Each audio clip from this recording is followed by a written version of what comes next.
Good morning, everyone. It is 9:30 a.m. Welcome back to the State Water Board Water Right Change Petition Hearing for the California Waterfix Project. I'm Tam Doduck. With me to my right is Board Chair and Co-Hearing Officer Felicia Marcus. I believe we'll be joined by Board Member Didier Damo shortly. To my left are Dana Heinrich, Connie Mittenhofer, and Kyle Oceandisco. We're being assisted today by Mr. Long and Mr. Baker as well. Before we get to this panel, some quick announcements.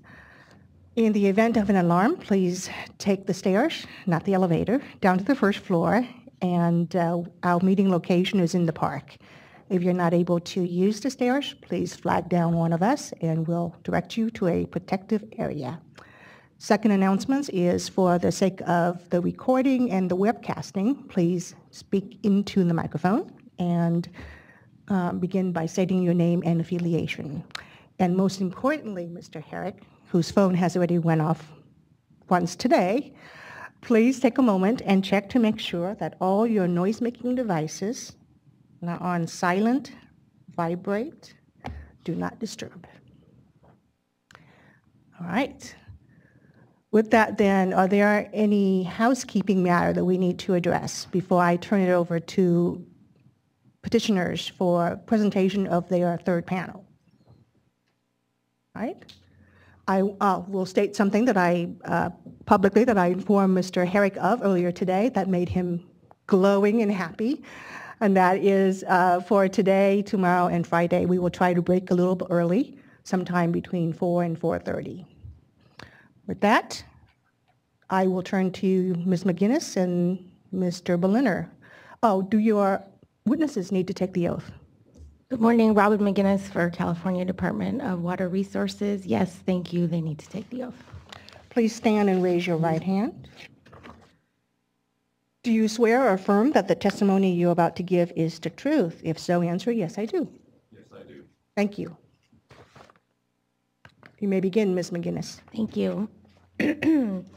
Dr. Kimmelshoe, is DWR 25 a true and correct copy of your statement of qualifications? Yes, it is. Is DWR 85 a true and correct copy of your testimony? Yes, it is. Dr. Thornburg, is DWR 23 a true and correct copy of your statement of qualifications? Yes, it is. Is DWR 84 a true and correct copy of your testimony? Yes, it is. Okay, Dr. Kimmelshoe, please summarize your testimony. Thank you, and I'd like to thank the board for allowing us to be here today. Appreciate the audience. As council mentioned, DWR 25 is indeed my resume. I like to think that I might bring the trifecta to what you need here with regards to agricultural knowledge. I grew up on a farm. I'm the last of 5 kids, so I had to go get an education, and a lot of it. And then I've been working recently in the past 21 years in implementing that education with regards to soil science, soil salinity management, irrigation, and drainage management. My testimony is centered on a review of previous work performed in the Delta, mostly to establish leaching fractions. And I want to be clear that the leaching fractions that are used in this process for the Delta Waterfix process are exceedingly critical with regards to how they carry through the process of establishing estimates of potential yield decline and also estimates of potential economic impacts.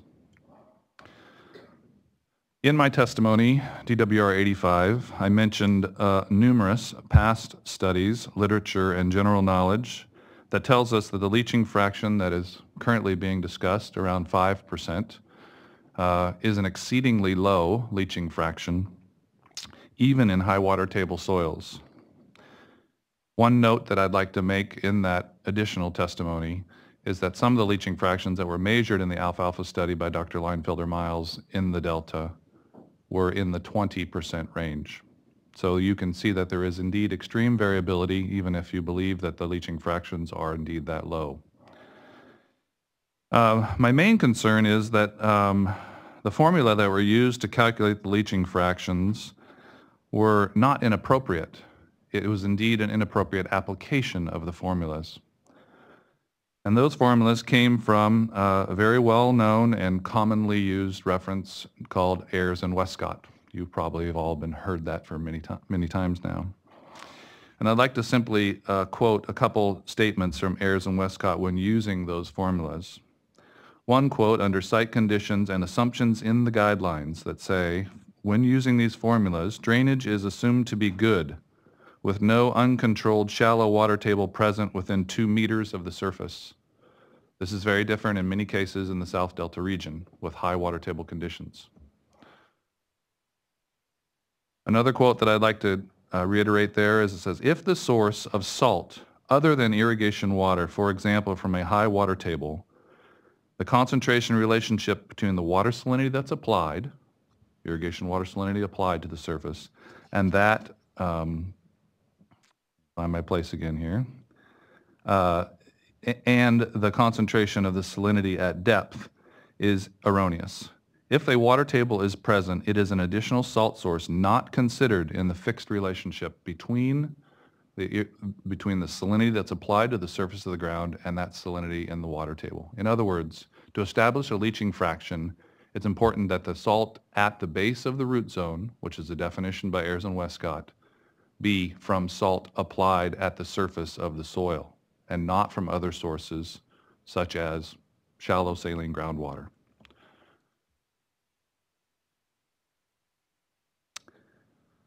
That error or questionable low leaching fraction was carried through to the yield decline impacts work by Pritchard and the other economic work relying on that data.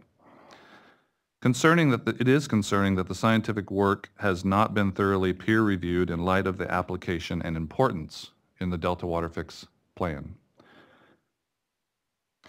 It would be helpful that all site locations and locations of sampling within the program, within the study performed by Dr. Leinfelder-Miles in the Alfalfa study in South Delta were identified in a map or some way to correlate those locations to waterways, other potential sources of salt, drainage conditions, as well as whether the fields were even under drained or artificially drained or not.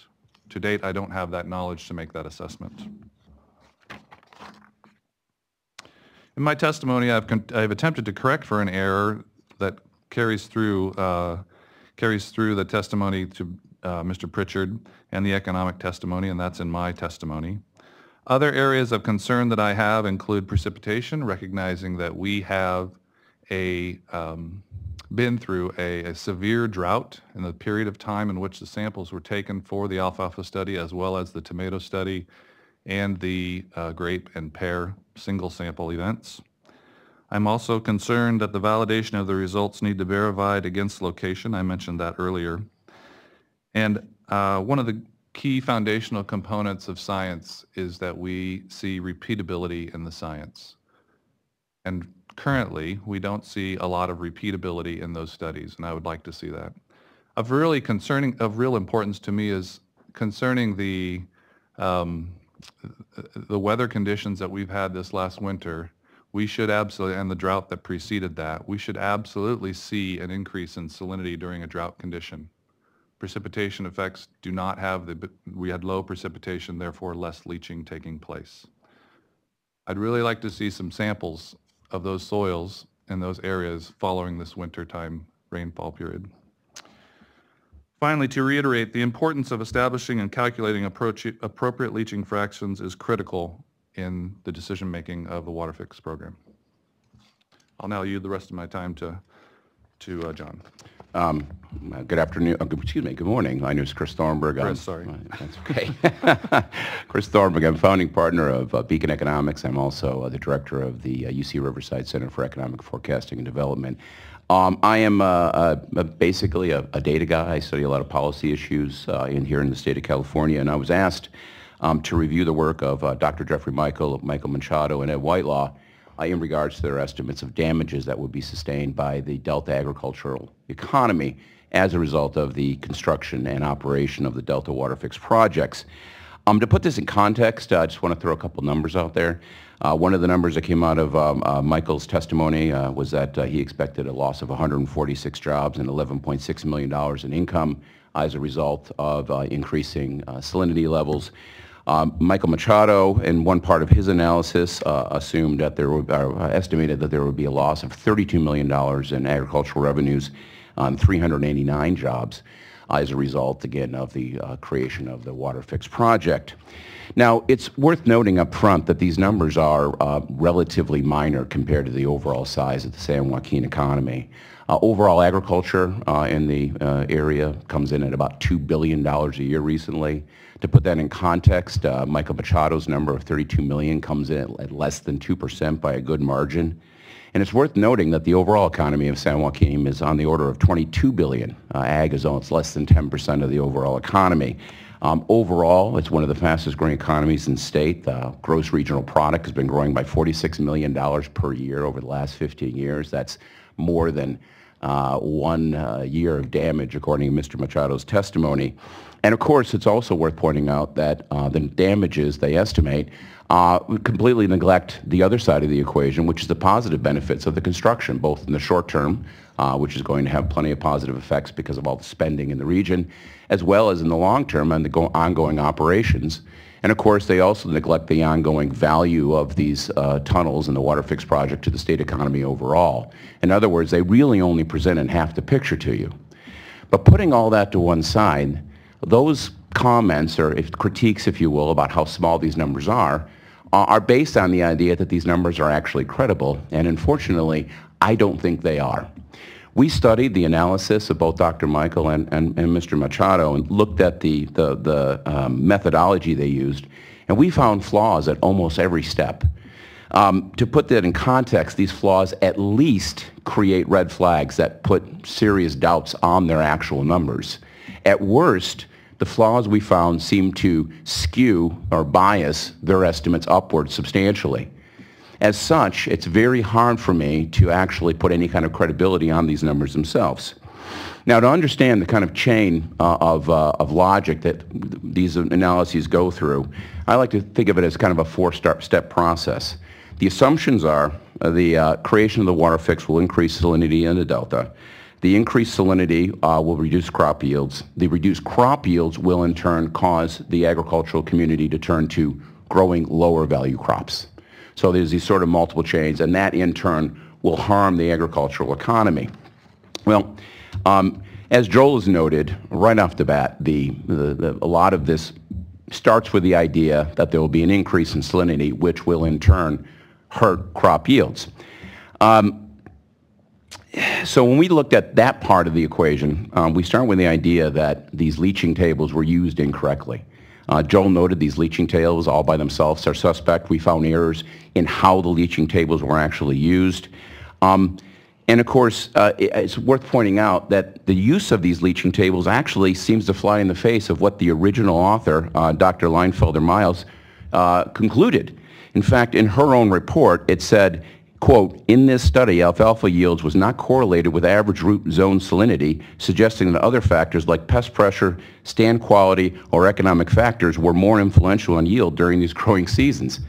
So even Dr. Leinfelder-Miles herself seemed to suggest that there's not this relationship between salinity and crop yields the way that is being assumed by Dr. Michael and Mr. Machado. Now, in terms of actually looking at this, the other part of this is not only do we find problems in their methodology, but we actually found, with a brief examination of the data, that the results seem to fly in the face of what the data would actually tell us. So let me go through a little bit of the issues with just the yield loss. I found it odd, for example, that Dr. Michael used a model to estimate the yield loss, but he didn't actually look at the data. In other words, he didn't try to back up his model with an actual empirical investigation. Now, it's clear that Dr. Michael is comfortable with empirical investigation because the second part of his analysis in looking at crop shifts uses some fairly sophisticated econometrics. So I was curious why he didn't apply the same degree of econometric rigor to the first part of his analysis. And that's important because the delta provides us with the natural experiment. Economists, because we don't tend to have the ability to manipulate the world the way, say, physicists do to test certain things, we like to look for natural experiments where there are changes in the economy or in the environment that allow us to look at what happens. We have this natural experiment. In fact, there's been wide-ranging variance in salinity in the delta over the last couple decades simply as a result of changes in the climate. Typically, when we have a drought-type conditions, salinity levels go up, and then when it rains hard, salinity levels go down. We looked at the history of the delta, and we found that the salinity levels of the water range between 300 ECM up to a high of over 800 ECM over the past 20 years or so, which is roughly in line with the ranges allowed by D1641. This provides us with this sort of natural experiment. What we did was we went out and simply asked the question, in years of high salinity, do we actually see a reduction in crop yield? And interesting, when you look at that data, we don't see that relationship. In fact, if you look towards the end of my actual written report, you'll see numerous graphs for these supposedly salinity-sensitive crops. And for the most part, we find a positive relationship, a positive correlation. That is to say, in high salinity years, there seems to be better yield per acre rather than lower yield per acre.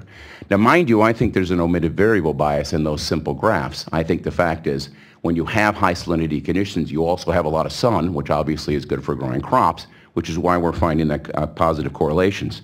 So to look a little deeper, we actually did a series of empirical analyses. What we did was we went crop by crop, and we ran a specification using traditional time series regression analysis. It's a very well-known statistical technique. It's multiple regressions, but we use some controls to deal with autocorrelation issues in time series. And case after case after case for all these different crops, we could find no negative correlation between levels of salinity and crop yield for any of the crops in our sample. And to be clear, we used 17 different crops we looked at. Those 17 different crops represent almost 90% of agricultural value within the San Joaquin region. Not one of these crops did we find any relationship. We then took the data and went the next step and put it in what's called a panel regression, a seemingly unrelated regression, and ran the numbers yet again.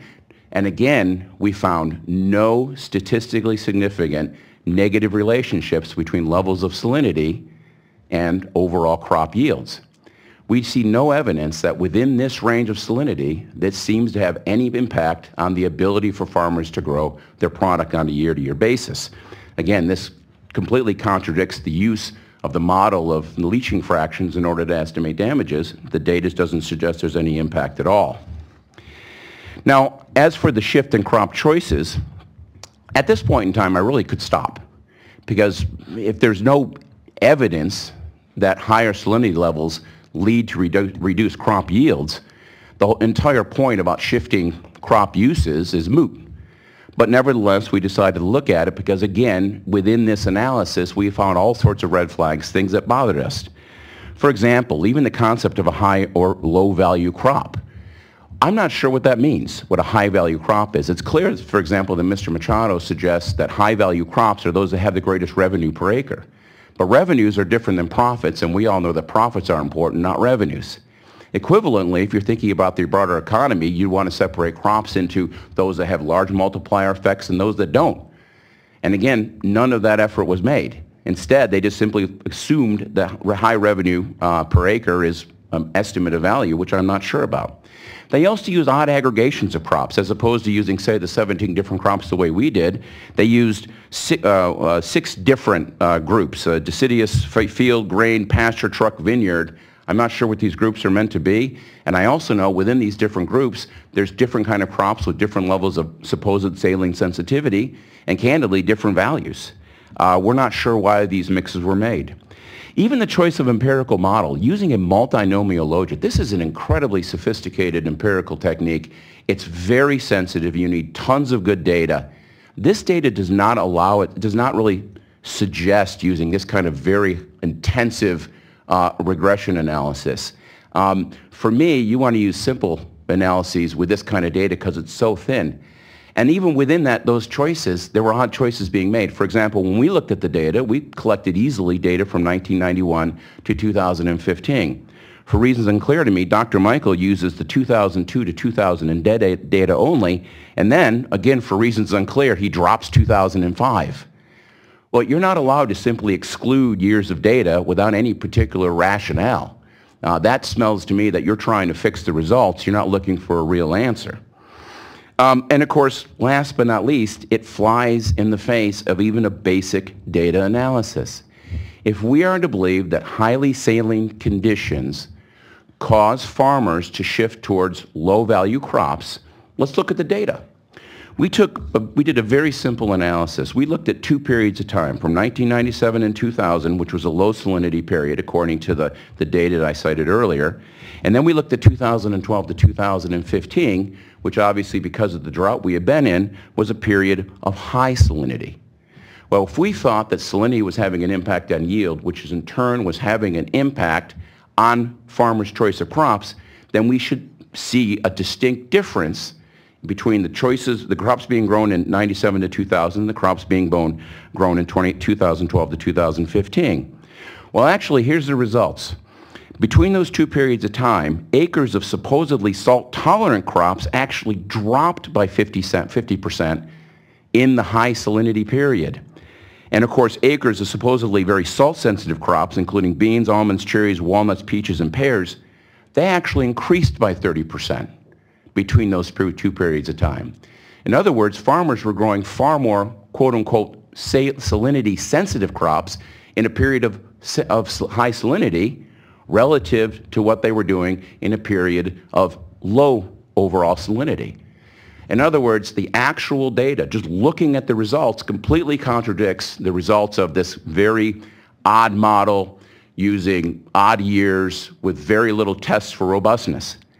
As such, I don't believe the model. I believe the data. Again, I see no evidence that within these ranges of salinity that we've seen in the past, that the salinity either impacts yield or it impacts crop choices. And as such, I simply cannot believe the estimates of economic damages that come out of the Michael and the Machado reports. Thank you very much. Does that conclude this portion, Ms. McGinnis? Yes, it does. Right. If I could ask parties who wish to conduct cross-examination to please come up to the microphone, identify yourself by group number if possible, and give me a time estimate.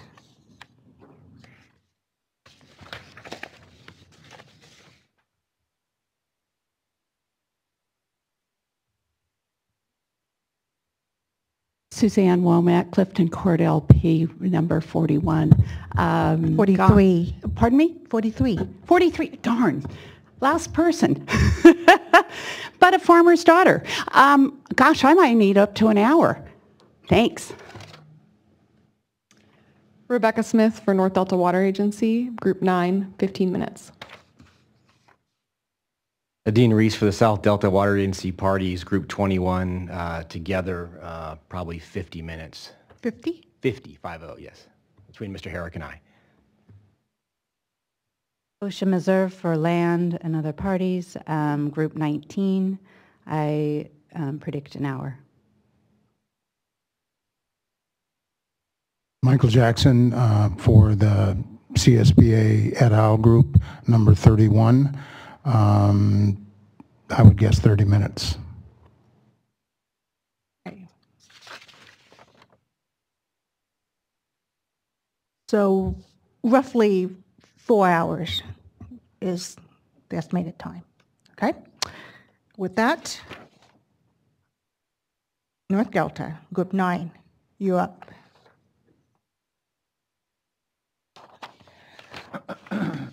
Any caffeine this morning, Ms. Smith?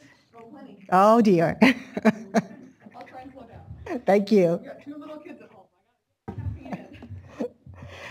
Well, in preparation of you, I will have my caffeine so I can stay up with you. There we go. Good morning.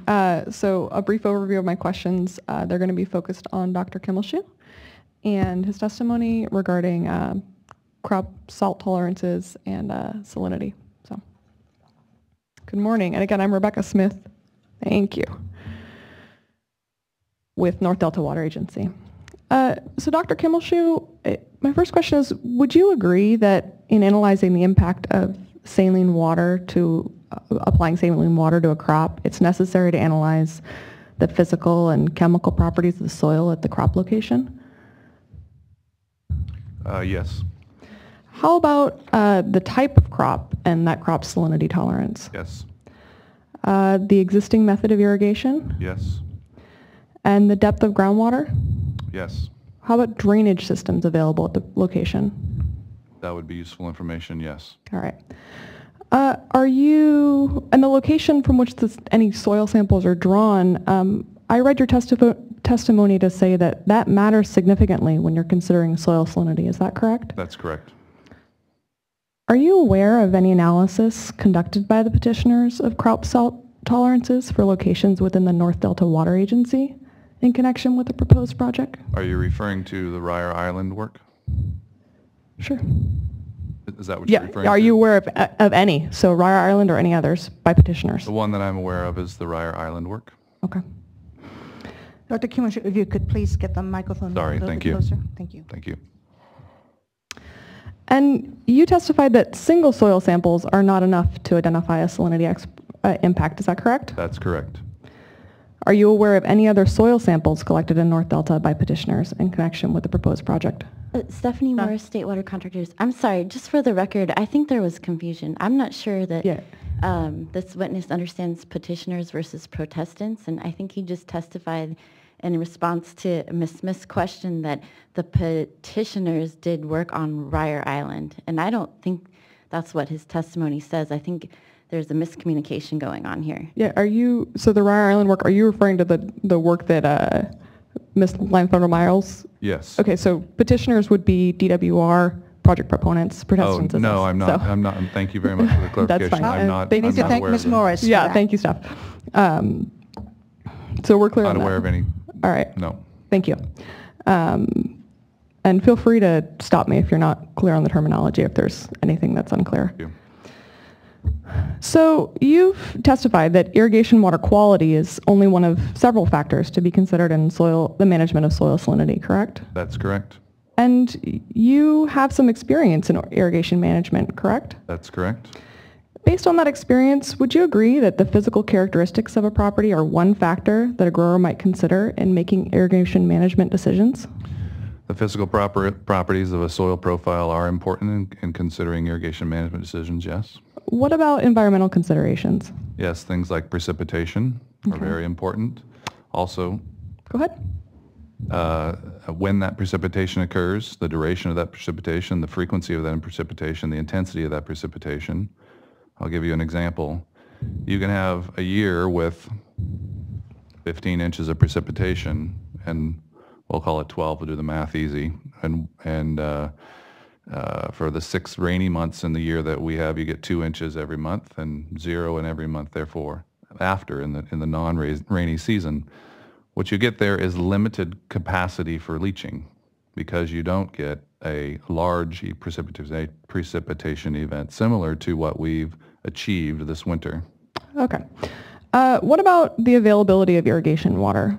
Would that impact a management decision? If a grower didn't have enough irrigation water to practice leaching fractions, then that would, yes. And would you agree that all of these factors that you've mentioned could impact the availability or cost of a management decision available to a grower?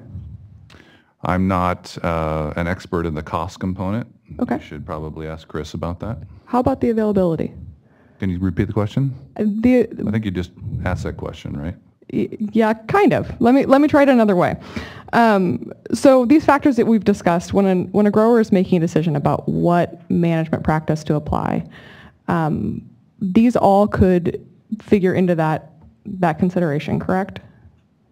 And limitations in those factors could also figure into that consideration. Sure. So your answer is yes? Yes. Okay. Isn't it true that petitioners haven't offered any study, and here we're talking about DWR project proponents, regarding the particular management decisions that farmers might make to alleviate the impacts of the proposed project in North Delta? Objection scope. Dr. Kimmelshoe explained what he reviewed to prepare his rebuttal testimony, Right. which was the testimony offered by protestants. He did not evaluate the scope of petitioners' testimony. Anything to add, Ms. Morris? I'll just join. It's outside the scope of his testimony. Ms. Smith? I'm happy to try it another way. Were you asked to perform any such study? Objection outside the scope of his testimony. Sustain. Okay.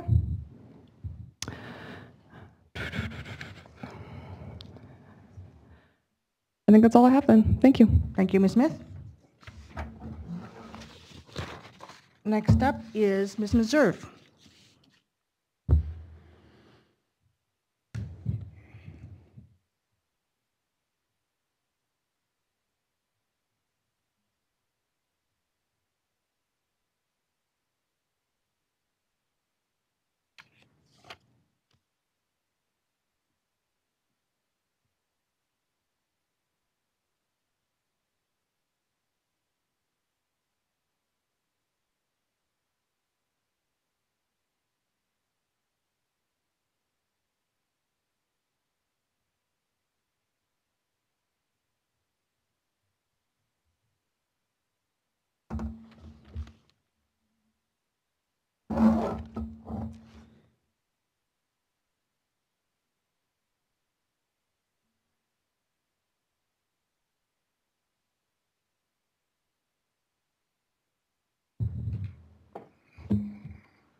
So I have a few questions for Dr. Kimmelshoe regarding his testimony regarding scientifically valid studies, the duty of users to mitigate for impacts of the project,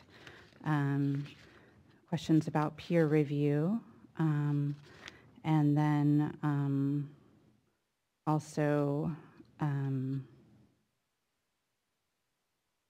drainage, seepage, and availability of alternative crops. And then for Dr. Thornburg, I have questions about his qualifications and also about his findings regarding crop yield reductions, crop choice, and his language regarding compensatory payments.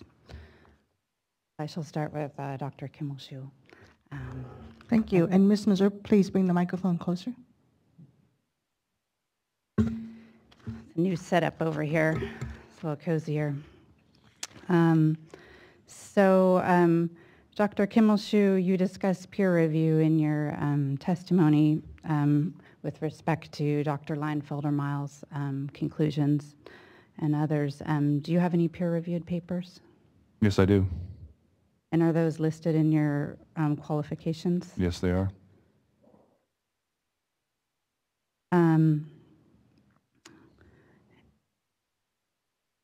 And on page 18, you state that of your testimony, which maybe we should bring up the DWR 85.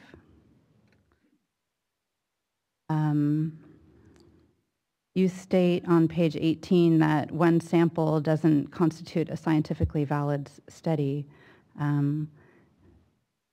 You had confirmed previously, correct, that DWR didn't do any sampling at all to support its claim of no injury, right? It is not my knowledge that DWR has done any sampling Okay. for that, no. And if we could go to page 9 of the testimony, please, and footnote 50. Can we back up just a second? And I want to follow up with you. What specifically were you talking about on page 18 in my testimony? Lines 13 through 14. Okay, let me clarify this for you. This study is the study for the vineyard and pears, right? That Dr. Leinfelder-Miles presented, okay? And what I'm saying here is that in that study, she went out during August of 2016. That's critical to understand that. That is the point in time in which if you are going to see any salinity buildup or the maximum salinity buildup in a system. It would have been in August of 2016 following one of the worst droughts that we have seen. My understanding also that a single sample was taken, single sample in time was taken to assess what the salinity in the pear and the pear orchard and the vineyard studies were. Scientifically speaking, a single sample does not in any way result in any valid results whatsoever. When you're doing a salinity study, you need to track things over longer periods of time and have multiple samples in a study. So it's interesting, nonetheless, that she showed in those vineyard and pear studies that there was some a salinity level, but you had nothing to compare it to. Do you understand what I'm saying? So when you don't have anything to compare it to, how do you know if it's high or low? She compared it to literature values that said, are we in exceedance of a threshold value on vineyards, or are we in exceedance in a threshold value on pears? And I think she determined that that one sample, which again is not scientifically valid, was in exceedance at that point in time in the vineyard study. Now the vineyard study, let's be clear about how they're irrigating there. In the vineyard study, they're irrigating with a drip irrigation system, which is one of the most efficient irrigation systems there is. And I always tell people that it's important to recognize how efficient you ask agriculture to be, because there's alternating circumstances such as leaching, return flows to groundwater, etc. So it's not surprising that in a highly efficient irrigation system that is a grower choice to deficit irrigate and to irrigate when they choose to, that salinity levels are, at least at that point in time, at the most extreme condition at the end of the drought, are elevated. In the pear study, which was irrigated with a sprinkler system, which is a somewhat lower efficiency irrigation system in general, which results in a greater leaching fraction, there was not an excess according to the threshold values for pears. So I hope I answered your question or clarified that. Have you provided a recommendation to petitioners regarding what you believe a supportable study would be? You've just mentioned that you don't think this is within the scope of his testimony that he just gave. I assume there's an objection coming. It's not within the scope of the testimony he just gave. He just discussed how Ms. Leinfelder-Miles' study was not a complete study, and I believe she never intended for it to be a complete study in the first place. However, he's discussed what the different elements of a complete study might be, and so I'm simply asking him whether he's made a recommendation to petitioners based on these opinions about the study they might or should perform. Let's change that to, are you aware of any study that meets the parameter that you described? Not that I reviewed. Thank you. I believe Mr. Herrick had a comment. Okay. Now, going back to the single point in time study on Ryer that you mentioned, that could potentially provide useful baseline information, however, to have sampled in those areas, right? I would say that sample would not necessarily provide baseline information. Rather, as I mentioned, due to the environmental conditions associated with that period of time, it would provide an extreme condition. However, you're aware that the proposed project would remove fresh water from the system, which might be similar to a drought condition, correct? I'm not aware of that. I did not study the water supply system. Are you aware that the project proposed would divert 9,000 CFS from the Sacramento River at the northern tip of the Delta before that fresh water enters the Delta? I am not aware of that. Objection, Stephanie Morris, incomplete hypothetical. If you want to ask him a question about salinity, you should not say, you need to say what's in the river after, not that you're just diverting 9,000. What's the flow in the river? There's not enough facts to answer the question that you are asking. Thank you, Ms. Morris. Ms. Meserve, let's please focus your question not on the project, but on the studies, and specifically Mr. Kimmelshue's analysis of, first of all, Protestant studies, but also his expertise in terms of conducting those analyses. keep your questions, please, focused on his rebuttal testimony.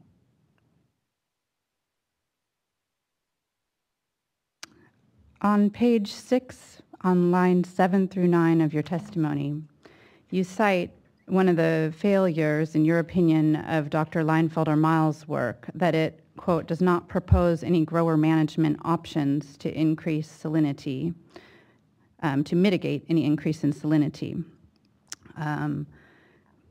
Now, do you believe that new crop varieties are more tolerant to increases in salinity, which you mentioned later in that page on line 22?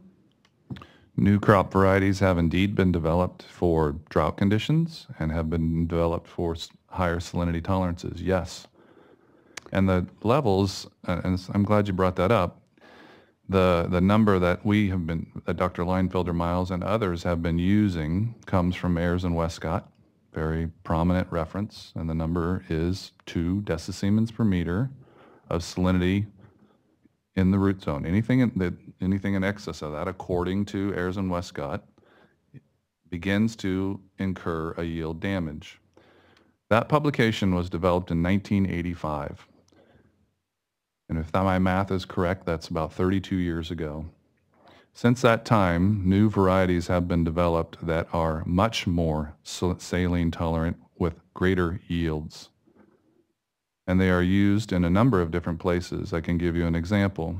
Right now we have a project in Arizona where we take mine water from the bottom of a mine that is high in saline, a TDS of 12,000, and we blend that water with Central Arizona Project water to a level that allows for suitability of irrigation and tolerances of the crops that are grown.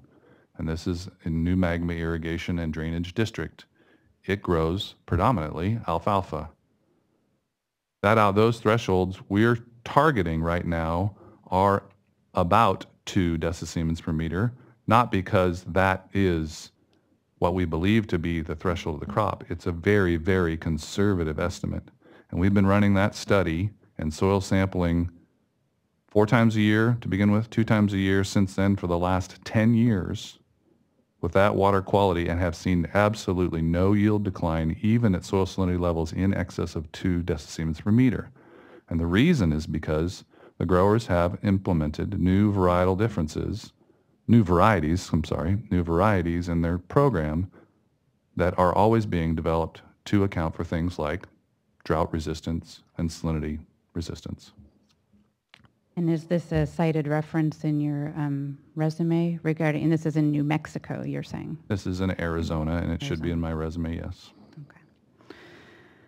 Okay. You also note at the top of page 7 that farmers can manage salinity by adding more water than the crops actually need, correct? Correct. And by mentioning these possibilities, are you suggesting that farmers could make changes to their activities to avoid salinity impacts from this proposed project? A classic and understood method for managing salinity is to implement a leaching fraction. That can be done at any time of the year. A lot of the testimony that was prepared in Dr. Leinfelder-Miles' work and previous testimony in this hearing has stated that the excuse that the growers in the South Delta use is that, look, we can't put water on during the growing season because we got to get our equipment in there, we got to get it cut, and we got to get it baled, we got to get picked up. I get it. I grew up on a farm. I know all about that. But in other testimony, I think it was, I can't remember, it was a vineyard grower that said, I like to couple my leaching fraction in my system with rainfall. That way I don't have to apply as much water because rainfall helps me out, and I can just add on top of that. So back to your question, the ability to leach, that is the traditional and classic methodology of removing salts from the soil profile. It's been done for 100 years. The United States Bureau of Reclamation was developed for that, reclaiming soils that were saline. And that is a classic method to do that, yes. So are you suggesting that Delta farmers should simply increase their water use levels to prevent injury from this project? I'm not, go ahead, I'm sorry. Objection outside the scope of his testimony. I believe it's well within his testimony. He's suggesting Actually, that we you apply are more the- water. Sustain, the way that you're asking the question takes it outside of his testimony to address the issue of injury. Mr. Kimmelshue, what is your intent with that statement in your testimony? Can you please repeat my statement? I'm not following you directly. I'm sorry. The statement to which Ms. Meserve has been questioning you with respect to applying more water, did you intend for that to be as I don't know, Ms. Meserve. You're trying to link his technical testimony into a legal determination, and I would agree that is outside of his scope. Would you like to rephrase your question? Are you suggesting that Delta farmers use more water than they do now in order to prevent the damages to their crops? Stephanie Morris, State Water Contractors, outside the scope, incomplete hypothetical. I'll join the objection. The scope of Dr. Kimmelshue's testimony is not what Delta farmers should do. It's about the studies that Dr. Leinfelder-Miles conducted and the existing studies and state of the science in the field. Dr. Kimmelshue, is it doctor or Mr.? Doctor. Doctor. When you include that statement about excess irrigation water, did you intend for it to be an option available? When managing salinity in any field, it is a preferred method of managing salinity. Regardless of whether or not there is any project associated with it. Correct. Thank you.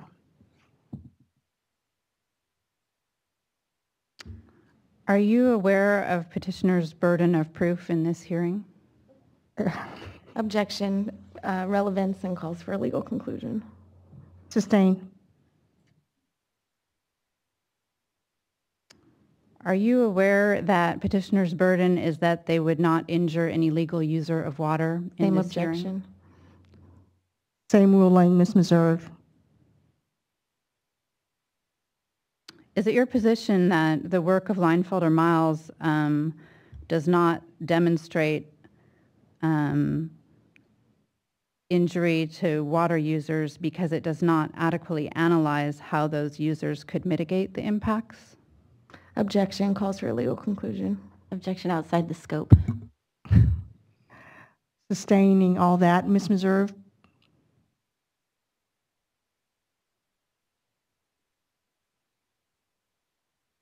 You've testified that there are other options available. Is it your opinion that Ms. Leinfelder-Miles should have discussed those options in her report? Objection vague. No, overrule. What options are you referring to? Can you point me to that in my testimony? Well, going back to new crop varieties and application of more water, to name two. What pages are you on? 6 and 7. What lines? 6, line 22 to the end of the page, as well as the top of page 7. These are the things you're suggesting, so yes. Could you restate the question again, please?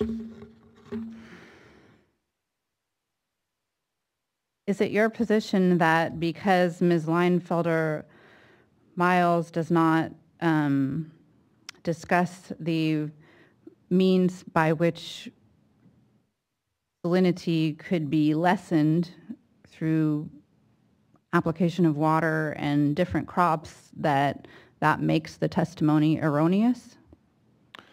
In fact, Dr. Leinfelder-Miles does mention the same thing that I mentioned, has an extensive component of her testimony that talks about leaching fractions and management decisions on how you, and management, and that's intuitively a management approach. And she does mention those things, just like I do. However, would you agree that the ability to use those methods may be limited depending on the geographic location? Stephanie Morris, State Water Contractors, objection outside the scope. Furthermore, Ms. Leinfelder-Miles' studies didn't identify the locations of the fields, so he can't answer that question. Overrule. Can you answer the question, Mr. Kimishu? Can you state the question again, please?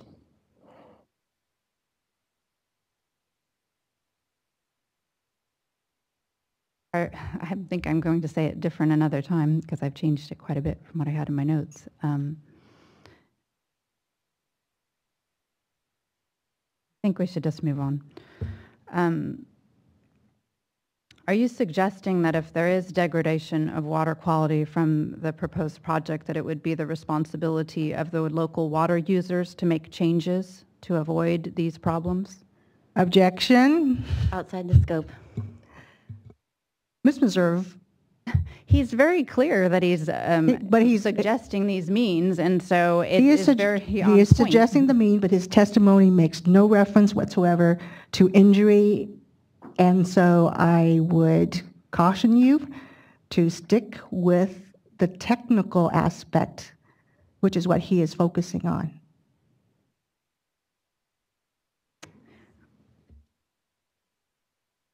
Are you aware that new seed varieties would likely cost more than the seed varieties in use today? Objection. Assumes facts, not in evidence. Are seed varieties more expensive? That's the question. It depends on the seed variety. It depends on the availability of that seed variety. It depends on the grower's decision on whether he wants or he or she wants to purchase a slightly more expensive seed variety if it were to exist. Availability of that to in turn increase yields because they might be more drought or saline tolerant to create a net margin that's greater. So there's all sorts of alfalfa seed varieties out there, and I'm pretty certain that not every one costs the same. Have you considered whether switching to different varieties would require modifications to farming practices such as purchase of new equipment? Objection. Outside the scope. Ms. Meserve, please repeat the question. Are you aware of whether changing to new varieties would require modifications to farming practices such as purchase of new equipment? Overrule. It's a logical question.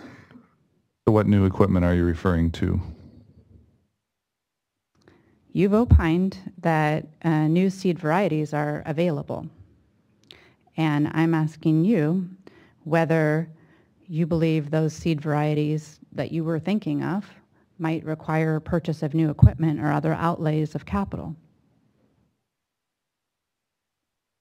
Even though I didn't testify to that, I'll give you a personal example, if that's okay. So my father grew dry edible beans for many years.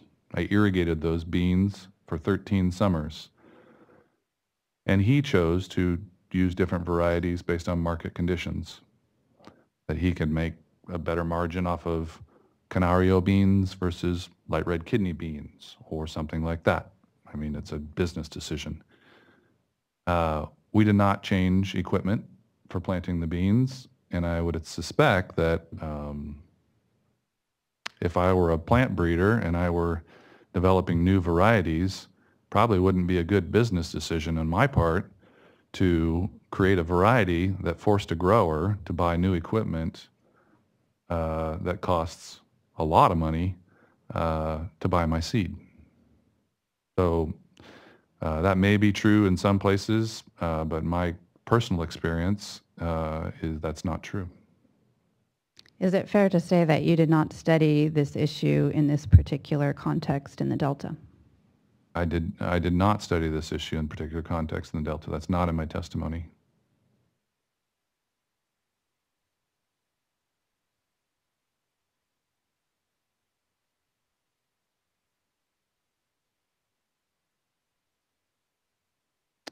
Okay. You are regarding peer review. You're critical of the work of Dr. Leinfelder-Miles because it was not peer reviewed. This is on page 17, line 1 of your testimony. Do you know whether Dr. Leinfelder-Miles intends to eventually have her South Delta study peer reviewed? What? Stephanie Morris calls for speculation outside the scope.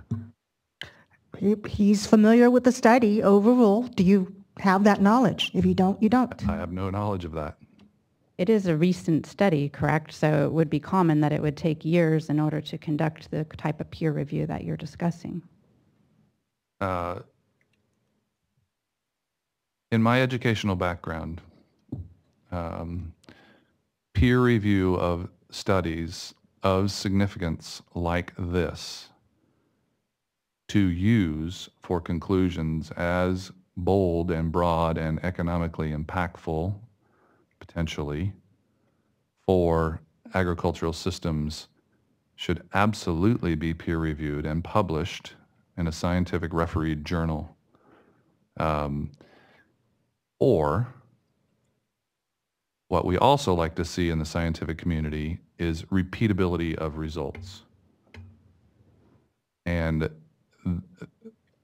the studies that were performed, as I mentioned earlier, like the vineyard and the pear study, because it was a one sampling event, there was absolutely no repeatability in that. The alfalfa study ran for 2 or 3 years, if I'm not mistaken. But in a recent report that was developed, update report that was developed by Dr. Leinfelder-Miles, she indicated in that report there was no replication in the study. Any study that's going to be accepted for any scientific journal or any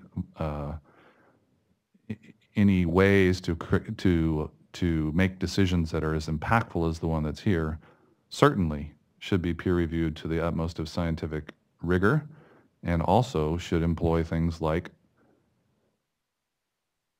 repeatability, also and replication in the study itself.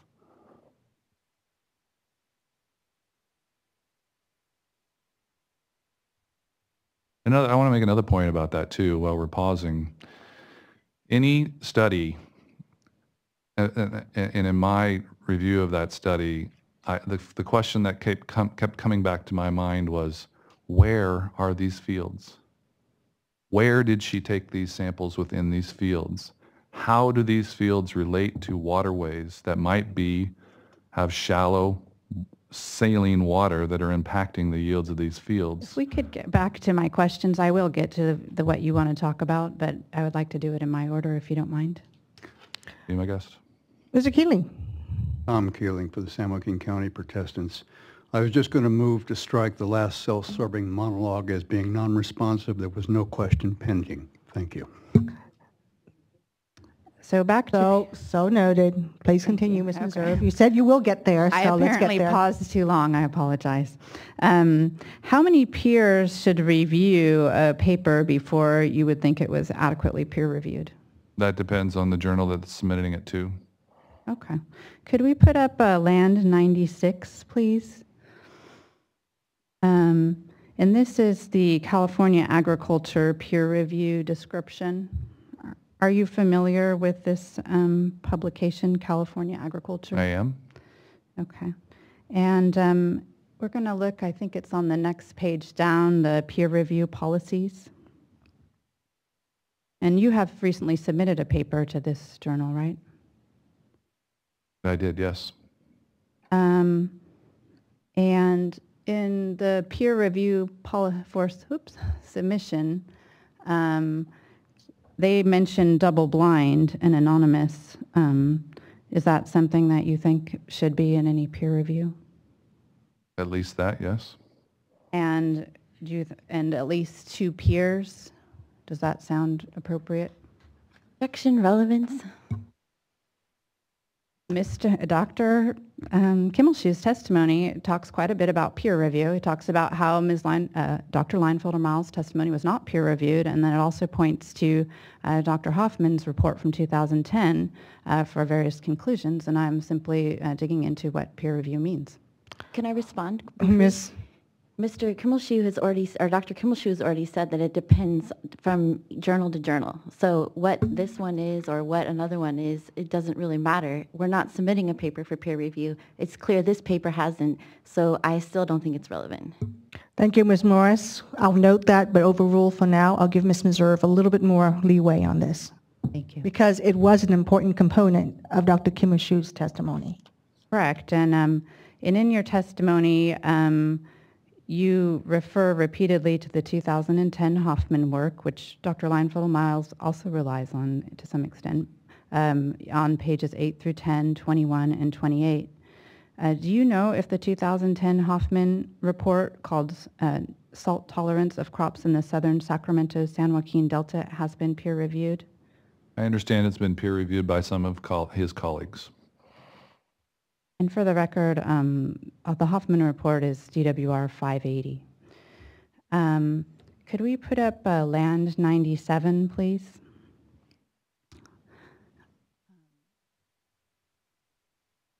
This is the Appendix C of which is the technical report on the scientific basis for the supplemental or the substitute environmental document prepared for the Water Board. And this includes peer review. Are you familiar with the peer review in here of Dr. Hoffman's work? I am not. Could we go to Land 98, please? This is this is just an excerpt from that same document I just showed you that was Land 87. And this is one of the peer reviewers, of which there were 5. And if we could scroll down to the highlighted text on page 5 from Dr. Dracup's review, if you could please review the Stephanie highlighted. Morris, State Water Contractors. Hold on, Ms. Morris. I think we need to understand, was this a comment submitted to that? This appears to be part of the Phase 1 Water Quality Control Plan, and I'm unclear if this was submitted or who submitted it and where it appears in that document. So I think it's unfair to ask the witness questions and elicit testimony that may be misleading without having the full context of this document. Let's give Ms. Meserve a chance to ask her question, and hopefully in doing so, she will address that and make the linkage that's necessary to the scope of his rebuttal testimony. Certainly. This is the peer review, again, excerpted from the first document I showed, which is a complete SED Appendix C Attachment 1.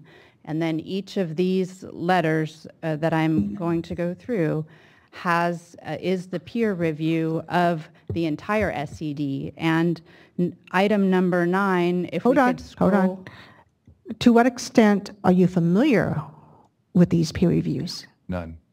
So because he is not familiar with these peer reviews, where are you going with this? Could we scroll to the next page, please? And I could give you an example. Question 9 of the peer review for this document pertained directly to the Hoffman report and regarding what the acceptable levels of irrigation for the South Delta are.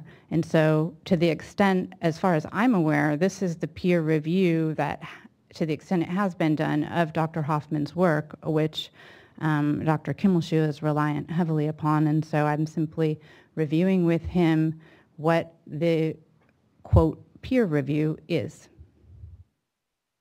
And again, are you familiar with these peer reviews? I cannot speak to what the peer reviews are. I have not reviewed them myself, and so I would be speculating at best, and I would have to study them to understand the rigor of the peer review.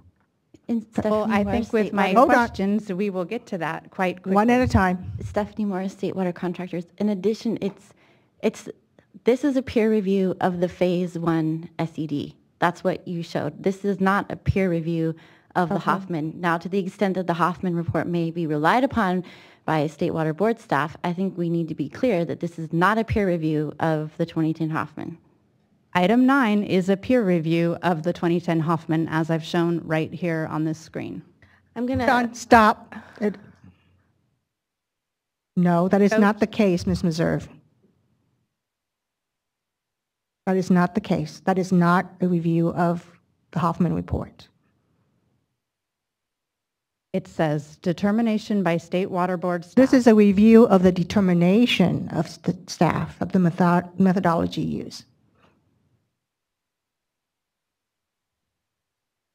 I believe it is close enough to a peer review to call it that, and this letter came in from... Nonetheless, he is not familiar with this peer review.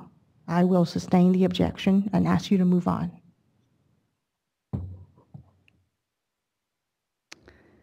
I think it is highly relevant to this hearing what scientists had to say or could not say about Dr. Hoffman's report if Dr. Hoffman's report is being used by this particular witness to try to say that it is a good example of a peer-reviewed document in contrasting it with the evidence put forth by the protestants. And so I'm simply trying to provide some examples of why Dr. Hoffman's report actually was not subject to peer review, and these documents show that quite clearly.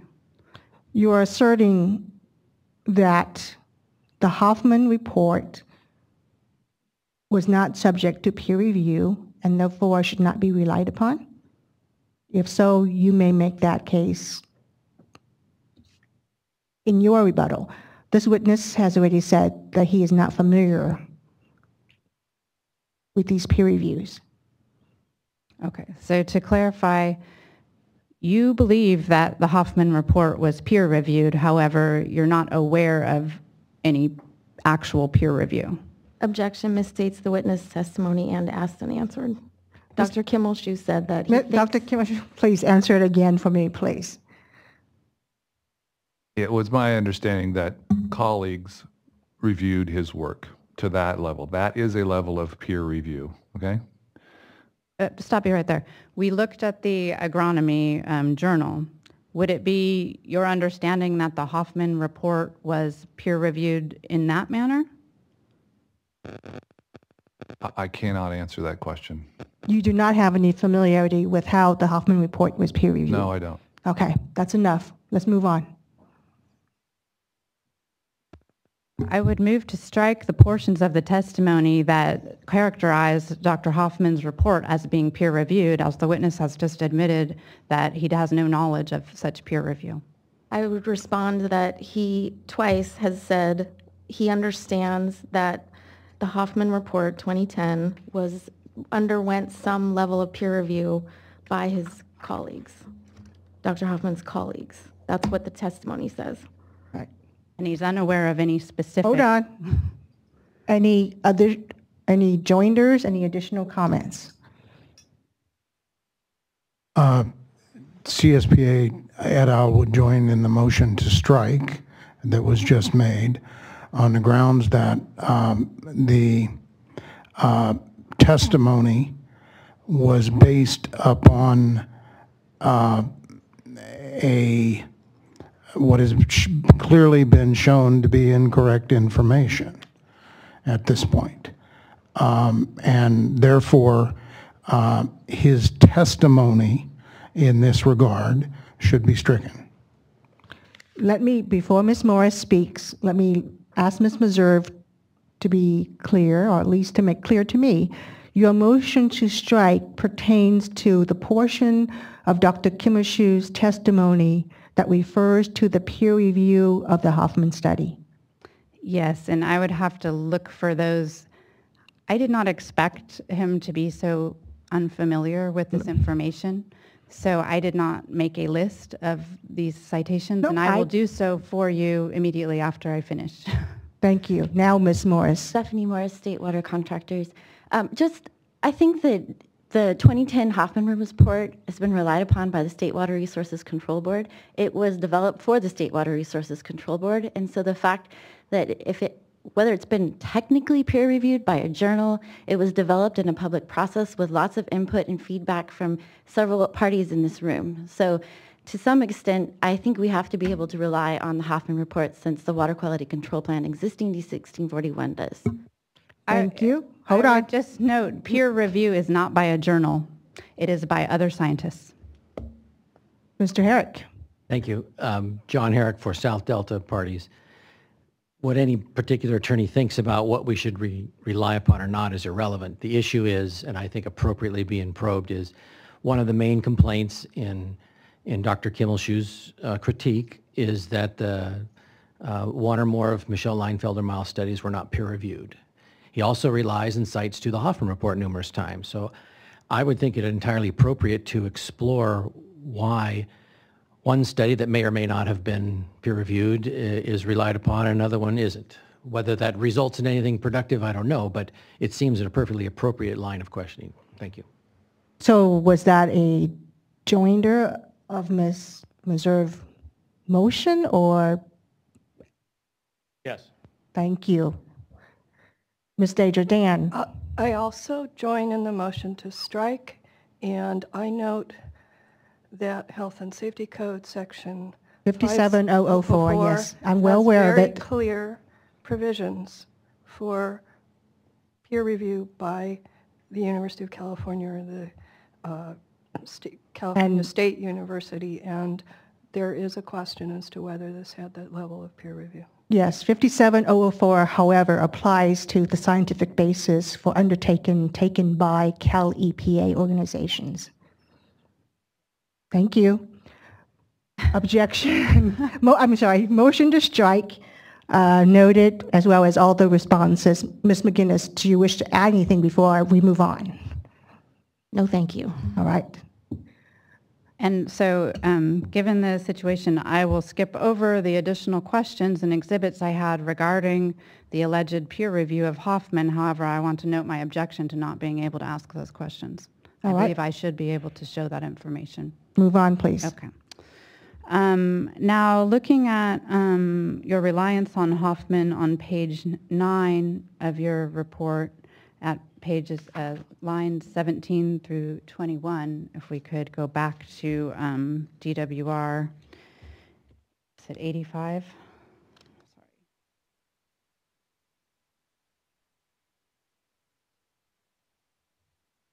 The first bullet of the list of concerns that you have there says, okay, we need to be at that line, page 9, line 17.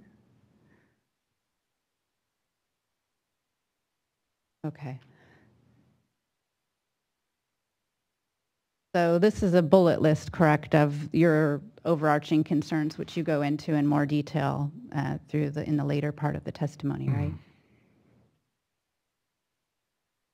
These are bullet points taken directly from Hoffman's report.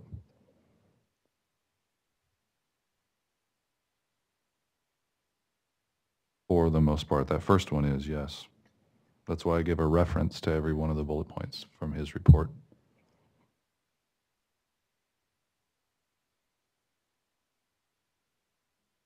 Okay, well, let's just look at... The third one is not. Anything that you see a reference there, says Hoffman after every bullet point, by and large, those were taken directly from his report.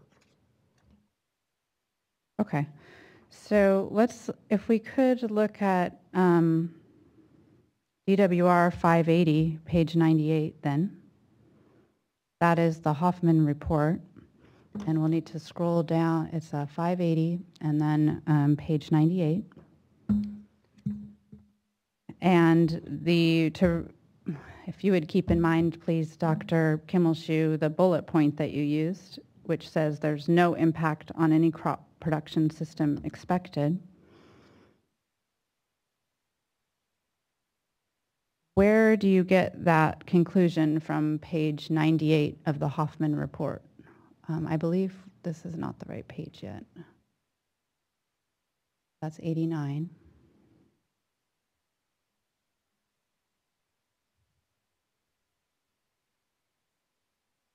That's it. There, you just passed it. Where does it say, Dr. Kimmelshoe, this first bullet? So the bullet in my testimony says, based on the analysis of a range of water quality, 0.1 to 1.4 decisiemens per meter from 1990 to 2006, no impact on any crop production systems is expected. If you go to the sections in section that you're referencing under 6.1 on page 98, the text reads, the quality of the water in the San Joaquin River from 1990 to 2006 as measured at Vernalis, and the quality of the South Old River at Tracy Bridge over the same time period averages 0.7 decisiemens per meter and ranges from 0.1 to 1.4 decisiemens per meter. The next sentence says, the average level of salinity in the irrigation water is suitable for all agricultural crops. Where does it say no impact at all? I equate no impact at all to suitable for all agricultural crops. Let's go to regarding your second bullet point, and I'm only going to go through two of these. Thank you. On page 101 of the Hoffman report, you indicate there wouldn't be any adverse effects on yields according to Hoffman.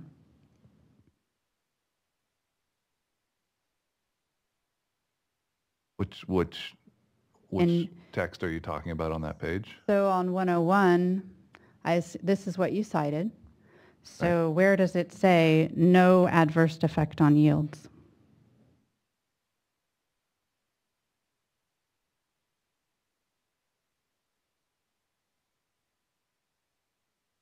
Well, in the first sentence of the second paragraph, it says, all of the models presented in this report predict that the water quality standard could be increased to as high as 0.9 to 1.1 decisiemens per meter, and all of the crops normally grown in the South Delta would be protected. Is that the very same as no decrease in yields? I equate those to be true. You thought they were the same? Yeah. Okay. Protected means, protected to me means there is no impact on yields. So let's move on to some other of the area of concern. If we could go back, please, to DWR 85, pages 16 and 17. You mentioned earlier, and we can go back to the idea that the Dr. Leinfelder-Miles study didn't present the specifics on actual drainage systems or operational parameters. And then you also criticized that the exact locations, let's see.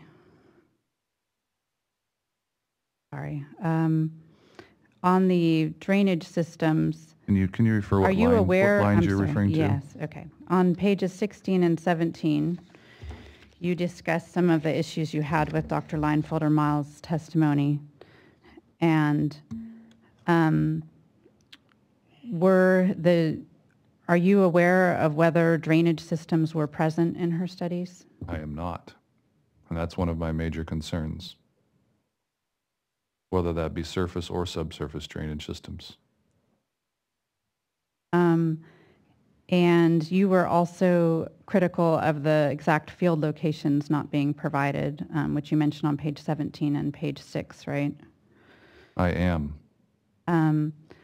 Could we look at Land 103, please, which is the Scrivenis and Reddy study, which is cited in your testimony? Are you familiar with this paper? I am. And if we could go to page 2 of this study.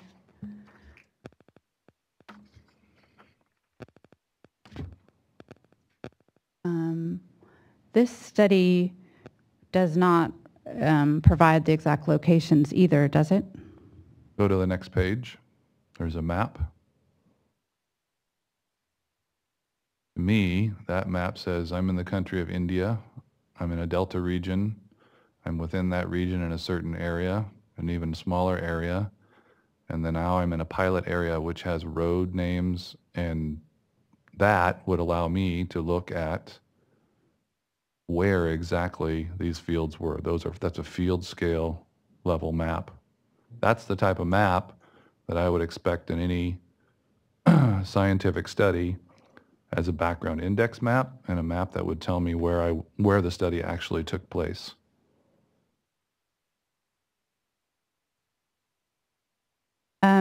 Have you ever, in your field work, you do mapping and things like that as part of your work, right? Yep. But I mean, have you ever encountered landowners with privacy concerns who are willing to participate in a study but don't want to disclose the exact location?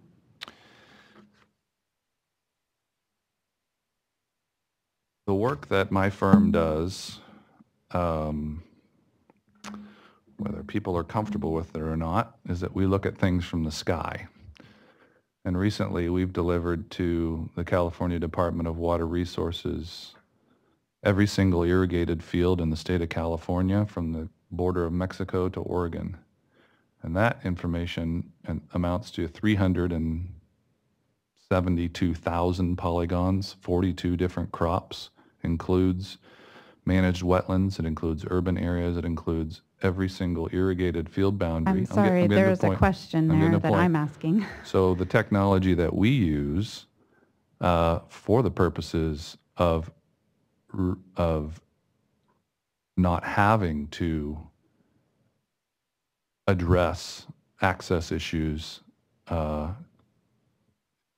is a remote sensing methodology whereby we don't have to deal with that issue. So what was your question, Ms. Meserve? My question was, have you ever done field work where you encountered landowners with privacy concerns? Sure. That's the question, Ms. Yeah, I Doctor. have. And if they don't let us on their land to do field work, we find another cooperator that will. However, if the pertinent facts about the location are disclosed, such as the soil types, the source water, and other parameters that are actually being studied, wouldn't that obviate the need for the exact location to be disclosed? Not in my opinion, no. Now, is one of your concerns that there would be another source of salinity to these crops other than the applied water? Yes. And on a small island, what would be the other possible sources of salinity other than irrigation water? Another source of a possible salinity is saline groundwater coming from waterways surrounding that island. And so if the salinity was higher in those surrounding waterways as a result of this project, wouldn't that also be an impact from this project, regardless of the pathway? Objection assumes facts not in evidence. She has not presented any evidence to this witness as to whether there's any change in water quality associated with any island she might be referring to. Ms. Meserve? He's testifying and writing and now that he believes that the Leinfelder-Miles study was somehow flawed because there could be other sources of water. I'm simply talking to him about what those other sources of water might be and whether that would really even make a difference. Dr. Kimoshu, did you, I'm trying to remember your testimony, refer to other sources of water? I didn't really refer to any sources of water. My concern with shallow groundwater that is saline is that in utilizing a formula to calculate leaching fractions, you're dividing through by an elevated salinity, which is not applicable. Hold on a second. Thank Someone you. did not adhere to my third directive. Hopefully that was when she was out getting the bottle of water. All right. Okay, let me start over. My concern is that, and as I mentioned in my opening remarks, the Ayers and Westcott formula that was used to develop the leaching fractions. So hold on. But to answer her question, you did not explore other sources of water. No. But I should ask a clarifying question. What sources of water are you alluding to?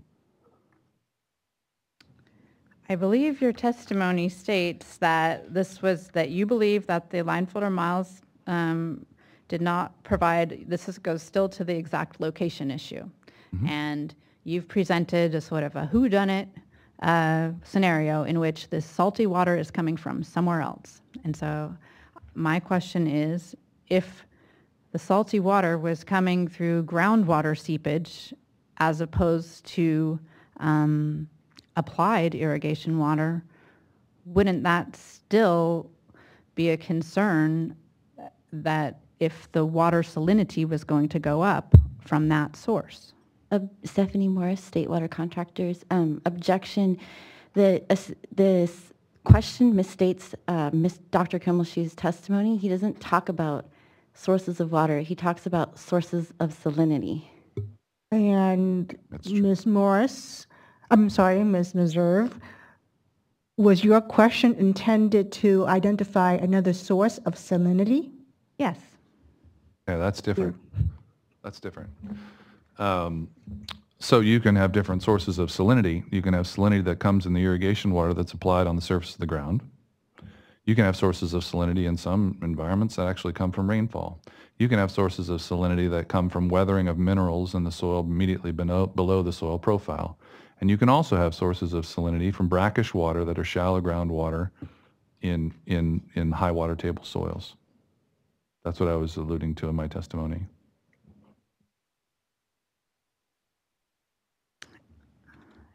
And so you believe that having that information about the specific location would allow you, for instance, to know whether there was brackish water beneath these crops? Absolutely. But the report does identify the depth to groundwater and the quality of that groundwater, doesn't it? It doesn't tell me where the source of the salinity came from. Back to my other question, on a small island, where would this salinity come from? I just mentioned it could come from a variety of places, but I would like to know where the samples were taken in proximity to perhaps a surrounding water body that may be saline. Were they taken in the center of the field where that water body may not laterally come into play with that center of the field? It's a geographical orientation approach. It provides so much more information and validity in the analysis to understand the spatial representation of those fields, where samples were taken, where are they in relation in the delta itself, it was identified downstream, upstream, and all of that. We know the location area for the alfalfa study in general is in the South Delta, correct? That's not nearly appropriate enough for the level of scientific analysis I would prefer. And going back to your water body example, if the salinity levels in the adjacent water body were elevated as a result of this project, wouldn't that be a concern regardless of whether the water came via irrigation directly or seepage?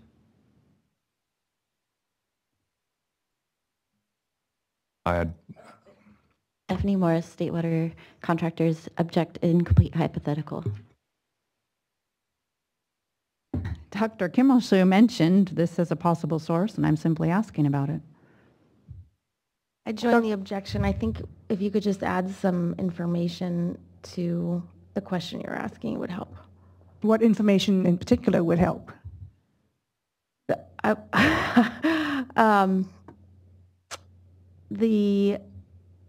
Well, proximity, we already talked about that. Dr. Kimmelshue said he would need that.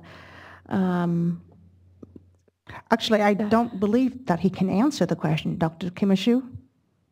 I cannot answer that question.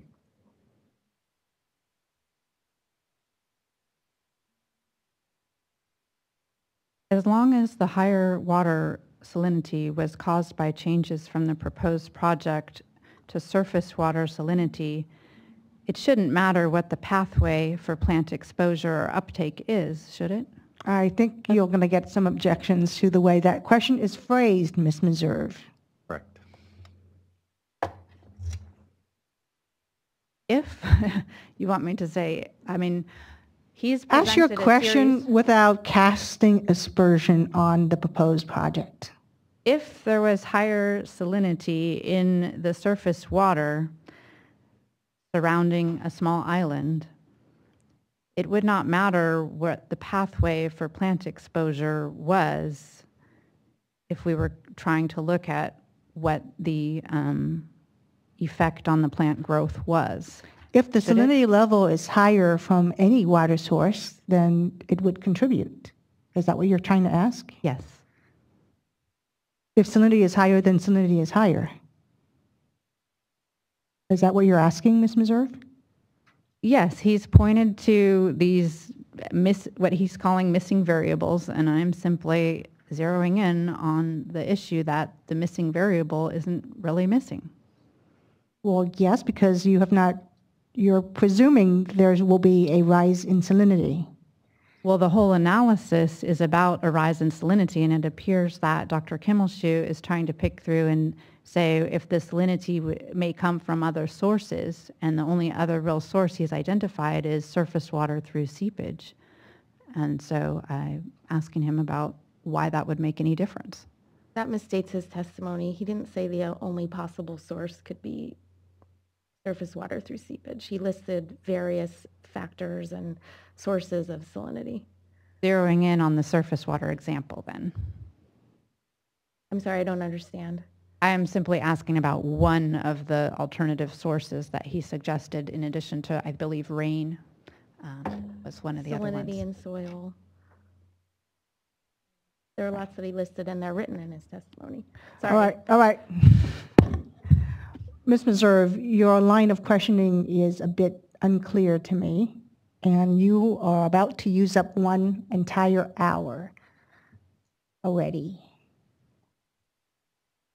Yes, I will need some additional time. I will move on beyond this issue. I do need additional time in order to ask the questions that I have, and due to all the objections and discussion, I believe that took a large portion of time that I was planning on clipping through questions. What additional topic remains for Dr. Kimmelshoe? You've addressed peer review, you've addressed alternative crops, you've addressed, well, one issue about user mitigation, which I don't think, and you've addressed study. What remains for Dr. Kimmelshoe from your list of questions, Ms. Meserve? I have questions regarding the alfalfa varieties that he has suggested. I have questions regarding his citations to personal communications, and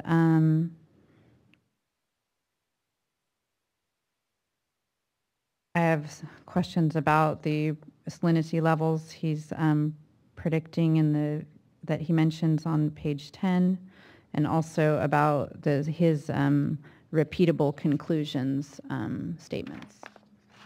In addition, I do have questions for Dr. Thornburg. So I believe I may need another hour. I apologize, but this is very important that we be able to ask the questions of these witnesses while they're here. And we may take a break. I will grant you a little bit more time, but we do need to take a break for the court reporter. Ms. Morris. Before the break, I wanted to note on the motion to strike the peer review of the Hoffman that the written testimony by Dr. Kimmelshoe nowhere says that it's peer reviewed. Rather, it says it was prepared for the State Water Resources Control Board and that it's repeatable and objective. I actually did a word search as well, and he did not say that in his testimony. He did not claim that the Hoffman report was peer reviewed. I will take a look at that when I have a chance and get back to you if I disagree. It perhaps was an inference. I'm sorry? Perhaps it was only an inference, not written in the paper. I believe it was a fairly strong inference, so I'll have to think about what I could move to strike based on that. And you are moving to strike potentially an inference? Let me think on that before and come back to you, please. Thank you. Just for the board's convenience, the referenced sentence is on page 10, line 22 and 23. and reads repetitive and objective conclusions throughout the Hoffman study support this overarching conclusion. That's the entirety of the statement. Okay. That did not help, but thank you. With that, we will take a 15-minute break, and we will return at 11:20.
All right, it is 11:20.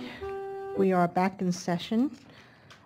Ms. Meserve, I will give you until noon at the latest to wrap up your cross-examination. And at some point, actually right now, are you able to clarify your objection? I think I need to run the word search that you did and make sure that I have the same opinion of it. So I wasn't able to get on my computer during the break, so I would ask to get back to you after our lunch break if I have any further information. But is your objection, is it focused on his reference, his reliance on Hoffman because it was not peer-reviewed?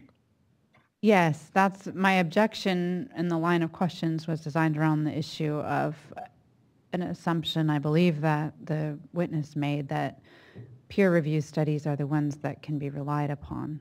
And so, therefore, your objection, if it is true that the Hoffman report is not peer-reviewed, then your objection goes to his reliance on a, to your mind, non-peer-reviewed report, even though he criticized the one that, yes, for not being peer-reviewed. And this is likely an issue which can be explicated further, hopefully on the SIR rebuttal. It was probably appropriate for that. I'll leave that to you, but for now, I am going to overrule your objection because it goes to weight of evidence. And so we will, that's an objection that, the standard objection that we've ruled on with respect to admissibility, and that is it's overruled and will go towards weight. I also have an outstanding objection from Mr. Keeling to what he referred to as a monologue by Dr. Kimmershoe in response to a question from Ms. Reserve. I am also overruling that objection, but I am directing the witness to be more focused and more concise in answering directly the questions that are posed to you. Okay, now we'll turn back to you, Ms. Reserve, to complete your cross-examination before we take our lunch break. Thank you. On page 17 of your report, Dr. Kimmershoe, lines 14 through 17, if we could look at the DWR 85 again, please. You cite the Bennis study, noting that it shows there are new alfalfa varieties that are more salt tolerant. Is that correct? I do. And then, actually, sorry to ask you to put up, please, Land 104, which is the Bennis study that is referenced in Dr. Kimmelshoe's testimony. This is the study to which you were referring, correct? I believe it is, yes. If we could go to page 9 of that study, there's a table here regarding the fall dormancy, regarding the different alfalfa varieties. And can you tell me what the fall dormancy of the alfalfa varieties tested by Bennis is, based on this table? Ms. Meserve, since the pages are not numbered, could you please identify the table for the record? Yes, we're looking at table 5.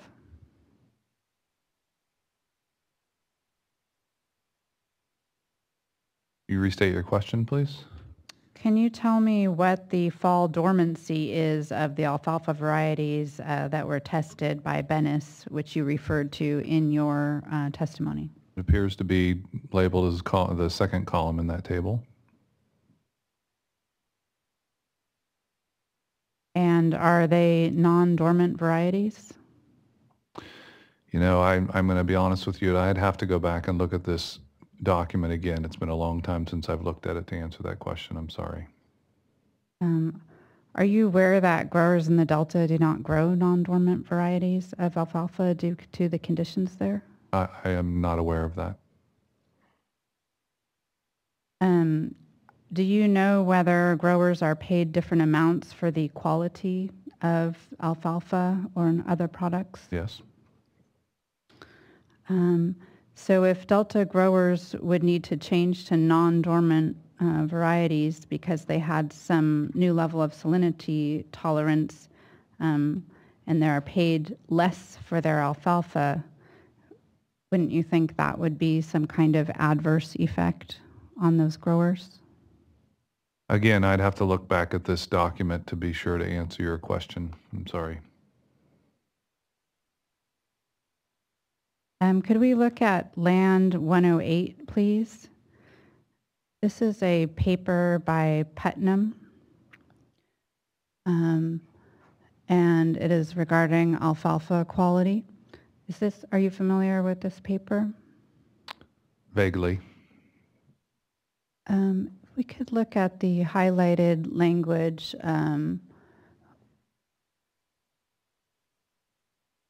Are you aware that lower value crops may not sell as indicated in this paper summary? Stephanie Morris? Outside the scope of his testimony. I was going to refer it to my neighbor. Yeah. Not John, but Chris. I guess I could ask the same question of Dr. Thornburg. Are you aware that there may be a problem selling lower value alfalfa crops for growers in the Delta? I'm sorry, but that falls largely outside of my testimony as well. I'm not even sure what that means. They have a problem selling. My analysis looked at revenues earned in terms of selling crops. In other words, the product was in fact sold. So when, in both of your testimonies, I believe you've said that perhaps growers should move to different crops, but is it fair to say you didn't look at whether those different crops would sell? I'm sorry. Hold on. One person at a time. Ms. Morris. This states the witness's testimony.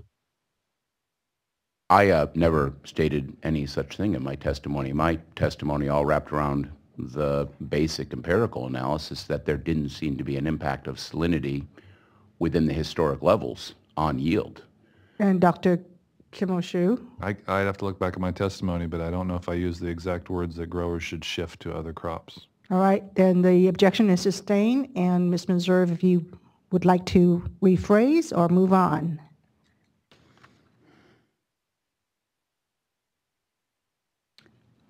We already reviewed with Dr. Kimmelshoe that on page 17, he says there are new alfalfa varieties that are more salt tolerant. And I believe in both testimonies it indicates that. So I have to disagree with Ms. Morris that these testimonies don't say that other crops could be selected to avoid injury. I'm going to, Robin McGinnis, California Department of Water Resources. I'll go ahead and join the objection. The testimonies do say that there are other varieties, but they don't say that farmers need to shift their crops. So right. I believe you misstate the testimony. I believe Ms. Meserve misstates the testimony. And in any case, you did not do any sort of economic analysis with respect to those other crops. So one point of clarification, I did mention that different varieties of the same crop are available. And for example, more saline tolerant varieties, more drought tolerant varieties. Okay, I didn't say move to different crops. Okay, and with respect to the alfalfa example we just looked at, could it be that some of those varieties that you are referring to actually can't be grown in the area of the Delta? Objection. I don't think the witness, Dr. Kimmelshoe's testimony basically summarizes and looks at Michelle Leinfelder-Miles, Dr. Leinfelder-Miles' study and says she didn't consider these. She should consider these. He didn't say they should do this, they should switch to this. He just said it should be considered in the study. So I think this is outside the scope of his testimony. Actually, that does make sense. Her objection does make sense, Ms. Meserve.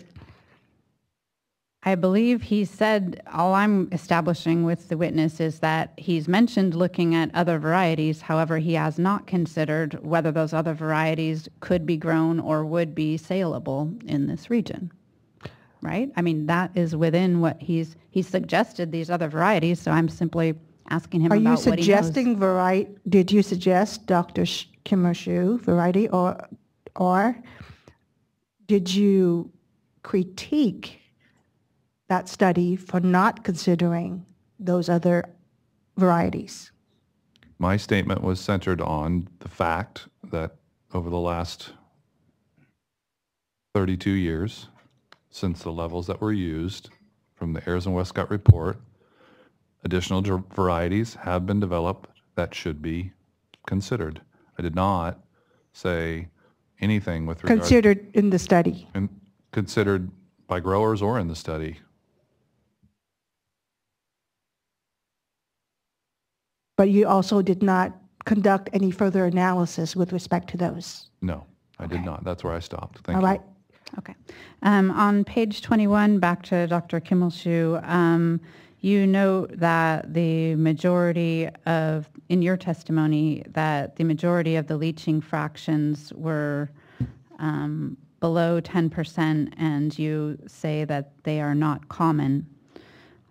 Do you believe that such lower than 5% leaching fractions are nevertheless possible?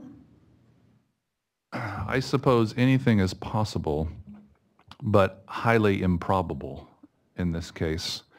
When you have a border check irrigation system, or flood irrigation system, some of those irrigation systems can be efficient, some cannot. I know that from my own experience, and I also vetted that with other experts in the field at Dan Howes down at Cal Poly ITRC, Irrigation Training and Research Center. I vetted it with Steve Gratton with UC Davis, and I vetted it in the literature, including Hoffman, who did an extensive literature review in the 2010 report. All of those communications and exploration of leaching fractions and my own personal professional experience indicates to me that the leaching fractions are likely higher than the 5% number that's being thrown around. And in fact, Dr. Leinfelder-Miles did have two fields where the leaching fractions were calculated to be in the 20s. I can't recall the exact numbers.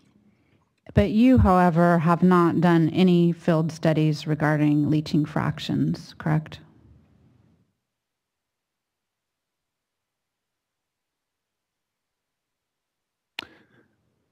Yes, I have. The study, the project, the 10-year project, I guess it's 12 years now, project that I'm talking about in Arizona is highly driven by leaching fractions to maintain a suitable soil salinity within the soil profile for alfalfa production. We care a lot about how much water is being applied, and we soil sample immediately. We know the water quality going on. It's telemetered. We know it every 15 minutes, and we soil sample to the depth below the root zone, and we calculate leaching fractions on a grower basis, which changed because of management of water. And this is the study in Arizona? Correct. Okay. And keeping with page 17 and what you just mentioned in terms of your survey, you cite to on the very last line a personal communication with Howes. Mm-hmm. Do you have any written documentation of these personal communications? No.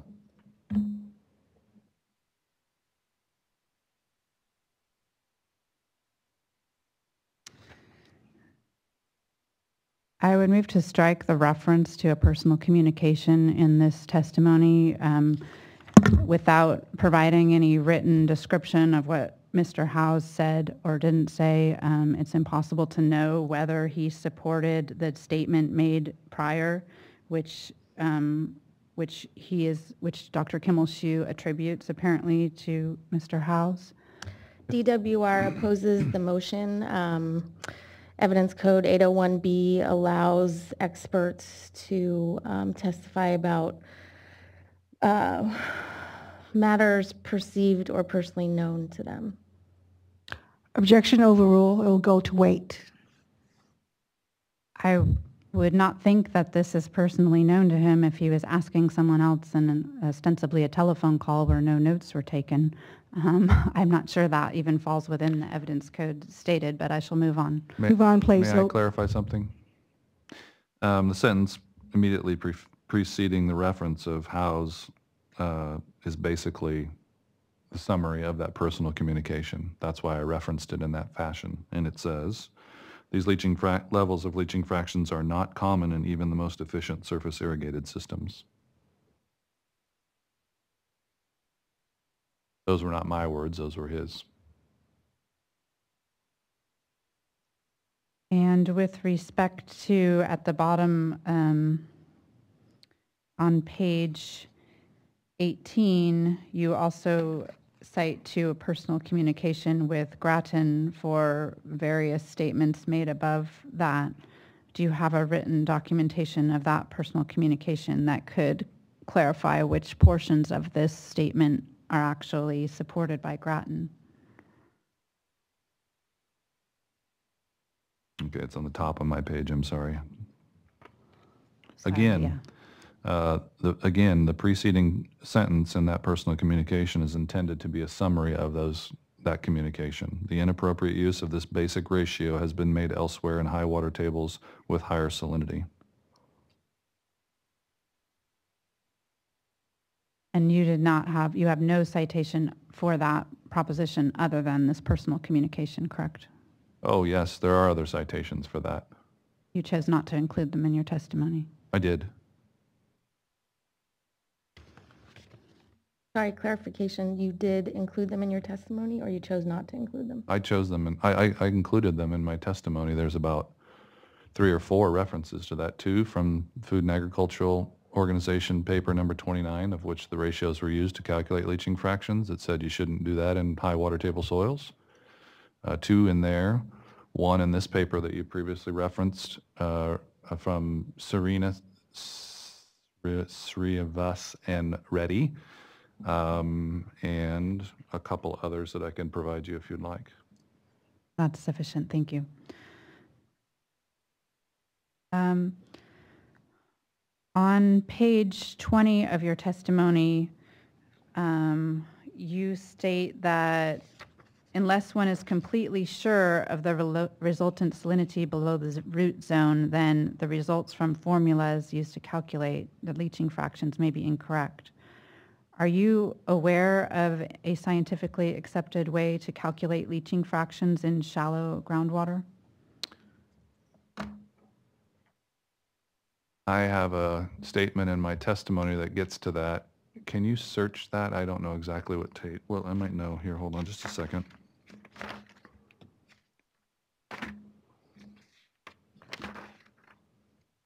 Can you search for Grattan in that document?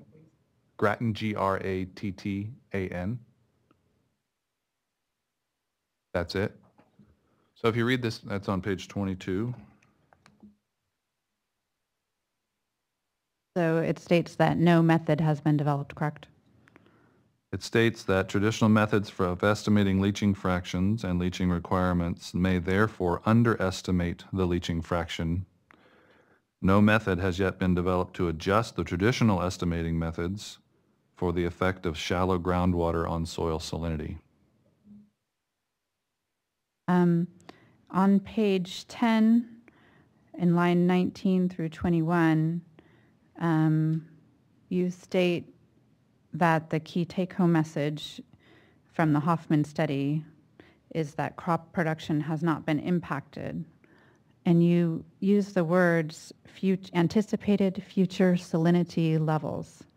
Could you explain what you mean by anticipated future salinity levels in that sentence, please? I'm referring to the range of salinity levels that Hoffman used up to 1.4 decisiemens per meter in the first bullet point that precedes that summary statement. So your opinion does not extend to anticipated salinity levels if they were to increase under this proposed project? I honestly cannot answer that because I don't know what levels they could potentially exceed to.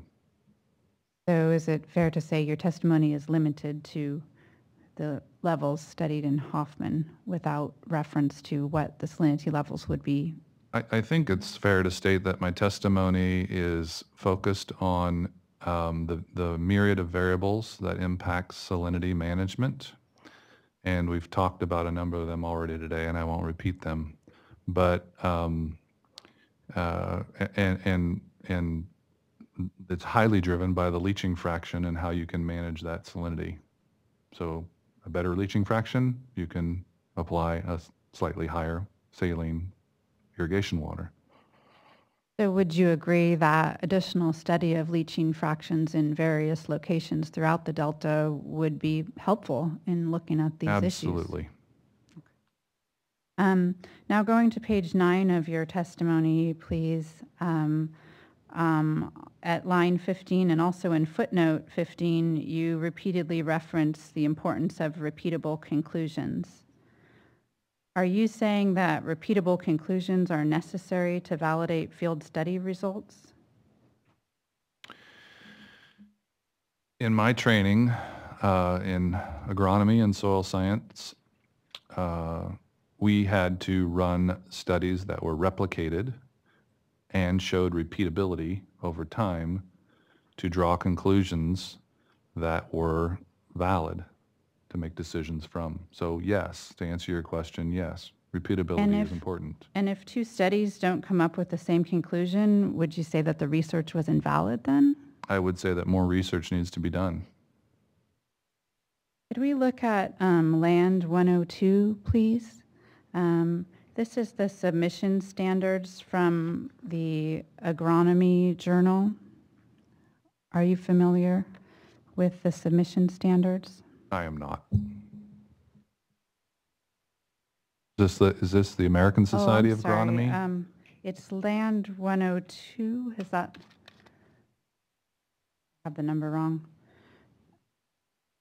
Is there one that's named for the Agronomy Journal? Submission standards in the folder?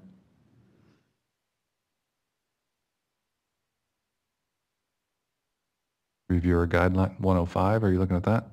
I believe so, although that may be the peer review one. I apologize. That may be 96. Yes. Thank you. You're welcome. You have better eyes than I do. Let's see. So this is the guidelines for reviewers of the Agronomy Journal. Is this familiar to you at all? No. Could we just look for purposes of exploring your statements? I would like to look at the part where it says, I believe on the next page, that in order, there is a highlighted portion. Thank you. So when this particular journal, you're familiar with the journal though, however. Yes, I am. Okay. So when they look for manuscripts, does it sound correct that they would look for sound methodology that is explained in sufficient detail so other capable scientists could repeat it? Correct. Do you have a hard copy of this document so the witness could review it? I should have it in the stack here somewhere. I believe.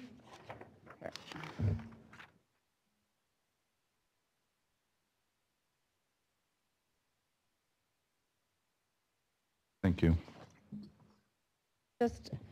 And just for the record, the witness has not seen this document before, correct? Correct. But you are somewhat familiar with it or not? I'm familiar with the journal, but not the submission standards. So would you agree with this statement in regard to, you've opined as to what you're looking for in science. Do you agree with what the Agronomy Journal is saying they would look for in the highlighted text? I highly doubt these are all of the guiding principles or decision-making processes for a highly respected, refereed scientific journal like the Agronomy Journal. To me, these 4 bullet points would be guiding principles, just like they say. When it goes before a review process and a scientific review panel, and that is sent out to experts in the field in different universities and such. There is much more rigor with regards to the evaluation of a manuscript for publication than just these 4 points. This is kind of the first cut. We're not even going to send it to our reviewers if we don't at least do this much. Certainly. I want to focus in on the words repeatable conclusions, though, that you have used. Does this journal suggest that repeatable conclusions are necessary for submission? It says with sufficient detail so that other capable scientists could repeat the experiments. Isn't the point of that that the sound methodology is used and explained so that it may be repeated? Well, another way that that is used to verify repeatable conclusions of a scientific study is an extensive literature review. So let's say that I found that it takes 100 pounds of nitrogen to grow 2 tons of peaches per acre. And somebody in Georgia said it takes 105 pounds of nitrogen to grow 2 tons of peaches per acre. And somebody in Utah says it takes 103 pounds of nitrogen to grow 2 tons of peaches. And I did a study and I came up with 102. Well, that's convincing, that's repeatable in my sense with regards to comparison to other literature that's out there. And within a study, so that's comparison between studies, but within a study, repeatability means I did this more than 1 year. I had replication in the field. And because I did it multiple times, I got the same results. If I had the peach study example and I got 20 pounds, 200 pounds, and 300 pounds, it's not repeatable. And so you need to consider what the environmental factors were that dictated the difference in those results. Okay. Let's move on in the remaining time I have to the to a few questions I have for Dr. Thornburg.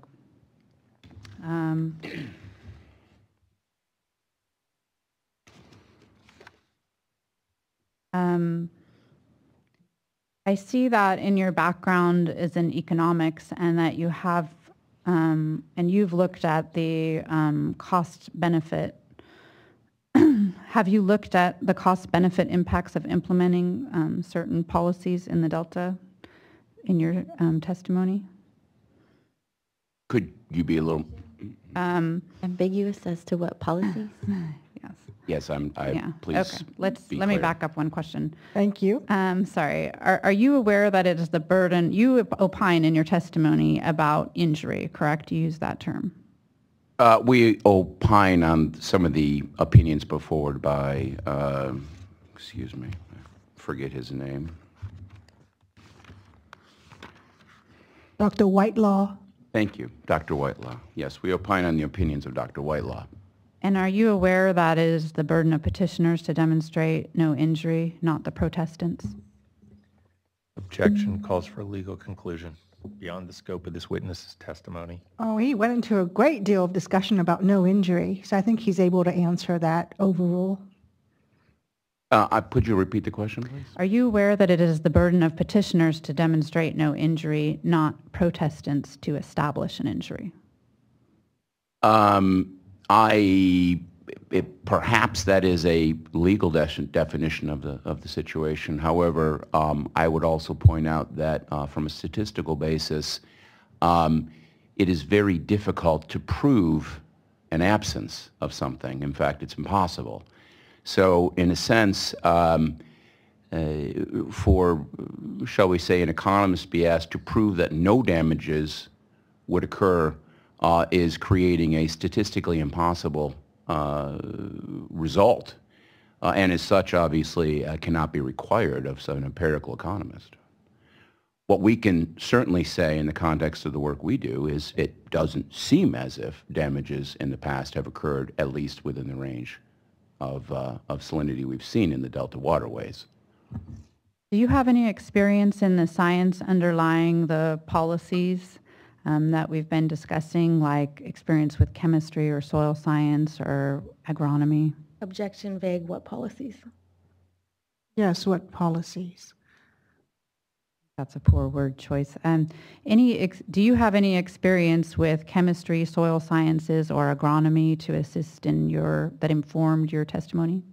Very little. I'm an empirical economist, and I was asked to review econometrics and some of the modeling that was done.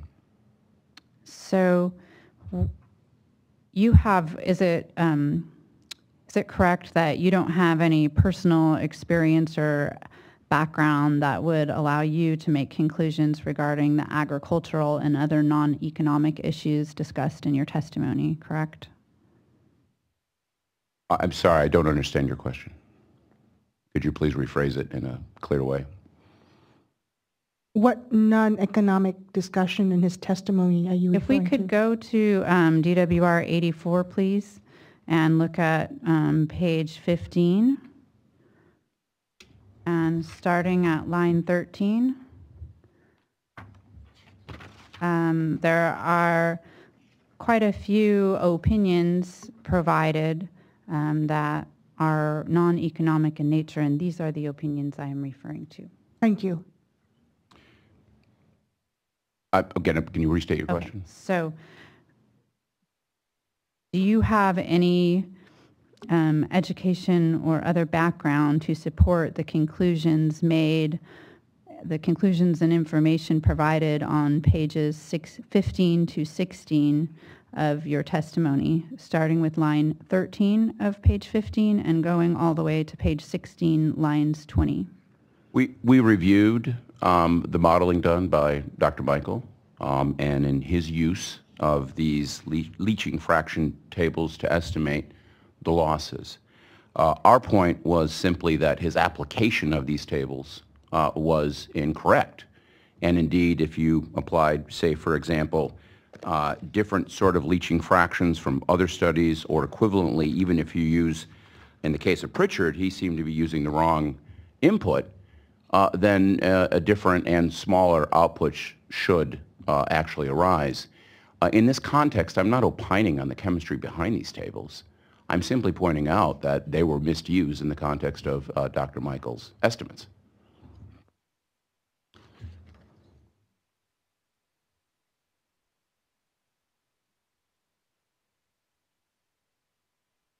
I believe I would like to move to strike starting with line 13 of page 15, where he begins with, I understand that soil with higher salinity, and then he goes all the way through to page, it would go actually to page 18, line 20, where he's discussing leaching fractions and his opinions thereon, which I believe have no basis in his background.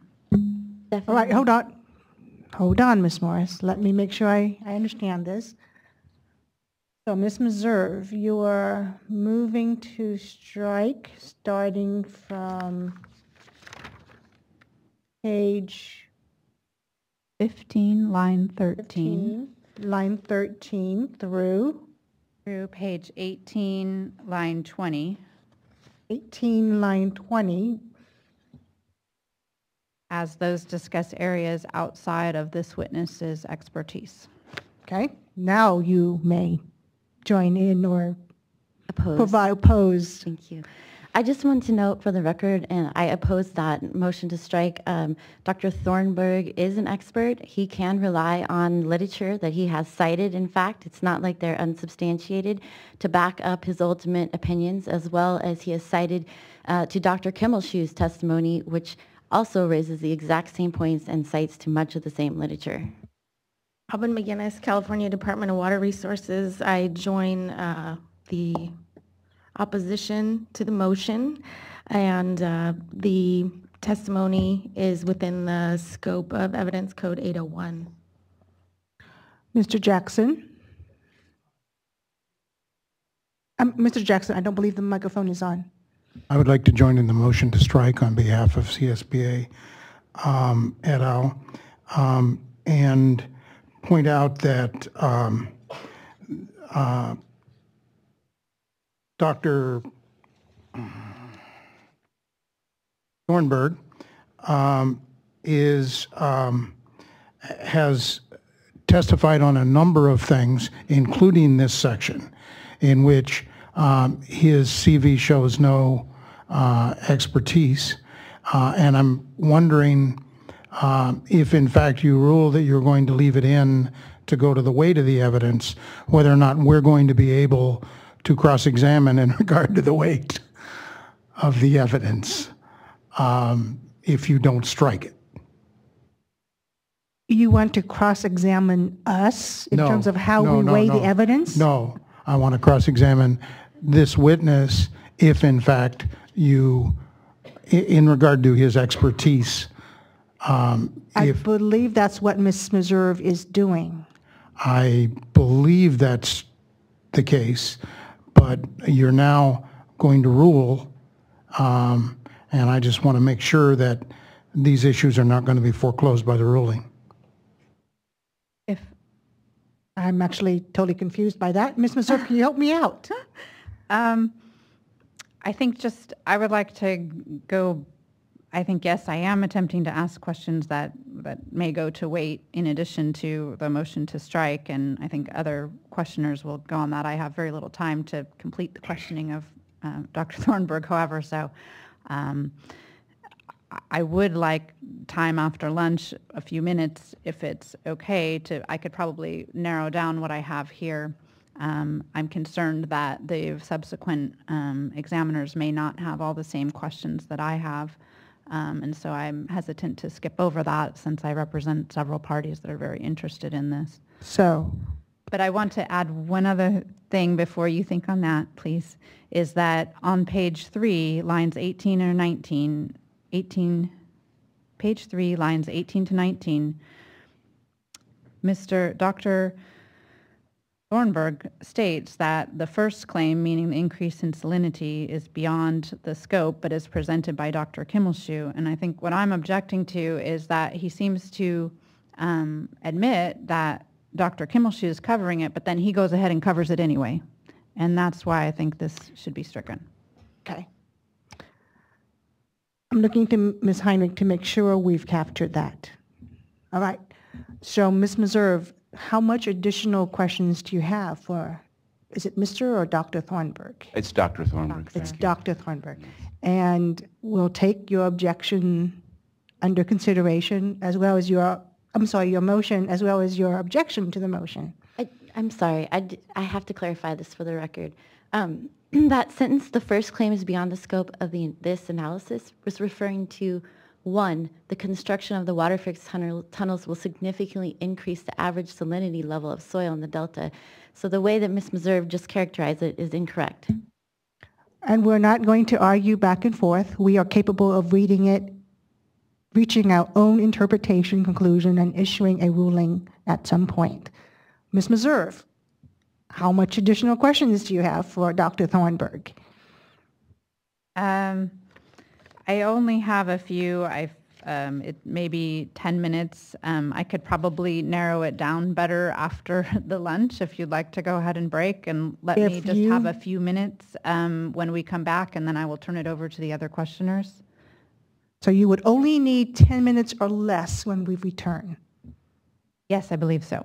Thank you, Ms. Meserve. That was a good answer. Could we just if it's just 10 minutes, can we just finish now? No, but she needs some time to, I believe, organize her thoughts. Is that correct, Ms. Meserve? I think that would be helpful in trying to narrow down so that the questions are indeed non-duplicative. Thank you. As you guys would like as well, I believe.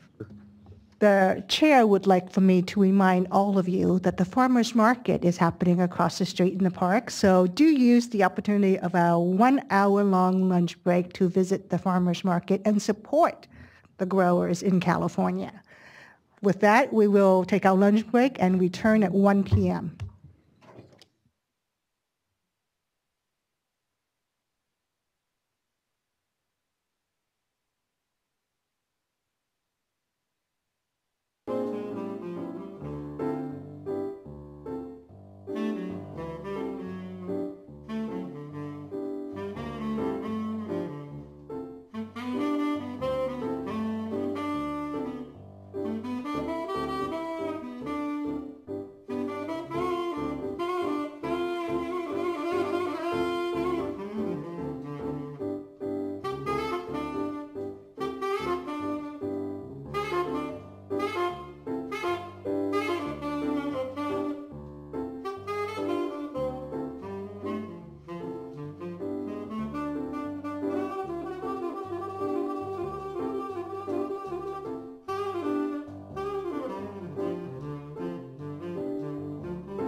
right. Good afternoon, everyone. Welcome back. Hopefully we've all been refreshed. Ms. Meserve. Thank you. OSHA Meserve for local agencies of the North Delta. And just have a couple more questions for Dr. Thornburg.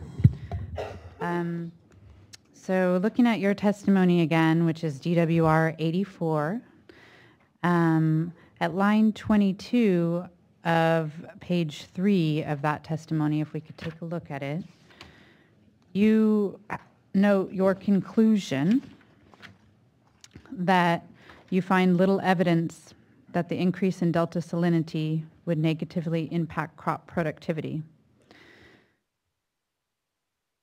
Could you tell me what increase in delta salinity you analyzed to form this opinion? As noted within my testimony, my historical data analysis used information on changes in salinity level over time from 1991 to 2015. That data is shown in a graph on, pardon me, I'm looking for this particular page. On page 21 of my testimony, the graph electroconductivity annual average 1991 to 2015. This is in microsiemens per centimeter, ECM as the case may be. And of course, within that particular range, we were running from anywhere from a range of 300 to a high of slightly over 800.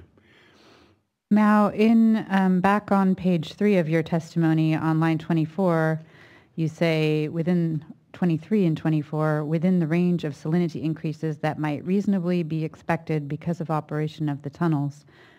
Is it your opinion that these values for EC provided on page 21 are the same as what might be expected from the tunnels? I'm to understand that the, and I apologize, I believe it's the D1641 rules regarding salinity is roughly within these levels, perhaps a tiny bit higher. But then again, in the context of the type of empirical analysis I was doing, we can extrapolate my results, shall we say, to a small degree above and below this. So yes, I would be comfortable that those results could be extended within the context of the D1641 parameters. And are you aware that there is a proposed amendment to the South Delta salinity standard that would increase the level of salinity? Objection, relevance. He's talking. Witness is talking about current standards, not future standards. Ms. Meserve? I will rephrase. So is it fair to say that your testimony is only backwards looking at prior cropping outputs and doesn't attempt to look into a future with tunnel scenario? As already noted, the D1641 standards with the tunnel in place would provide a level salinity within this historic range. And so then, yes, therefore the results of the past analysis can be reasonably projected into the future. And that opinion relies on the D1641 standard for salinity remaining the same, correct? No, absolutely. Obviously, if standards change and salinity was allowed to triple, quadruple, quintuple, there would be a separate argument. But I'm not sure why that's relevant to the conversation we're having here.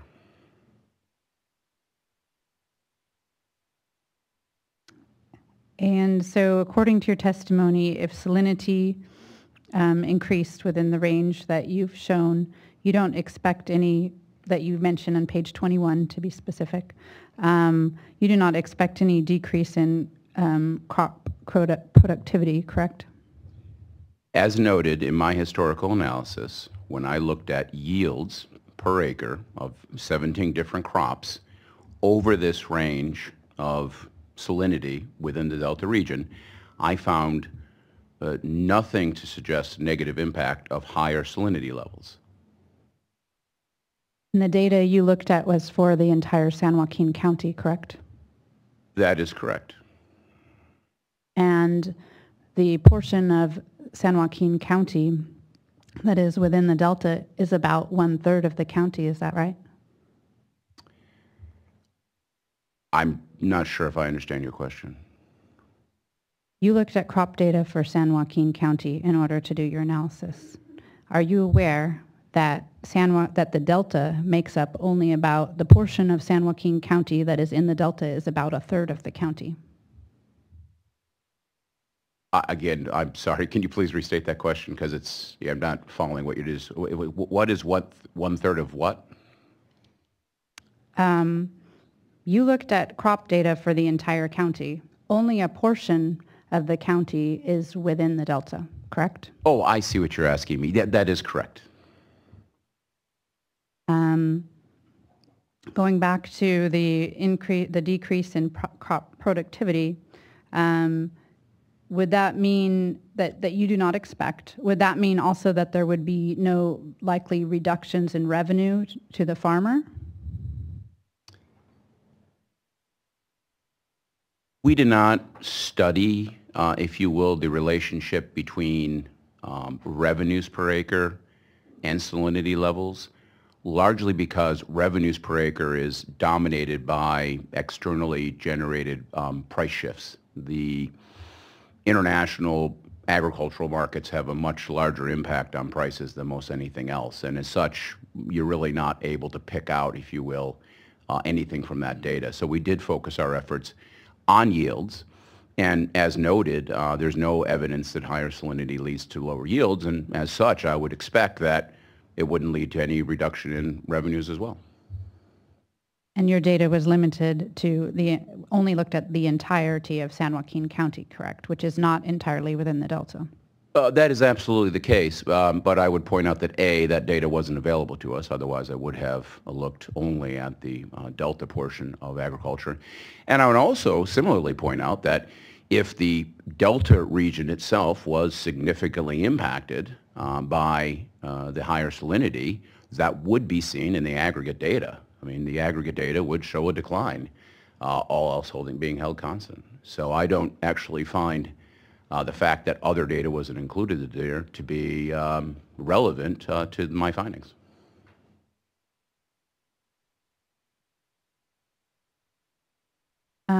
Looking at your testimony again on page 5 and also 34 and 43, you refer 3 times to the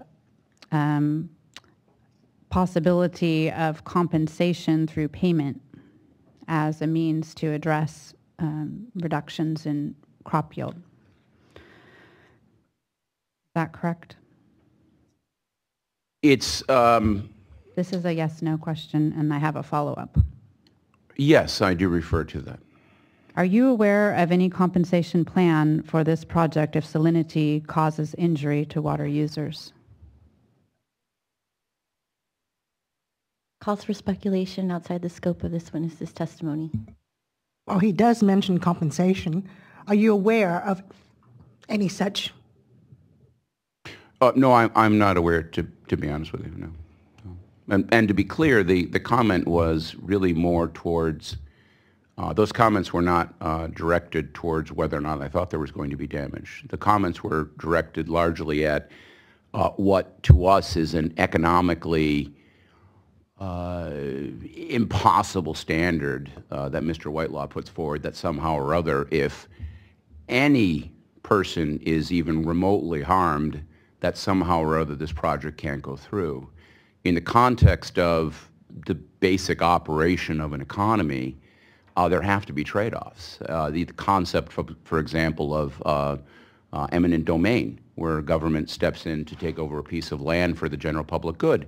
As long as there's compensation for that eminent domain action, it is perfectly legal to do so, and it's understood that that's because the greater good is at play here. So those comments are really largely about Mr. Whitelaw's testimony rather than, shall we say, anything specific to the water tunnels themselves.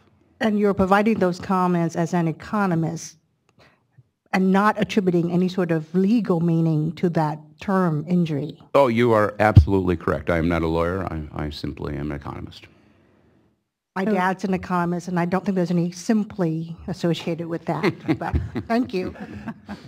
So is it your position that the project will not injure any legal user of water predicated on the payment of financial compensation? I'm sorry, could you restate that question? You state in your testimony that there will not be injury to water users. No. No, that's not what I stated in any way, shape, or form. What I've stated is my entire testimony is wrapped around examining the damage estimates of Dr. Michael and Mr. Machado. My point here is the historic evidence of fluctuations in salinity doesn't show any impact on yield, which in turn to me undermines their estimates. Beyond that, I wasn't asked to testify in the broader question here. The question I was asked to testify on was that whether or not their efforts of empirical modeling hold up under scrutiny, and the answer is they don't. And that's what I'm testifying to here.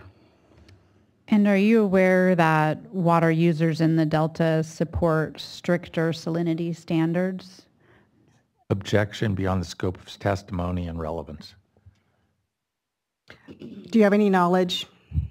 I was not way beyond the scope of my testimony. I wasn't one asked. I was asked to think about it. I'm done. Thank you. Thank you, Ms. Meserve. Mr. Herrick and Mr. Ruiz.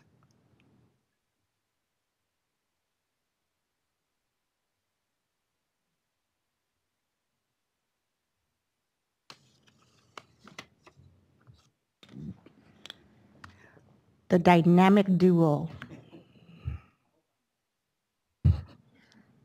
Don't we all?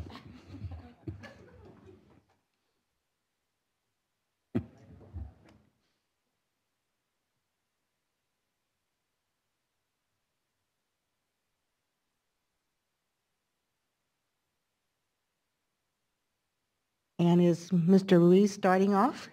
Yes, I am starting off, and my questions will be specifically for Dr. Thornburg. And as I said earlier this morning, I estimated about 50 minutes between the two of us.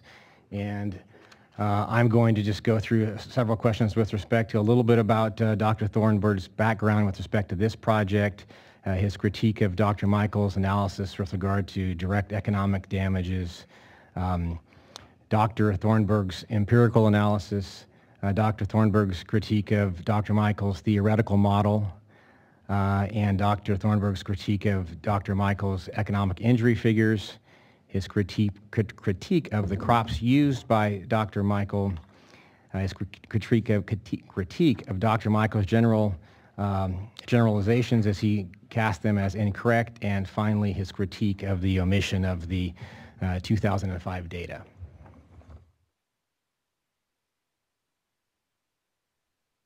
And then I assume Mr. Herrick will take over? All right. Yes, he will ask questions for Dr. Kimmelshoe. Dr. Thornburg, from your extensive statement of qualifications, it's fair to say you're quite experienced in real estate and economic forecasting. Is that correct? That's part of what I do, yes. And your testimony here today, your rebuttal testimony, is about agricultural economics, correct? It's about the agricultural industry, yes. You consider yourself an expert in agricultural economics? I've studied some of the issues before, yes. You consider yourself an expert? I'm an expert enough to handle what was asked of me, which was to take a look at what Dr. Michael and Mr. Machado had done and to ask if those analyses, again, held up under scrutiny. Have you published any scholarly articles in agricultural economics? No, I have not. Did you take graduate classes in agricultural economics with respect to or while obtaining your PhD? No, I did not. Did you consult with any agricultural economists with regard to the preparation of your rebuttal testimony for this proceeding? No, I did not. Have you spoken with any farmers in the Central or South Delta with respect to the effects of salinity on crop yields and crop patterns? No, I have not. Have you been in the Central or South Delta? Yes, I have. When is the last time you were in the Central or South Delta? Oh, perhaps 2 years ago. Have you reviewed the testimony of any of the farmers in this proceeding with respect to the effects on, from salinity and crop yield and crop patterns? No, I have not. As noted, that was not what I was asked to do, sir. Thank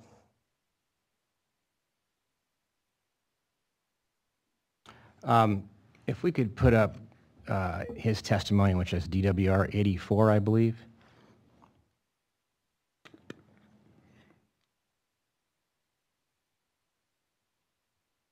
And if we could go to the bottom of page 7 and top of page 8.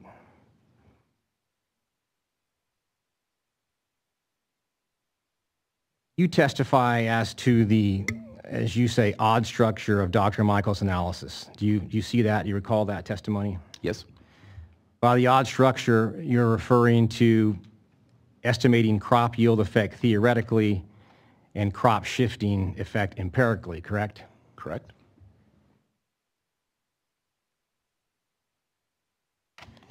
Dr. Thornburg, isn't it true that Dr. Michael used the theoretical approach to yield because there are no Delta-specific data on crop yields, but he used an empirical approach on crop choices because there is Delta-specific data on crop choice?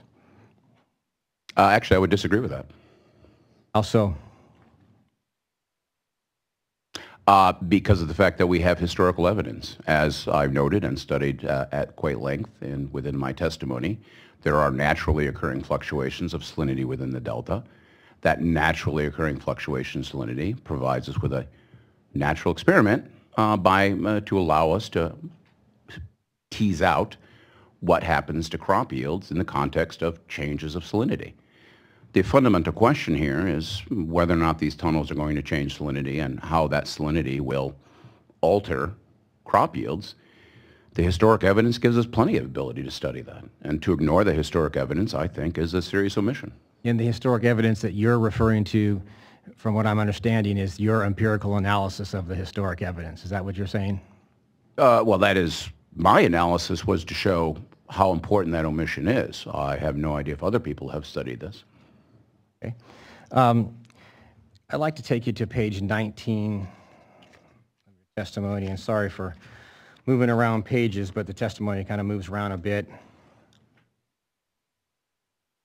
Beginning at line 17. In speaking of your own salinity yield analysis, you say you chose to examine a much broader array of crops in the Delta as determined by the San Joaquin County Crop Report, correct? Correct. And on page 20 of your testimony at table 6 is based on the San Joaquin County Crop Report for 2015, correct? Correct. And you're aware that the San Joaquin County Delta is only but a portion of San Joaquin County overall, correct? Correct. And you were aware of that at the time you prepared this testimony? Yes, and while I asked to see if there was data on the Delta region specifically, I was told by the folks I was working with that even if such data was available, we were highly unlikely to be given it. And as such, my empirical efforts were unfortunately curtailed by that lack of data.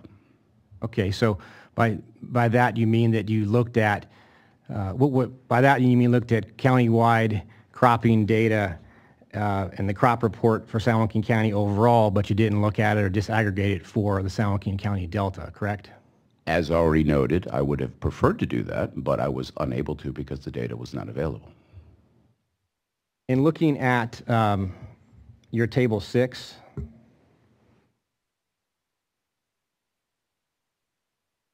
are you aware, for example, on the left column you've got cherries in there. Are you aware that there is about a few hundred acres of cherries in the San Joaquin County Delta?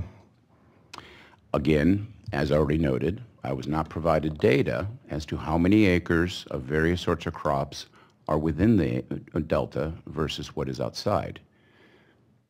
So that would be an answer. You don't know the answer then, that there's only a few hundred acres of cherries in the delta? That is correct. And looking at that on the left column under almonds, are you aware that there's only 3,200 acres of the total almonds you've got listed there in the San Joaquin County Delta? Sir, I'm going to have to rely upon your expertise on this because you clearly have access to data that I do not have access to.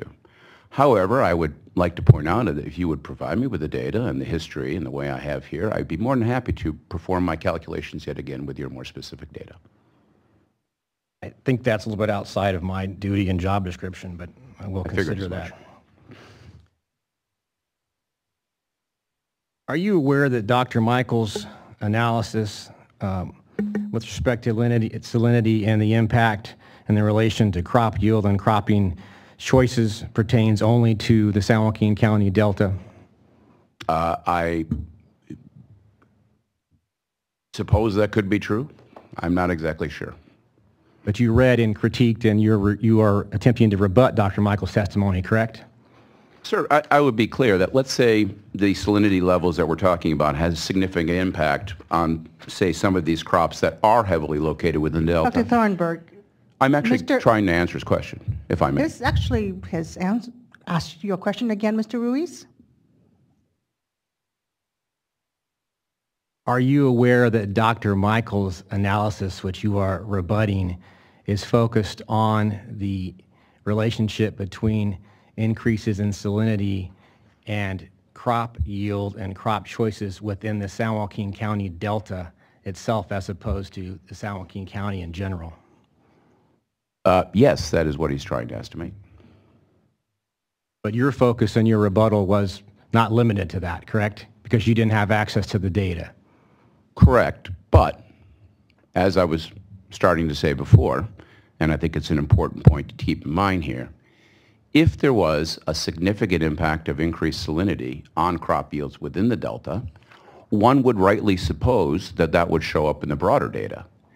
Just because I'm using a broader set of data doesn't nullify my findings that there doesn't seem to be any negative correlation. Because even if a portion of the acreage I'm looking at is within the Delta, and that is negatively impacted by salinity, then the overall number should also show a decrease.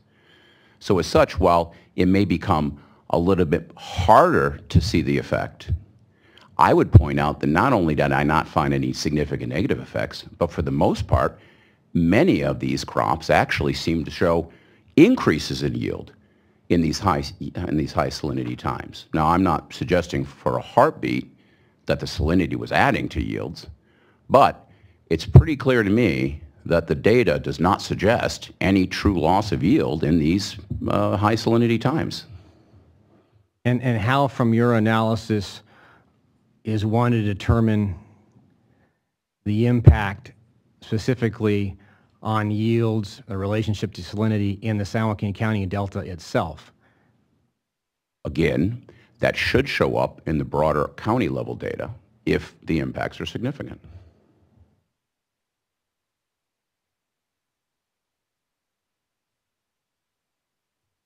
Are you aware that, and I think we've probably established this, but are you aware that the source of irrigation water for San Joaquin County Delta farmers is almost exclusively Delta surface water?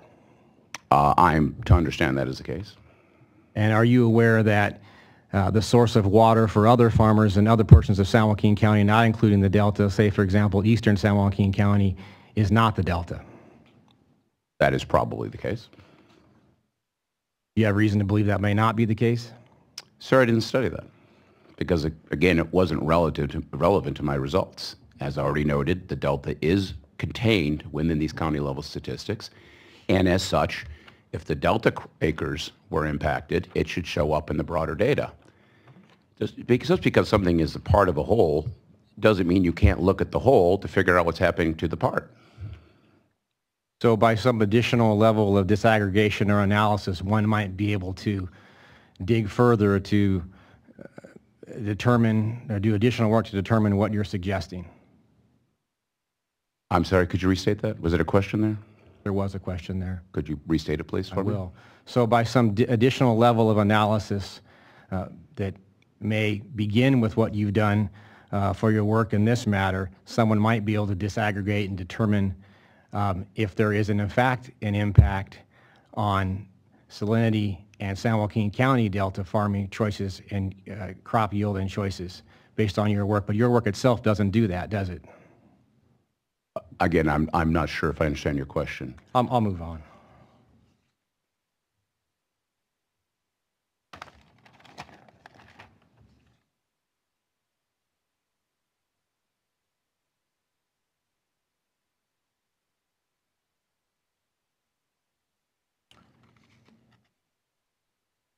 If we could look at page 11 of your testimony. And it looks like it's beginning at line 18. You say that Dr. Michael's analysis is based on a sample of crops that are not representative of the overall Delta economy, that the 6 crops selected in no way accurately reflect agriculture in the Delta. Do you see that? Yes. Are you aware that corn, alfalfa, and processing tomatoes are the top 3 crops by acreage in the Delta? No, I'm not. No, I'm not. Okay. You didn't look at that, or you don't have knowledge of that those particular issues. Is that fair? I think it's fair to say that I was not provided with the data that would have helped me figure that out. Then how can you say that the crops that Dr. Michael analyzed or looked at are not representative, in no way accurately represent agriculture in the Delta? Your point is very well taken. That is an overstatement on my part. Obviously, we were, by definition, constrained to looking at overall county data. I probably overstepped by making that particular statement. Fair enough.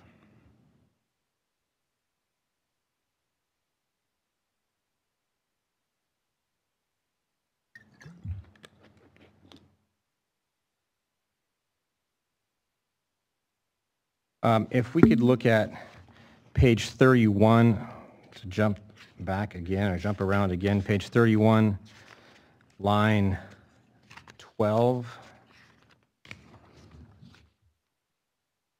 Getting at line 12. You see that? In your testimony, you noted that 2005 data was not included in the model. And you state that it raises the question of whether the data was omitted for other possible reasons. Do you see that? Correct. Yes, I do. I'm sorry. Okay. Thank you. Appreciate it. What other possible reasons are you suggesting? Unfortunately, I have was only made available to me the results of Dr. Michael's analysis, not anything having to do with his data used or the actual regression model that was in place. What I do know, as someone who has over 20 years of experience in empirical economics and applied economics, is that you don't lightly drop data. Typically, if someone is randomly dropping data, they have to have a very clear reason for doing so. And from my perspective, it wasn't made clear to me exactly what the problem with that particular year was, why that data would have been excluded from this particular sample. As such, my suspicions, of course, immediately arise that perhaps the 2005 data was not allowing the model to produce the results that were desired by the research. From my perspective, that's not a fair reason for excluding data. Now, if there was a better reason for it, I'm happy to hear what it was, but there was not any reasonable explanation given, and candidly, as such, that raises red flags. Are you aware of the 2013 draft BDC Economic Impacts Report that was produced on behalf of one of your clients, the Department of Water Resources? Stephanie Morris, State Water Contractors, outside the scope of this witness's testimony. Mr. Ruiz? Yes. I believe you will link it up? I will. All right. Well, just wait. Ms. Morris, are you aware of that study? Are you aware of that report or that study? Off the top of my head, I don't know what report you're talking about. Okay. And this isn't to suggest that this means that you're going to know what it is, but you do, at page 6 of your testimony, beginning at line 12, see that you say that the BDC, and I believe you're citing something that Dr. Michael was citing in fairness, but you say the BDCP statewide economic impact report examines a scenario in which the Delta tunnels cause a 1.1 increase in average salinity. Do you recall that? Right, that's something we pulled just directly out of Dr. Michael testimony. But you haven't read or reviewed or don't have any other knowledge of the results or of that particular report or study, correct? No. Okay. So you wouldn't be aware then that that study also omitted 2005 data, the very same 2005 field data? You wouldn't be aware of that either? I would not. Okay. And was that the study which you asked him about, to which Ms. Morris objected? It was. All right. Overrule.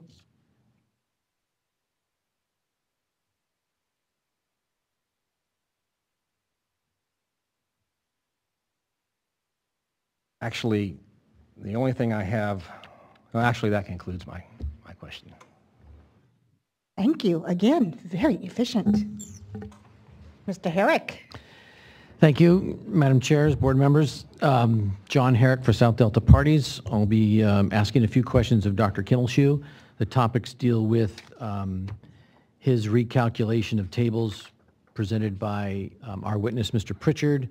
And then I want to go into a few questions regarding his citations to, and I'll say reliance on, although he can disagree with that, the Hoffman report for contrary conclusions then were done by our witnesses. So with that, Dr. Kimmelshue, if we could turn to, I believe it's page 30 of your testimony, which is DWR 85, sorry. And that is second table 4. And is it correct to say that this table is your recalculation of a table that Mr. Pritchard prepared, only using the proper inputs proper inputs? Yes. And just I apologize for my unfamiliarity with the topic, but just so we can see it, near the top there in the first box, you have ECE threshold and ECE at 0% yield reduction. You see that box? Yes. And the bottom line of that box says, it just has the letter B. Is it correct to say that's the slope resulting from the yield reduction curves? Would that be a correct way to say that? Yes, probably. Okay. Yeah. And you can correct me, I'm not trying to confuse things, I'm just trying to get to an ultimate question here. Sure. And when you recalculated those 3 groups, and by that I mean a 5% leaching fraction, a 10% leaching fraction, and a 15% leaching fraction, which are below that, you used the data from that letter B line that we just talked about above? The only data that I changed in this table are what is highlighted in red. Now, I'm not trying to trip you up or anything, but when we recalculated what you did, it appears that for the 5% calculation, you used that B line, but for the 10 and 15% calculations, you used the line above it data, the ECE at 100% yield reduction. Is there any way for you to just quickly calculate one line of the 10% to see if indeed you used the B line or the 100% yield reduction line, or is that too much to do now? I'd probably have to get the data off my servers and redo it later. Okay. Okay.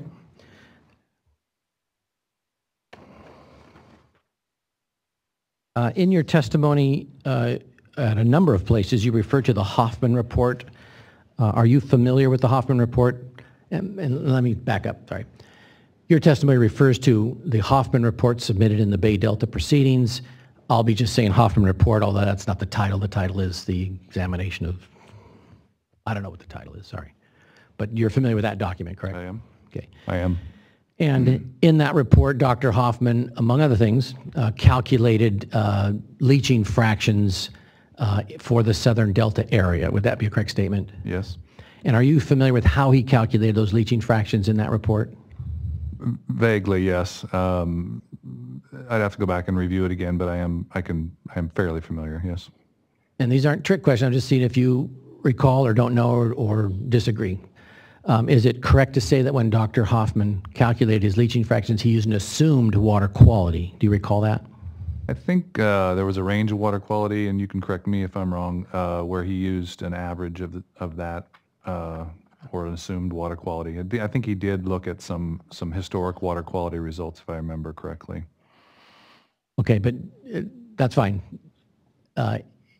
Did he examine measured water quality data for his input calculations for leaching fractions? Do you know that? I can't recall. Okay. And as I've said before, excuse me for using these coarse terms, but there's a salt in component, which is the applied water salt. Mm-hmm. And then there's I label it salt out component, which is, roughly speaking, the drainage that comes out of that. And those are the inputs for calculating a leaching fraction generally. Is that correct? See, that is the kind of question that I have in my overarching testimony. In that the salt in component, the terminology that you use and Hoffman uses, is, I think, fairly well agreed on, that it is the irrigation water that's applied to the surface of the soil, right? The salt out component is, in my opinion, questionable with regards to where, and I said this earlier today, the salt actually came from. And I question this in the Leinfelder-Miles paper itself as well. And in using the ratio that Leinfelder-Miles used, and if you're using the ratio in the Delta anywhere, that salt out component, by true definition of a leaching fraction as calculated by Ayers and Westcott, should be, the salt should be contributed from the overlying applications of salt, not from underlying contributions. And do you know what data Dr. Hoffman used when he did his leaching fraction calculations? I cannot recall. Okay. And I'm just trying to see if I can spur your memory. It may not work, but do you recall that he used tile drainage information from a certain area of the Southern Delta? I remember reading about that, yes. Okay. And to your satisfaction, was tile drainage water an indication of the amount of water, applied water salts that leach through the soil? It entirely depends upon the site. Okay. And what I mean there is growers drain their fields to get water out of the root zone, right? For the purposes of producing profitable crops. And some of that water can come from above, some of that water can come from below. I did my research, my PhD and master's research on high water table soils in the eastern coastal plain of North Carolina, and we had 3 treatments. We had free drainage, we had controlled drainage, and we had sub-irrigation. So there's a multitude of ways, what I'm telling you, there's a multitude of ways to manage those drainage systems. And it really depends on how those drainage systems were managed, number one. And it depends on where the water table depth was, number 2. And so it's important to understand what I was reiterating earlier about the site-specific location of those fields. Do they have under drains, or are they only drained by surface drainage systems, toe drains and such in the fields? And so that is critical to understand where that is coming from. Thank you. But getting back to my question, do you know whether or not Dr. Hoffman's tile drainage data was a result of excess applied water, salts leaching through the soil, or it may have been something else or a combination thereof? I do not know. That's one of your criticisms of the Leinfelder-Miles study, is that the salt out measurement, I'll say, may not reflect only the applied water salts, but may also reflect some other salts, correct? That's correct. And so, it may be that Dr. Hoffman chose fields where he was more confident that the water table depth was so low that it resulted in some high level of confidence that the salts that were in the drainage systems were from salt applied from above. Let me give you a hypothetical. If the tile drainage data used by Dr. Hoffman is from 15 feet or deeper drains that are in the groundwater, wouldn't that bring into question his conclusions too? It depends on where the groundwater came from. It depends on if that groundwater came from all that was applied on the surface versus from irrigation and precipitation, or if it depends on if it came from seepage. Right. And if there's just a groundwater table 15, 20 feet down in that area that's, has what, 20,000 years of accumulated salts in it, that would not be water that resulted from applied water for irrigation, correct? I have no way of knowing. Okay. But those are the key things in deciding whether or not the calculation of leaching fractions is reliable, correct? The fundamental definition of leaching fraction is the salts that are below the root zone, immediately below the root zone, came from that which was applied above. Okay. So not knowing the particulars of Dr. Hoffman's salt out number, how are you able to conclude that his report is more reliable than Michelle Leinfelder's? The way that Leinfelder Miles, sorry. I'm sorry? I was finishing out her name. Sorry. The way that I conclude that is the additional literature that Dr. Hoffman looked at was quite extensive, and it incorporated a lot of literature with regards to refereed, scientifically vetted literature. It incorporated a lot of literature with regards to high water table soils and leaching fractions that are representative of those high water table soils and underdrained systems. Just so happens that his calculations matched those literature values fairly well. Dr. Leinfelder-Miles' leaching fractions are notoriously low. When you say notoriously, to whom is it notorious? That's sort of a very maybe bad I should choose a different term. word. In the realm of leaching fractions that Dr. Hoffman looked at and in the work that he did, they match up quite well with regards to consistency. Again, we get back to this reliability and repeatability, I should say, repeatability of results. And that helped inform him with regards to what the leaching fractions should be. Dr. Leinfelder-Miles' leaching fractions are definitely on one end of the spectrum of what we should be expecting and what others have experienced in previous studies in the Delta. Do you think that Dr. Hoffman's anticipated results, you just said what he expected to see, being confirmed by using an assumed applied water and a undesignated tile drainage water quality, you think those are reliable numbers then? I think they're reliable in the fact that they match refereed scientific literature, of which his study had reviewed quite a bit. He reviewed lots of literature, but there were no in-delta leaching studies reviewed by him, correct? Because there weren't any. There may not have been, but there were other areas that had leaching studies related to high water table soils, such as in the Imperial Valley and other places.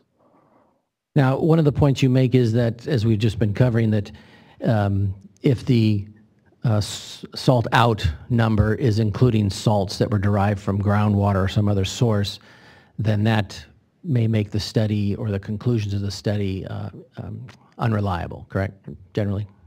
Again, it depends on where that water came from. But if regardless of the source of that salt, if that indicates there's a problem with the soil salinity, isn't that the starting point for analyzing any other impacts on those crops in those soils? So whether or not the salt came from the applied water or not, that's the beginning condition for an analysis, isn't it? Can you rephrase the question for me? The purpose of this hearing is to determine whether or not, and then make legal conclusions later about whether that constitutes injury, but to determine whether or not a proposed action will have an effect on water quality. That's one of the issues. Mm-hmm. So I'm asking you whether or not you trust Michelle Leinfelder-Miles' conclusions on salinity. Isn't she describing the conditions in that soil, even if it's not from the applied salt, but it's from some other source too? In her testimony, she does recognize conditions of salt in the soil profile. And again, it is a function of where it came from. And in her testimony and in her summary reports, I have no way to know where that salt came from. That's been one of my criticisms, as you know, Mr. Herrick, as to where that salt came from. And I just don't, I find it difficult to believe why we can't see a map of where those fields were sampled, and that would help me greatly with regards to understanding the surrounding environment and the potential impacts, water table depths. Were there drainage systems installed? Were there not drainage systems installed? Were they subsurface? If they were they surface? All those things come into play. Okay, but I've moved beyond that in my question. So let me get back to my question. Notwithstanding your criticisms, isn't the soil salinity that she measured, regardless of the source of that salt, isn't that the beginning condition against which we would judge impacts from some other action? If you were implying that the soil salinity at a certain point in time is a beginning condition, and you say that that point in time is August 2016, I disagree. No, I'm not saying that. I'm asking you to answer my question. I'm dealing with the alfalfa study in the South Delta, so I'm not dealing with any of the North Delta things. If Michelle Leinfelder-Miles' study is a current condition for that time frame, that was a 2-year study, and it shows as a X amount of salt in the soil profile, isn't that the beginning point against which we might judge a project that affects that? Objection, Stephanie Morris. I think the question's vague and ambiguous, and it assumes facts, not an evidence, and it's an incomplete hypothetical. I don't know if you're trying to, I don't know if the question is going at some kind of baseline, but based on a 2-year study, I cannot understand the question. I'll sustain her objection on the ground that I, too, am having trouble understanding the question. Well, let me see if I can rephrase it. Please.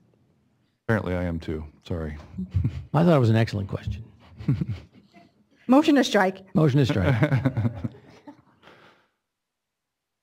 Regardless of the source of the salt in the soil that the Leinfelder-Miles study showed or concluded, isn't that the condition against which we would judge a change in applied water salts having effects on the soil salinity? It depends entirely on when you take those samples and what that concentration is at that moment in time, and it depends entirely upon the environmental conditions that dictated that concentration at that moment in time.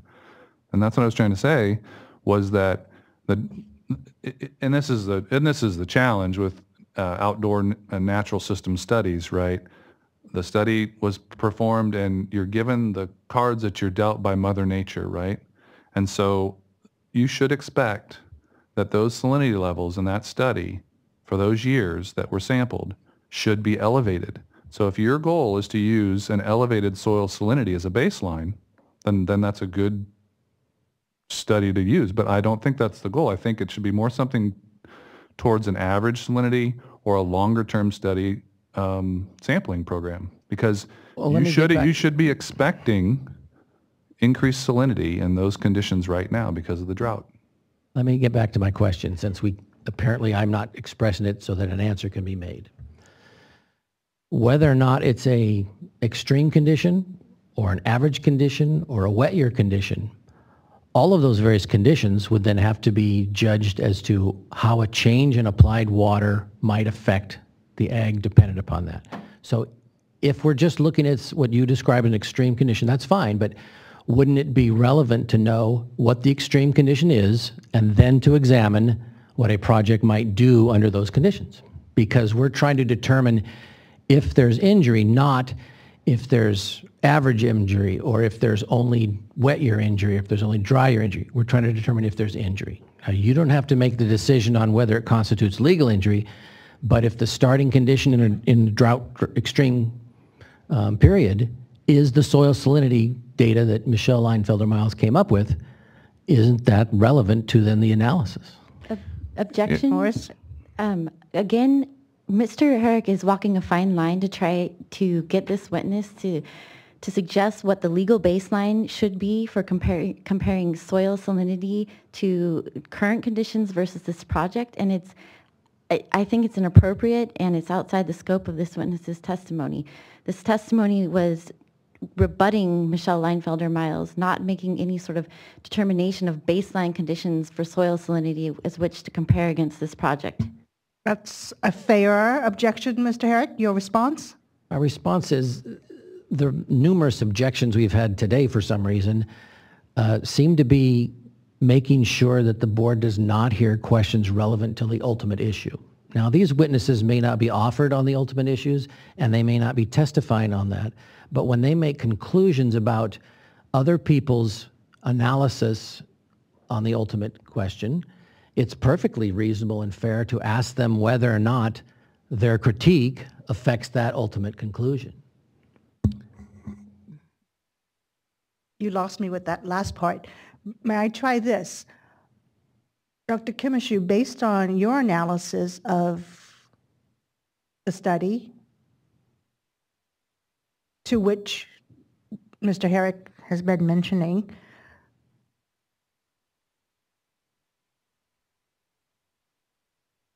do you have any thoughts to offer in terms of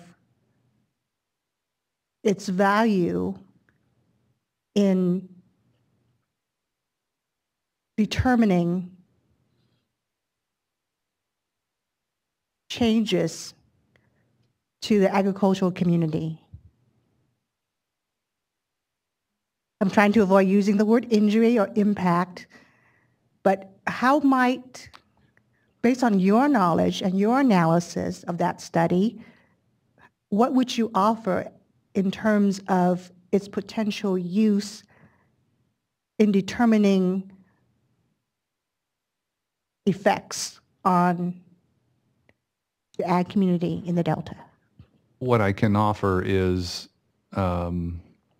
that the results of that study represent one end of the spectrum in an extreme circumstance. We have gone through a drought condition, and I know I'm saying things that everybody knows here, but I think I should say it for the record, that has resulted in concentration of salts, has not allowed for precipitation to leach, much like we saw this winter. Again, I would love to go out there and take some samples right now. I think you would see something very different with regards to the salinity levels of the soils. But I think, to answer your question, it represents an extreme point in a continuum of what the soil salinities may be. Just like modeling results use historic time frames of wet, average, dry years, the results of Dr. Leinfelder-Miles' studies represent dry years. That's my opinion. That's good enough for me. Dr. Kimmelshoe, did you review any of the other testimony that's been presented in this hearing by the South Delta parties in preparation for your testimony? I reviewed Dr. Leinfelder-Miles' testimony and Mr. Pritchard's. You did not, did you also review the testimony of the, I'll say, farmers that were presented earlier that discussed their allegations anyway of ongoing salt damages? Yeah, I believe I reviewed a testimony by, help me, vineyard grower. Grant, is that the name? That's North Delta. That's okay. I just, that's fine. Did you review any of the comments or submitted declarations in the Bay Delta process dealing with the Hoffman report in preparation for this testimony? No. Okay.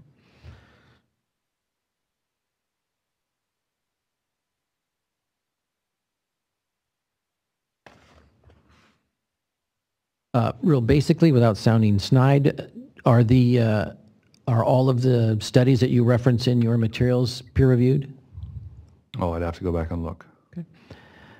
Do all the materials that you reference in your testimony include specific locations of the fields that were used in the test? Probably not all of them. Okay. I don't have any further questions. How's that for short? Oh, I do have one further question, just to end on a horrible note. Dr. Kimmelshoe, was it your employees that were trespassing on South Delta lands this summer to verify the aerial photographs of crops?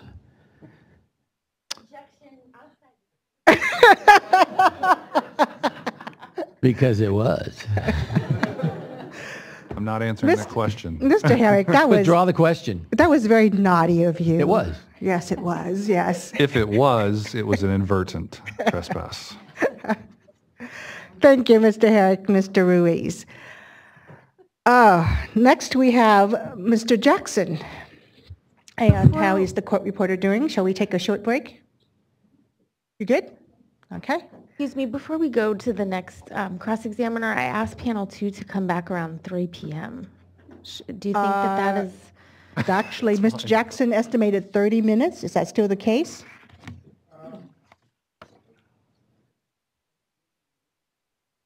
I think given the length of the answers, I'd like to raise that to about 45. Okay. And what time did you ask the I witnesses? asked them to come back at 3. And if we're ending at 4:30, I'm wondering what we anticipate. Hold on a second. Excuse me, I was not, I did not hear what you just said. I was on my way up. What was it again? Who's coming back at 3? I asked the hearing officer I let her know that I asked our panel 2 to come back at 3 o'clock. Your other panel? Yes. Okay. After Mr. Jackson, I have Ms. Womack. And Ms. Womack, are you still anticipating 60 minutes? Okay. We will try to be done around, I think that might, Ms. Seward. Your microphone. Yes. Button, is that on now? There we go. Nikki Seward with Snug Harbor, 15 minutes at the most. Because it is now 2 o'clock, my guess would be 3:30 is closer. Okay, I'll let them know. Thank you. To begin my cross, I have no questions for Mr. Kimmelshoe. All my questions will be for Mr. Thornburg.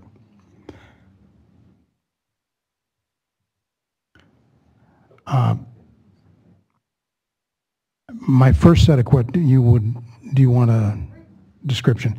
My first set of questions will be about the qualifications of Mr. Thornburg and about the summary of findings from Mr. Thornburg. It's a Dr. Thornburg, sir. Dr. Thornburg.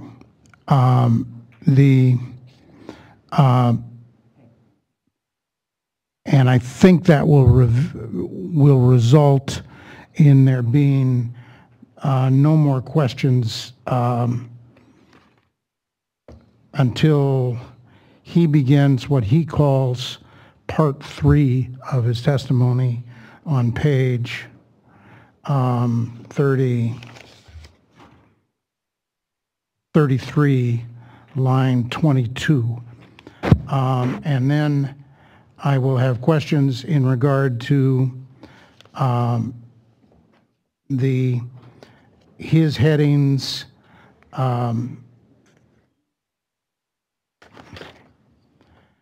non-agricultural economic impacts, incorrect assumption about the Waterfix by reducing farmland, the standard set by my witness, Dr. Whitelaw, and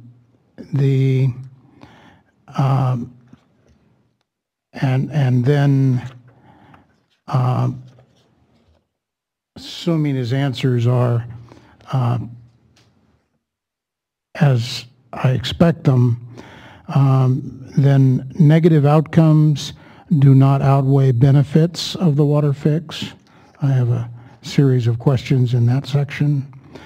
Economic theory does not support Dr. Whitelaw's strict interpretation of the no injury rule. And then his conclusion.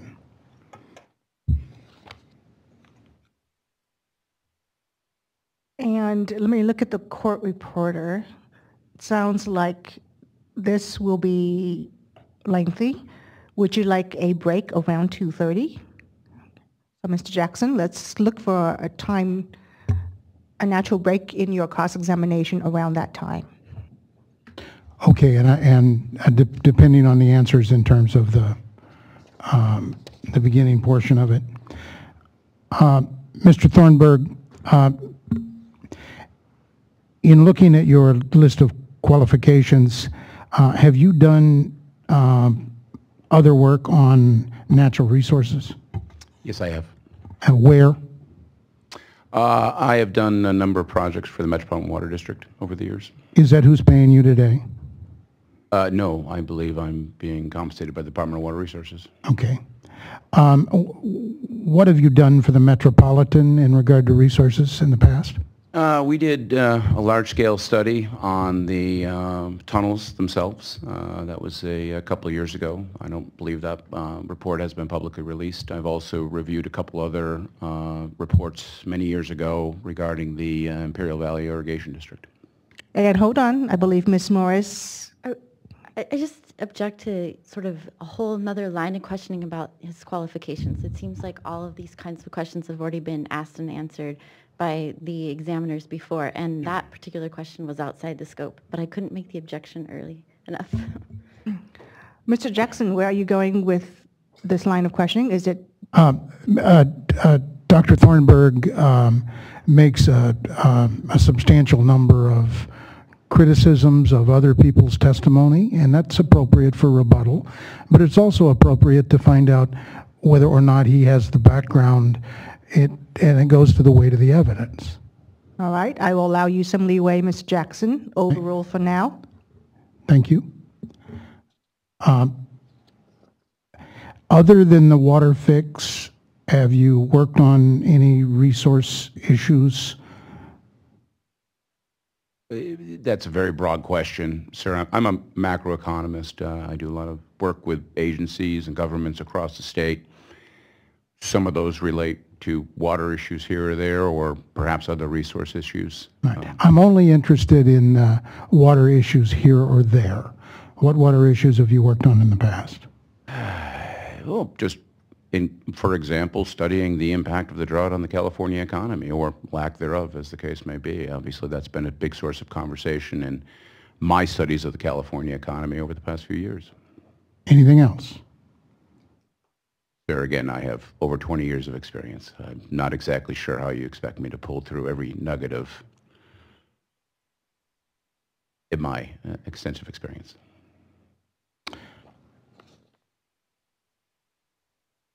So, on page 3 of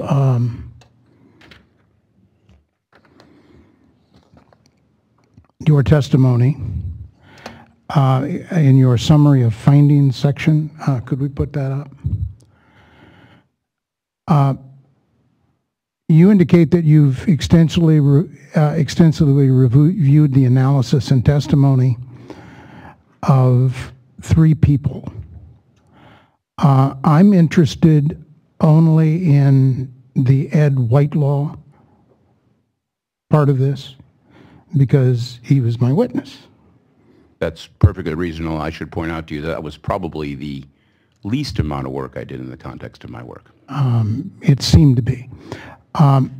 So when you mention Michael et al., and when I find things quoted that were not in my witness's testimony, hypothetically, do you have information that leads you to believe that these 3 people were working together? I'm not exactly sure of your question, sir. I was using Michael et al. As simply a shorthand so as to not have to constantly repeat things. If I inadvertently included Ed Whitelaw perhaps in some of these comments, my apologies. Obviously, no slight was intended. Therefore, did you attribute to Mr. Whitelaw individually your rebuttal to him alone?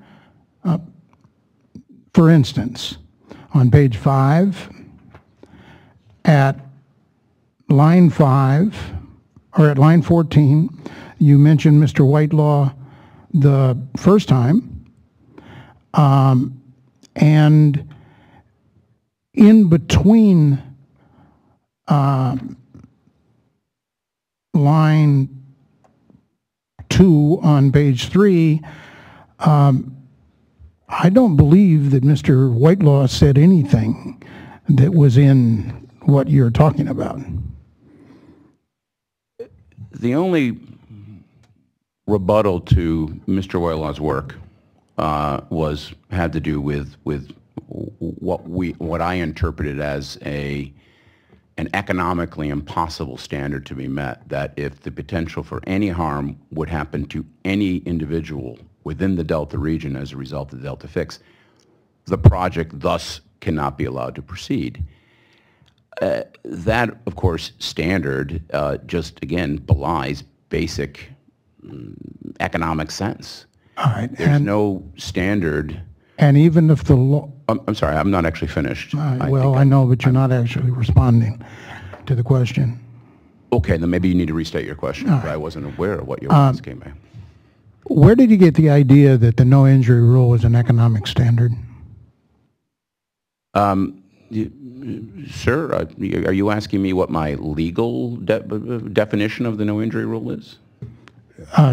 No, sir, you're not a lawyer, are you? No, that's exactly right. So I wouldn't be So able to give you that. when you call the no injury rule, when you say that Mr. Whitelaw establishes far too high a standard, was it your understanding that Mr. Whitelaw was describing an economic standard? I was applying an economic standard. Now, whether or not Mr. Whitelaw's interpretation of the law is valid or not is not for me to determine or argue anything of said. However, I am allowed to have an economic opinion about what someone is claiming is the legal standard. And the economic opinion is that that standard is simply not reasonable in any true economic question.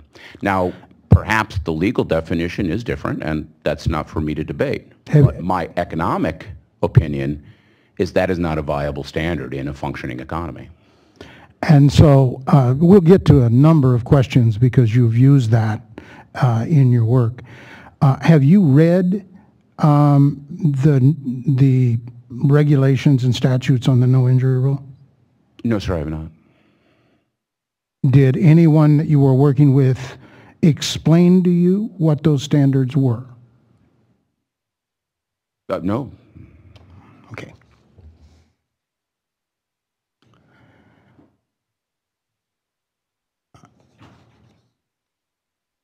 So in looking at the testimony,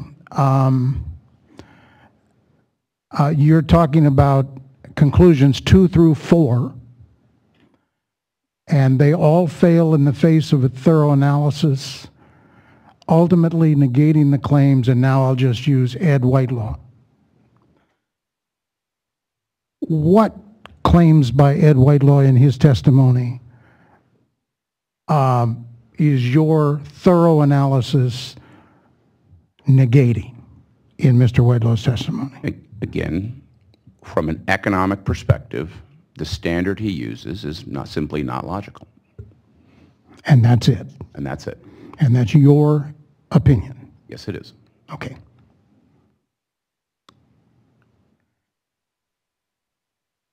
So the next time that Mr. Whitelaw is mentioned in your testimony, I'm sure he will forgive me if I sometimes call him Mr. Whitelaw. He's not here. You can call me Chris, by the way. Thank you, Chris. You say that the flaws in the testimonies of Michael Machado and Ed Whitelaw have weaknesses of their own.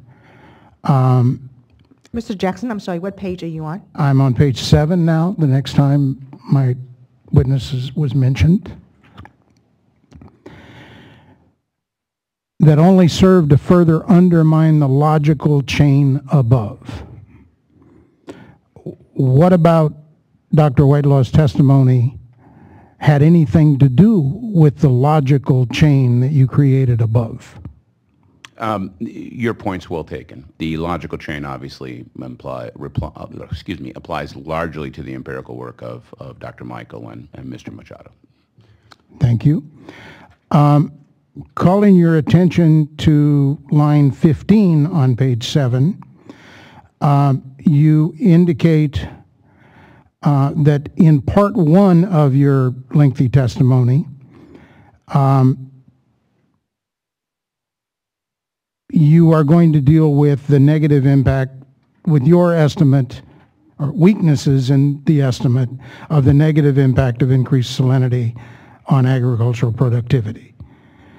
Do we agree that part 1 of your testimony has nothing to do with Dr. Whitelaw? Yes, we can agree to that. All right. In part 2 of the analysis, you will use regression results to demonstrate that salinity levels have not impacted crop choices in the Delta region. Is it fair to say that part 2 does not rebut anything in Dr. Whitelaw's testimony? Correct. All right. And that part 3 will demonstrate positive impacts of the Waterfix that have been overlooked in the testimony of Dr. Michael and Dr. Whitelaw, and then back to the interpretation of the no injury rule. Is that the limit of the analysis in regard to your rebuttal of Dr. Whitelaw? Yes, as noted, my only real comment about Mr. Whitelaw's relatively short testimony, again, goes back to this idea of an economically illogical standard that he seems to think should apply here. And you saw that as him creating an economic standard? No, I think that the standard he put forward doesn't make any sense from an economic sense. All right. And you don't feel bound by the law, if that's the law? Any more state water contractors argumentative outside the scope of testimony? That's it. This is argumentative mostly. Mr. Jackson. Well, I'm trying to, this witness took it on himself for convenience, I suppose, to mush these, if that's a word, mush these different kinds of testimony together. And I'm just trying to separate them before I ask my questions. Okay. And there seems to be, the main attack on my witness seems to be that he created an economic standard. I believe what I heard Dr. Thornburg said was that he applied his economic expertise to analyze what your witness presented. Am I correct, Dr. Yes. Thornburg? I'm sorry, yes, please. Thank you. You're not suggesting that Dr. Whitelaw made an economic argument. You are applying your economic analysis to his argument. Economic intuition might be a better way of putting it, but again, I'm not a lawyer, don't pretend to understand the law, and not sure of the legal arguments around Mr. Whitelaw or Ed Whitelaw's opinion. But that opinion from an economic standpoint, just again, to me, is just doesn't make any sense. You would, if an economy used that sort of standard, it would just become locked down because it means there can be no trade-offs. And you're not representing any legal interpretation. Absolutely not. Not my place to do so. Not my place to do so. All right, moving on to page 33.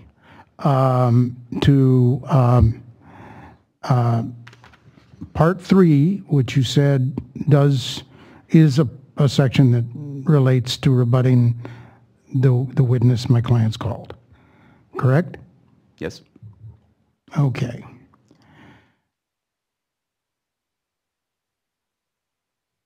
On page 34, line 1,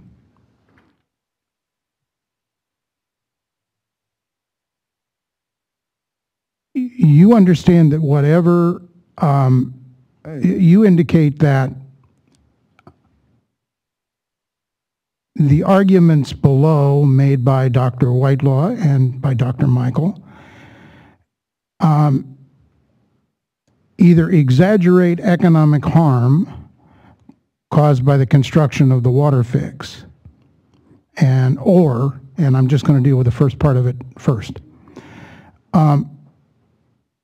What economic harm caused by the construction of the water fix are you talking about with Dr. Whitelaw? That phrase obviously is applying to Dr. Michael's work. Thank you. In the second part of that phrase, or underestimate the economic benefits of the water fix. Right. So let's take the no injury rule to its logical conclusion. Let's imagine, for the sake of argument, that some emergency happened in the Delta. There are 1,000 children trapped on an island, and to save those children, they would have to empty out one of these canals. By Dr. Whitelaw's rule or standard, he would suggest that because a farmer may be harmed or a few $100s as a result of those efforts to save the children, those children shouldn't be saved. Clearly, if you are completely ignoring the potential benefits and only looking at the costs, we end up with shockingly unreasonable overall economic outcomes. That is what I meant by the fact that this standard really just doesn't hold up from an economic perspective. So let's parse that a little. Do you understand that standard, the no injury rule, to be evaluated on, when you're evaluating benefits, to be evaluated on a statewide level? Objection calls for a legal conclusion. It does not. Why don't you ask him whether he applied his analysis on a statewide level? Did you apply this analysis on a statewide level? If you look at the overall potential benefits of the water fix, clearly the potential benefits to many other parts of the state are very positive. Now, from an economic standpoint, should those benefits be measured relative to the potential for economic harm within the Delta region itself? And the answer is, of course it should. Because benefits to people outside the region are obviously part of the overall economic calculation. Did you, the overall economic calculation of no injury to a water user, or the economic benefits of the project to everyone in the state of California? A true cost-benefit analysis on the water fix project would include all the costs, including the cost of the construction, along with any damage, if such damage would actually occur to various people within the realm of the water fix project or the Sacramento Delta region. And on the other side of it, you would, of course, have to include all the benefits to accrue to water users in other parts of the state, such as the Central Valley or San Jose or Los Angeles or Bakersfield, as the case may be. From an economic perspective, that is the logical metric by which you would evaluate a project such as this. You wouldn't just look at the potential harm to water users within the Delta itself. That would be economically incorrect. Have you ever read Hold on. Tom Keeling for the San Joaquin County Protestants. Hearing Officer Doduk, I would like to strike this aspect of this witness's testimony. That is precisely the subject matter that was stricken by these hearing officers from Dr. Michael's testimony and thrown over into Part 2 by your ruling earlier. We struck that when we revised his testimony to conform to your ruling, and now we're hearing rebuttal to a part of his testimony that you have put into Part 2. All right, actually, that's a fair statement, Mr. Keeling. Mr. Berliner. Yes, well, the witness is responding to a question on cross-examination. That's an entirely different nature of the development of testimony than submitting rebuttal testimony that's beyond the scope. This witness can't help what questions he's asked. Perhaps we should have objected to the question to preclude the answer, but essentially Mr. Keeling is seeking to strike the question itself because the answer followed logically from the question. That happens. We can't control strictly what questions are asked, and so when a witness uses the tools he has available to him to answer a question, it may delve into some other areas, and that's all that happened here. So either we have to police these questions more carefully, but it can't invalidate the answer if the answer is responsive to the question.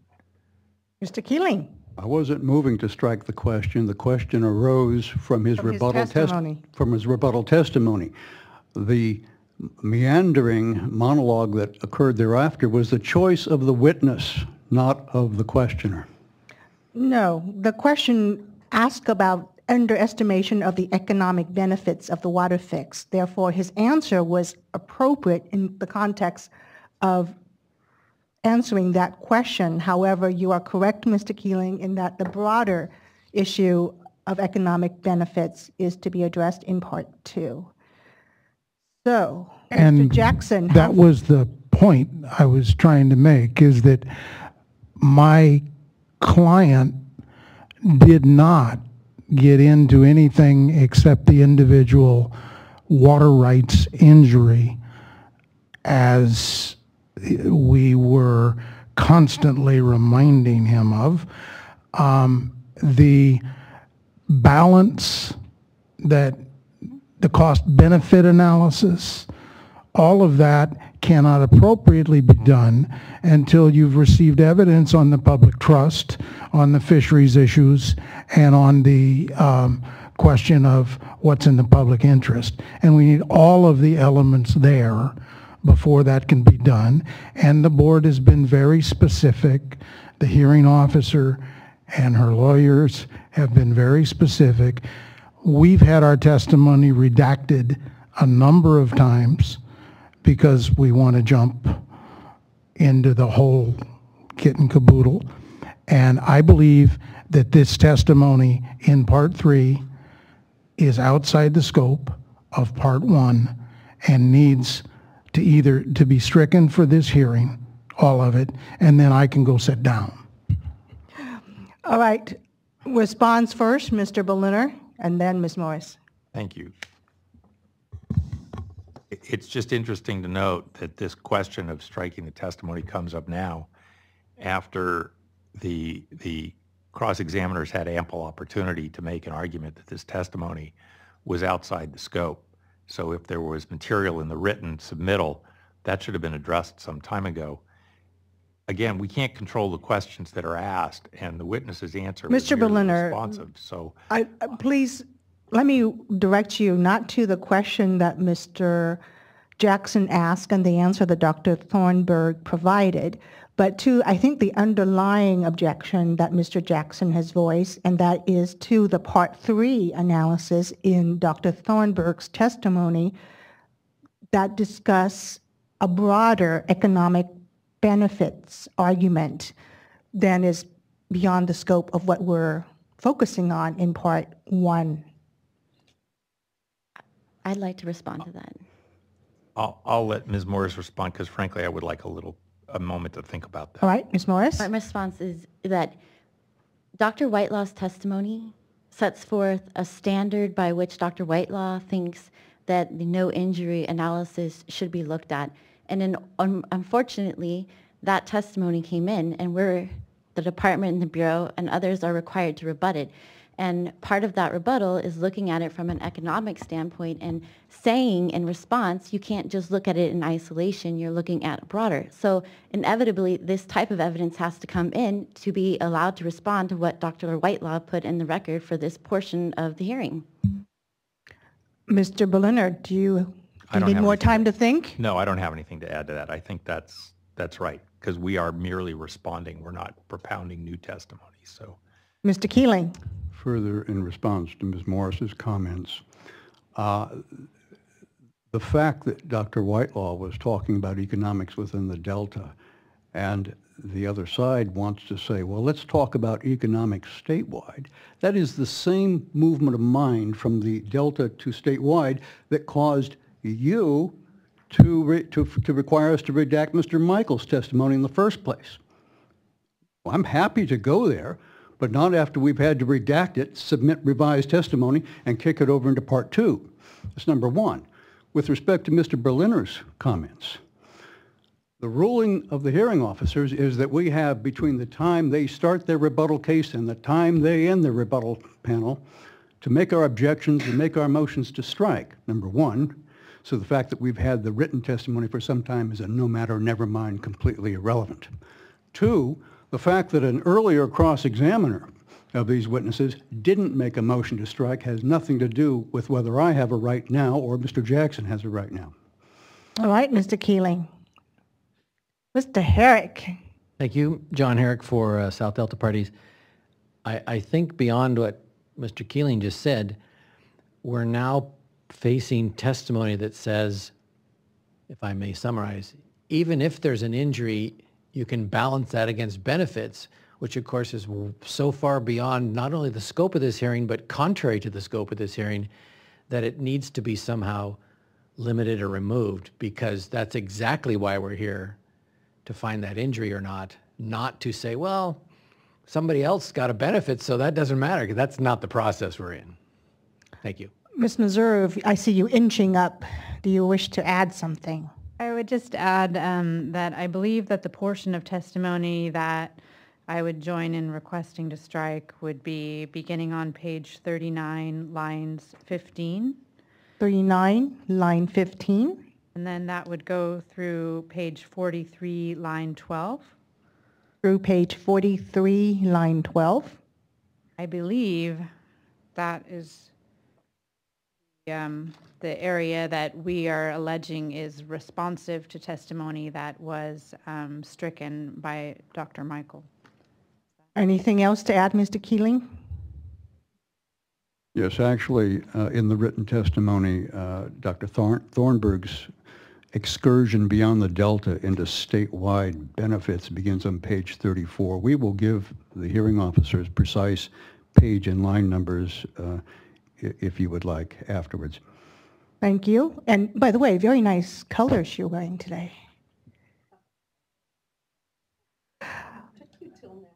Well, I was busy focusing on other things, but Ms. McGinnis, Mr. Berliner, and Ms. Morris, any final thoughts on this motion? Yes, Robin McGinnis for the California Department of Water Resources. I am confused about what is being proposed to be struck, because Mr. Jackson's witness's testimony is rebutted starting on page 33.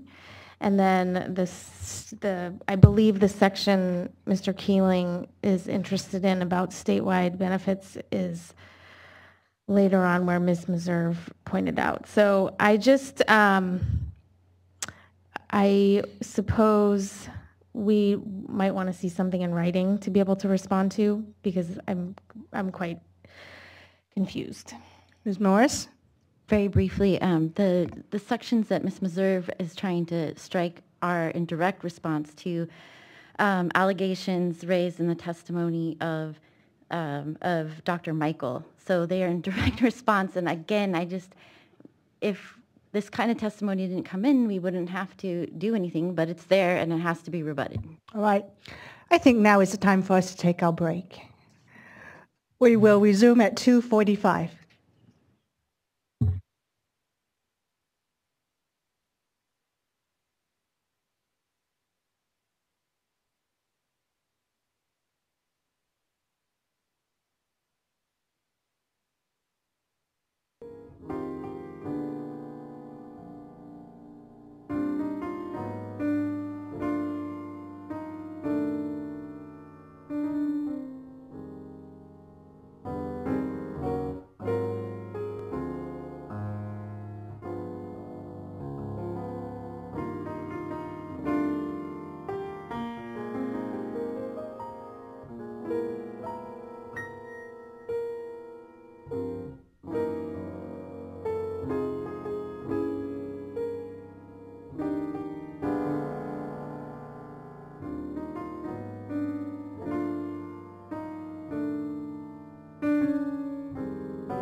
All right, it is 2:45. We are back in session. Before we took our break, there was a motion to strike joined in by various people and responded to by various people.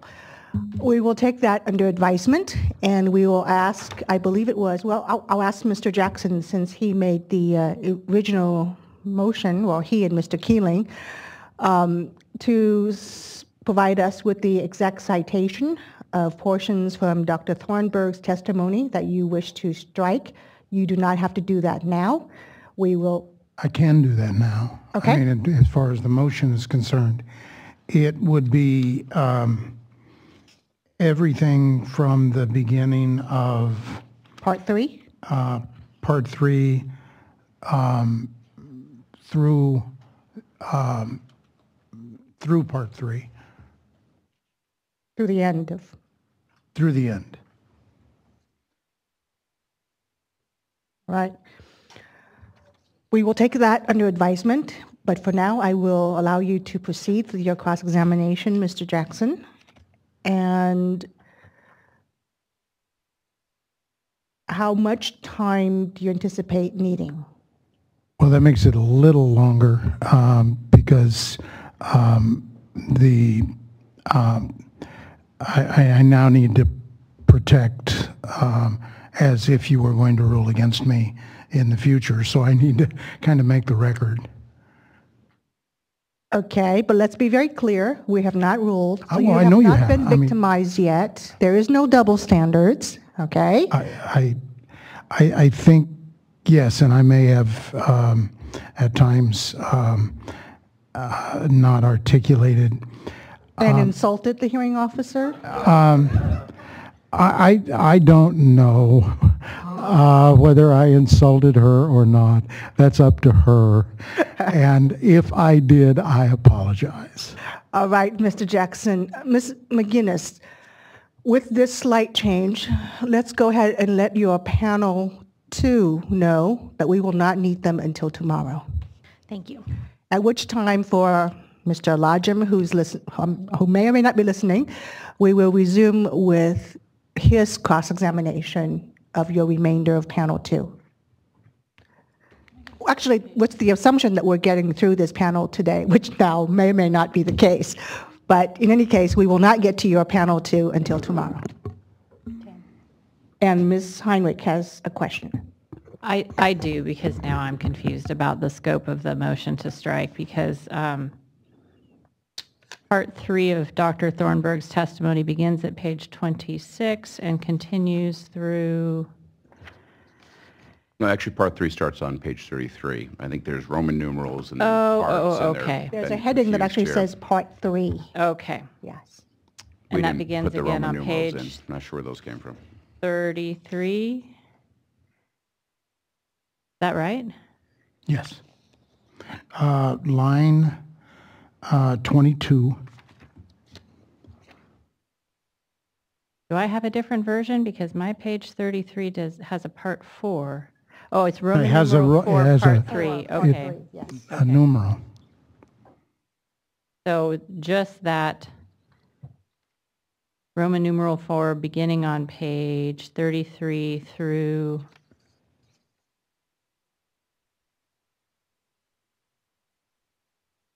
all the way through to page 43? All of Roman numeral 4?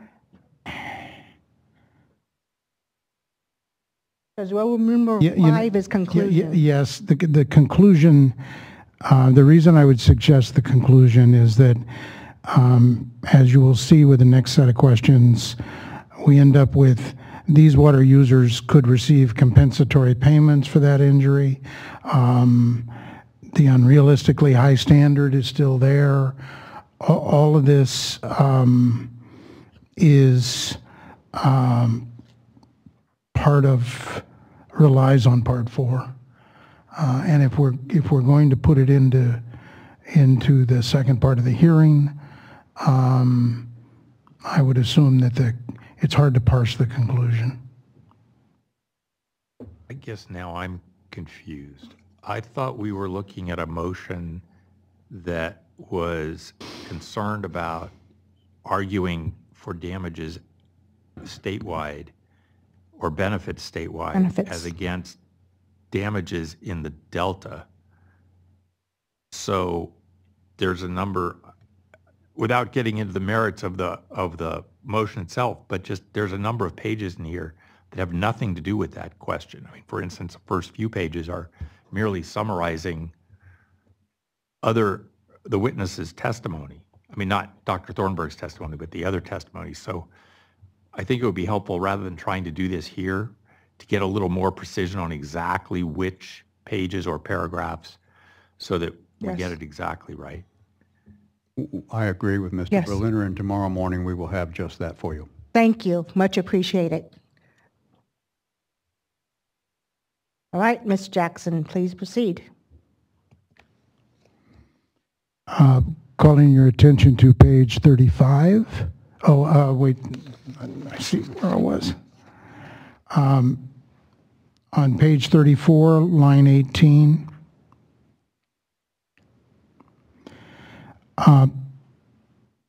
Again, Dr. Thornburg, you indicate your disagreement with Dr. Whitelaw setting this high standard. And then in line 20 to 22, you talk about his claims overlook the possibility of compensatory payments. Do you know whether or not compensatory payments are allowed in a no-injury case? Again, sir, it sounds like you're asking me a legal question. This is strictly an economic conversation I'm having here, and I'm suggesting that, say in the broader context of, as noted earlier, eminent domain, that compensatory payments are a regular part of that in order to make up for specific injury. In no way, shape, or form am I discussing the legal framework here, as I am not a lawyer. I'm not qualified to do that.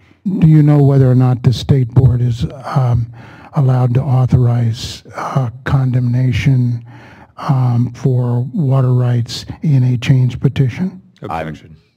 He will answer that he does not know. I do not know. On page 35, lines 8 through 17, again, you indicate in this case that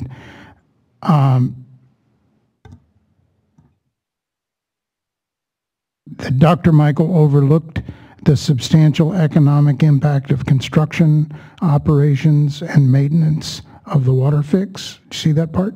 Yes. That compensation would go to people other than the individual water rights holders, correct? Oh, yes. Obviously, the point here is that there were, in the context of Dr. Michael's testimony, numerous allegations to broader harm beyond farmers. For example, he suggested that the local logistics industry would be harmed by the result of the construction of the projects. In fact, that was in part of the testimony we analyzed. We were responding largely to that sort of claim by pointing out that, well, first of all, it's not even clear why the construction of the tunnels would harm the growing logistics industry in San Joaquin. But equivalently, if we're going to talk about the harm to say, logistics caused by the construction of this tunnel, we need to talk about the potential benefits for the logistics industry, because the local logistics industry would probably be largely assigned to moving the materials back and forth, and thus might actually benefit from the actual construction here. So what you're portraying is a cost-benefit analysis? Sir, as an economist, that's exactly what I'm talking about. And in a cost-benefit analysis, do you look at the benefits to the individual water rights holder only, and the cost to the individual water rights holder only? If a cost-benefit analysis is done properly, it would look at the costs and the benefits to everyone, not just a subset of people who would be in some way impacted by the operation and construction of this infrastructure project. So again, a statewide look? Or even a local look, because a lot of the positive impacts of constructing these tunnels would flow right into the right into the local economy of this county. Well, you almost got it.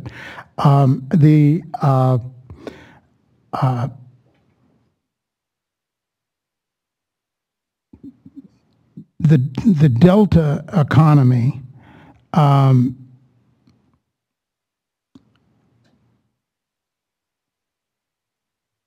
do you know whether or not the people in the Delta would get any of the water from the fix? Objection asked and answered. We've been through all of this before.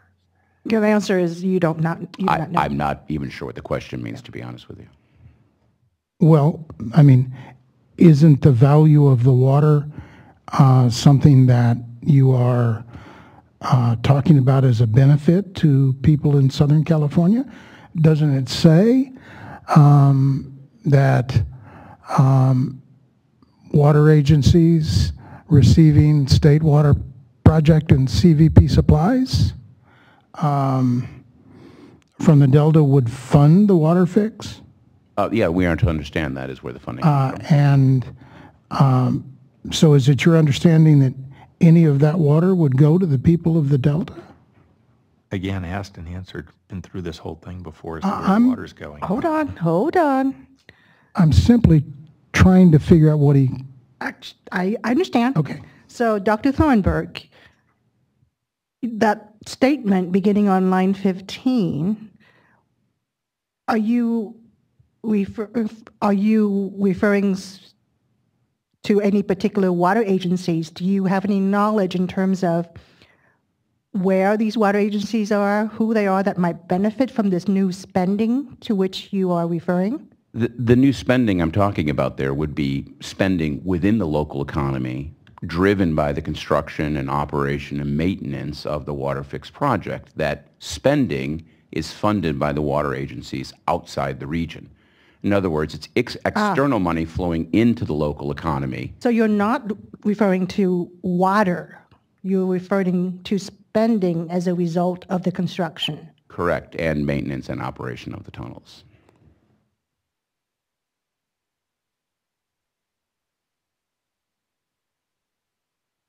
Have you done any work on your own to come to that conclusion? Have I done any work on my own to come to what conclusion? To come to the conclusion that the spending would come from any particular place? Objection, vague. What do you mean on your own? Do you mean the work? I mean, sorry, it's unclear whether he means the work that Dr. Thornburg did to produce.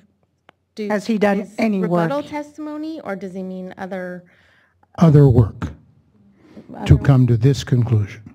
Other work not related to his work prepping this rebuttal testimony? Correct. Yes, I've done some work external to this particular project, and I am to understand from that work that this water fix will be funded by ratepayers outside the region. And that was work that you did for the Metropolitan Water District, yes, that's correct.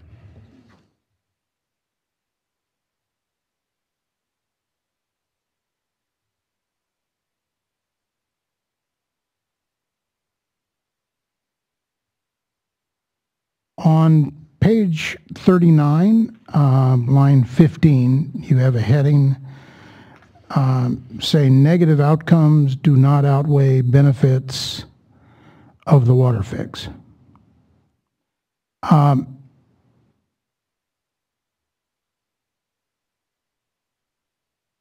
What analysis did you do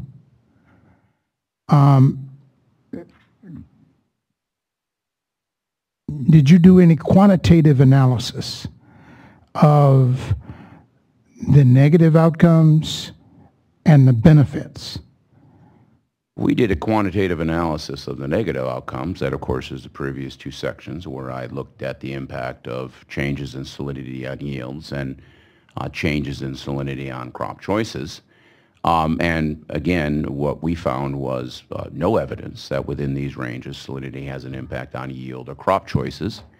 As such, we don't find any economic harm. As such, in many ways, any positive benefit from this construction in the area would seem to largely outweigh things. Now, have we done a specific calculation on this? No, we have not. We were not asked to go that far in the context of our analysis, but I'm fairly comfortable my intuition would hold if we actually did get into a deeper empirical analysis of that particular question. $15 billion is a lot of money to spend, and having done any number of multiplier analyses on large construction projects, I have a good sense that those do have a dramatic impact on local economies. A lot of that money flows in locally. So you're pointing to your intuition as a source of this? No, I'm pointing to my 20-plus years experience looking at these kind of issues, sir. And did you write a report on that? There is a report written on some of these issues, but unfortunately at this point in time, that is not being released publicly.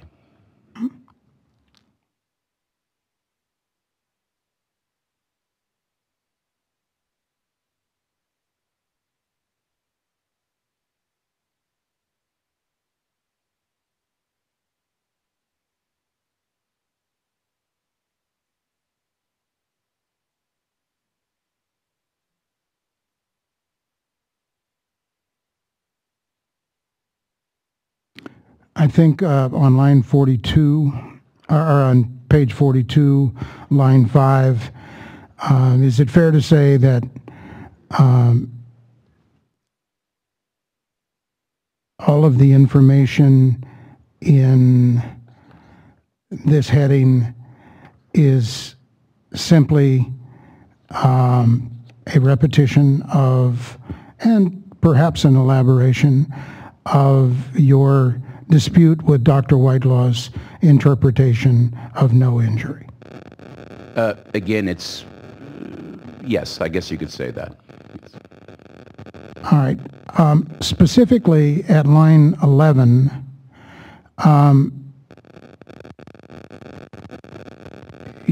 through line 17, you recount that Dr. Whitelaw claimed that D1641 standards do not cover all aspects of quality or quantity that might injure other legal users of water. Hold on, Mr. Jackson. I think we have a static something. Can we check the microphones? There was a problem with the webcast yesterday. It went off late in the afternoon. Around 5? No, around, best guess would be around 4:15. While we're addressing that, how much time do you anticipate needing? Well, since I'm only 3 pages and 4 or 5 lines with my pen, I would estimate that I'm within 6 or 7 minutes. Okay.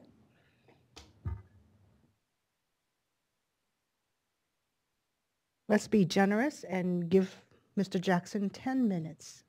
Are we ready to start? The static has gone away. Okay. Do you know what D1641 is? It has to do with salinity standards. Do you know that it's fish standards? I'm not exactly sure what that means, but to understand it has to do with salinity standards.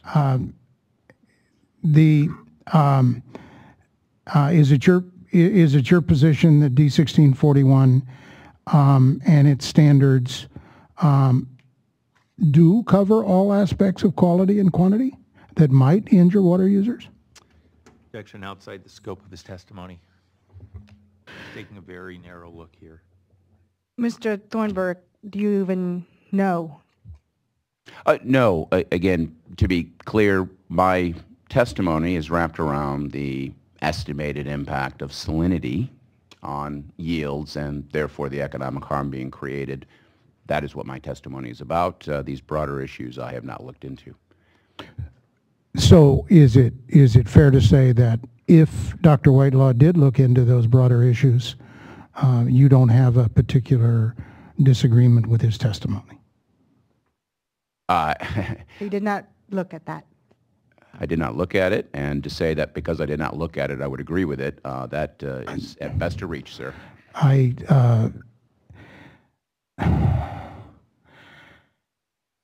didn't say you did. I said, would you agree that if he looked at it and you didn't, that you don't have any disagreement? I asked and answered and ambiguous. Mr. Jackson, the logic there sort of escapes me. Well, the logic was that if he had not reviewed anything, did not testify that there was anything wrong with Mr. Whitelaw's testimony in regards to D1641, that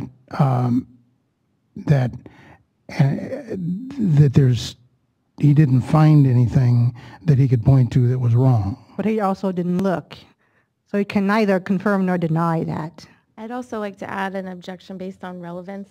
We've already gone over and over about what Dr. Thornburg looked at in Dr. Whitelaw's testimony. All right, Mr. Jackson, we'll move on. All right.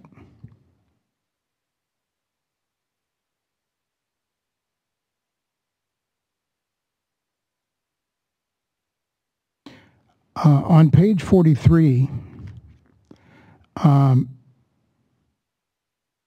line 4 and 5, you testify that ideally the most economically sound decision would be to maximize social benefits. What? It's not social benefits, societal benefits. Societal benefits.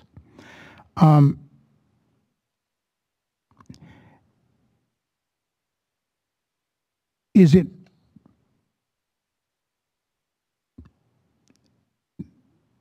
it possible that in maximizing societal benefits, the optimal allocation of water that you talk about to people in the Delta and out of the Delta,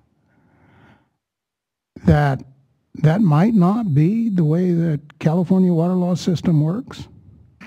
Objection calls for legal conclusion. Sustain.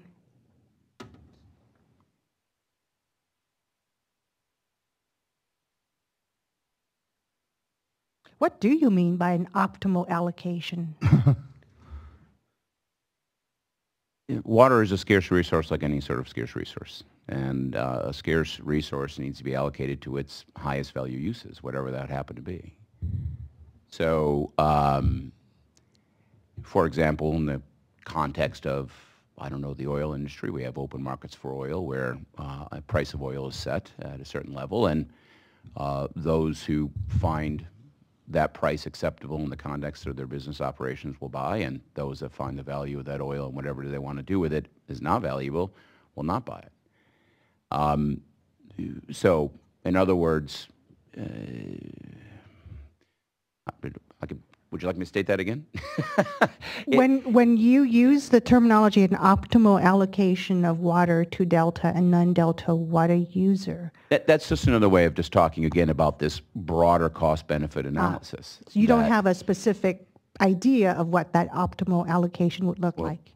Again, given, I'm not even going to go there, given that we've already heard a lot about how this testimony is supposed to be largely on the impacts on ag users. I asked that in terms of, as an economist. As an economist? Yes. There is obviously a situation in California where we are going through periods of dry spells, and there's questions about how we allocate this scarce resource. Mm-hmm. Right now, we don't use markets to allocate that resource, whether we have these historic rights that determine things, and it doesn't allow the movement of resources hither or thither. And as such, what we would call societally suboptimal outcomes arise. I could give a number of examples of that. I'm not sure if you want me to get too deep into it, but it goes back to this broader idea that every conversation needs to have, when you start talking about water, or use of the water in the Delta relative to, shall we say, the operation of these particular tunnels, a true cost-benefit analysis is going to look beyond the ag users just in the Delta region itself. From an economic, theoretical perspective, it's not a legal interpretation. I'm just saying you'd have to consider those folks outside the Delta region to make a proper economic decision. So I take it from what you said, actually the first part of your response to my question is based on your granted limited understanding of the water rights system, you don't believe that it would fit within an economist's view of optimal allocation. No, I do not think so. Okay, thank you. May I follow up on your question? Sure. In this optimal allocation, would you include the environment of the Delta? Objection scope. Hold on. This is a part 2 issue. Mr. Jackson, what was that question again? Would it include the value of the environment in the Delta in his optimum allocation of someone else's Fair enough water? question pending our ruling on the motion that Mr. Jackson previously made. Yes, of course it would. And it would include all of the species that inhabit that environment? Same objection. Again, sir, a cost-benefit analysis would include all these factors. And as far as that goes, I mean, I understand there's very complicated questions involved with valuing those sort of things. And we're not going to get into the details or the specifics. Thank you. And one more, and you know, I don't know what you're going to do with it, so. Move to strike. Okay, I may grant it. Eric, it's going to be so widely quoted. The other things that a true cost-benefit analysis would look at is, are there alternative water sources to this place? Correct? Beyond You'd the have scope. to look. Objection beyond the scope. Hold on. I'm interested in his answer as an economist. The answer is yes. You would have to look at various sorts of other potential water. So you would have to, in other words, consider a broader picture of different sources of supply and compare the relative costs accordingly. And then balance all of that. In a Tough job, true, but someone's got to do it. in a true cost-benefit analysis. Same objection. All right. I think Mr. Jackson is done. I am. Thank you. Ms. Seward, I believe you're up.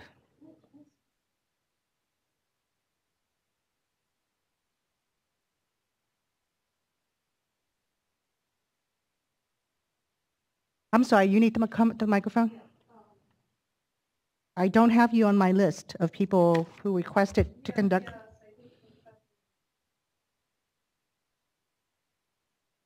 And so it will be a very short.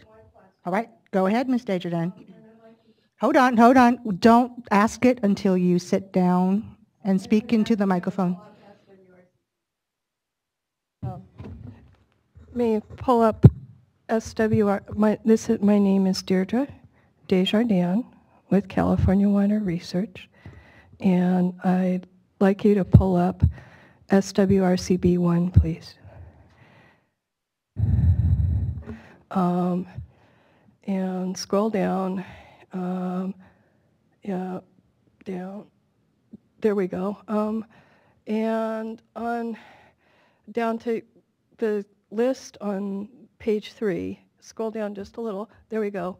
So, this is a question for Mr. Thornburg, and this is the cover letter that came with the petition, and it said, the California Waterfix would also advance the state's water supply goals by upgrading the SWP CVP water conveyance system in a manner that improves the ability to capture water during wet years, store it for use during dry years. Mr. Desjardins? Okay, Yeah, let's yeah. not read it. Read the section on page 3.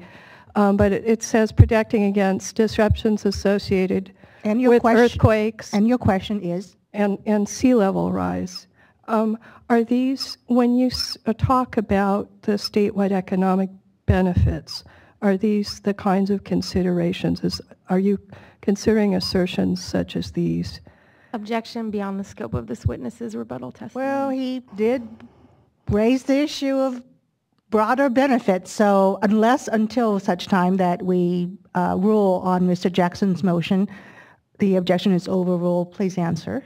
These would be the kind of things you would take into account, yes. And you're relying on these kinds of assertions in your assessment of statewide benefits? No, I don't believe he said that. Okay, but these are the sort of things that you would. This would be some of the potential things you might consider in the context of a broader analysis, yes. But you haven't evaluated these in detail? Not in the context of this testimony, no, I have not. All right, thank you. All right, Ms. Seward. And then, I'm sorry? I'm sorry, may I interrupt? So it looks like we are going to get going longer than expected, which is perfectly fine, but I'm going to have to change my flight. Would you allow us a 5-minute break so I can log into southwest.com and go ahead and make that change? Yes, we will do that. We will resume at 3:25. Do you need more time than that? No. Okay. Very quick and simple. Well, we will resume as soon as Dr. Thornburg acquires his new flight.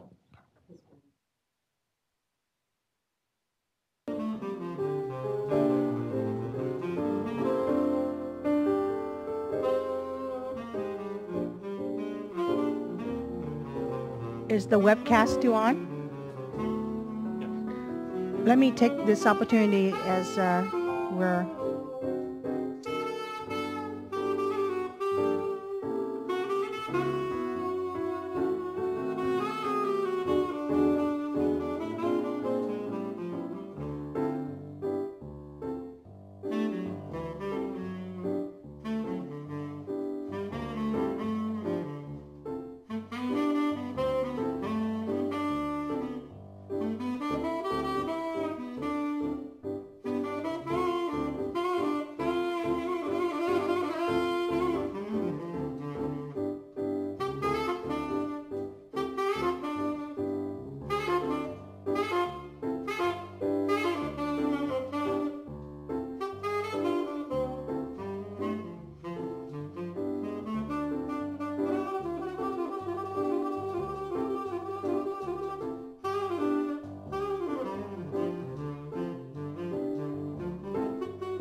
All right, while Dr. Thornburg is still working out his issues with Southwest, why don't we ask Ms. Seward to begin with her cross-examination with Dr. Kimmershoe and the points you will be covering, Ms. Seward?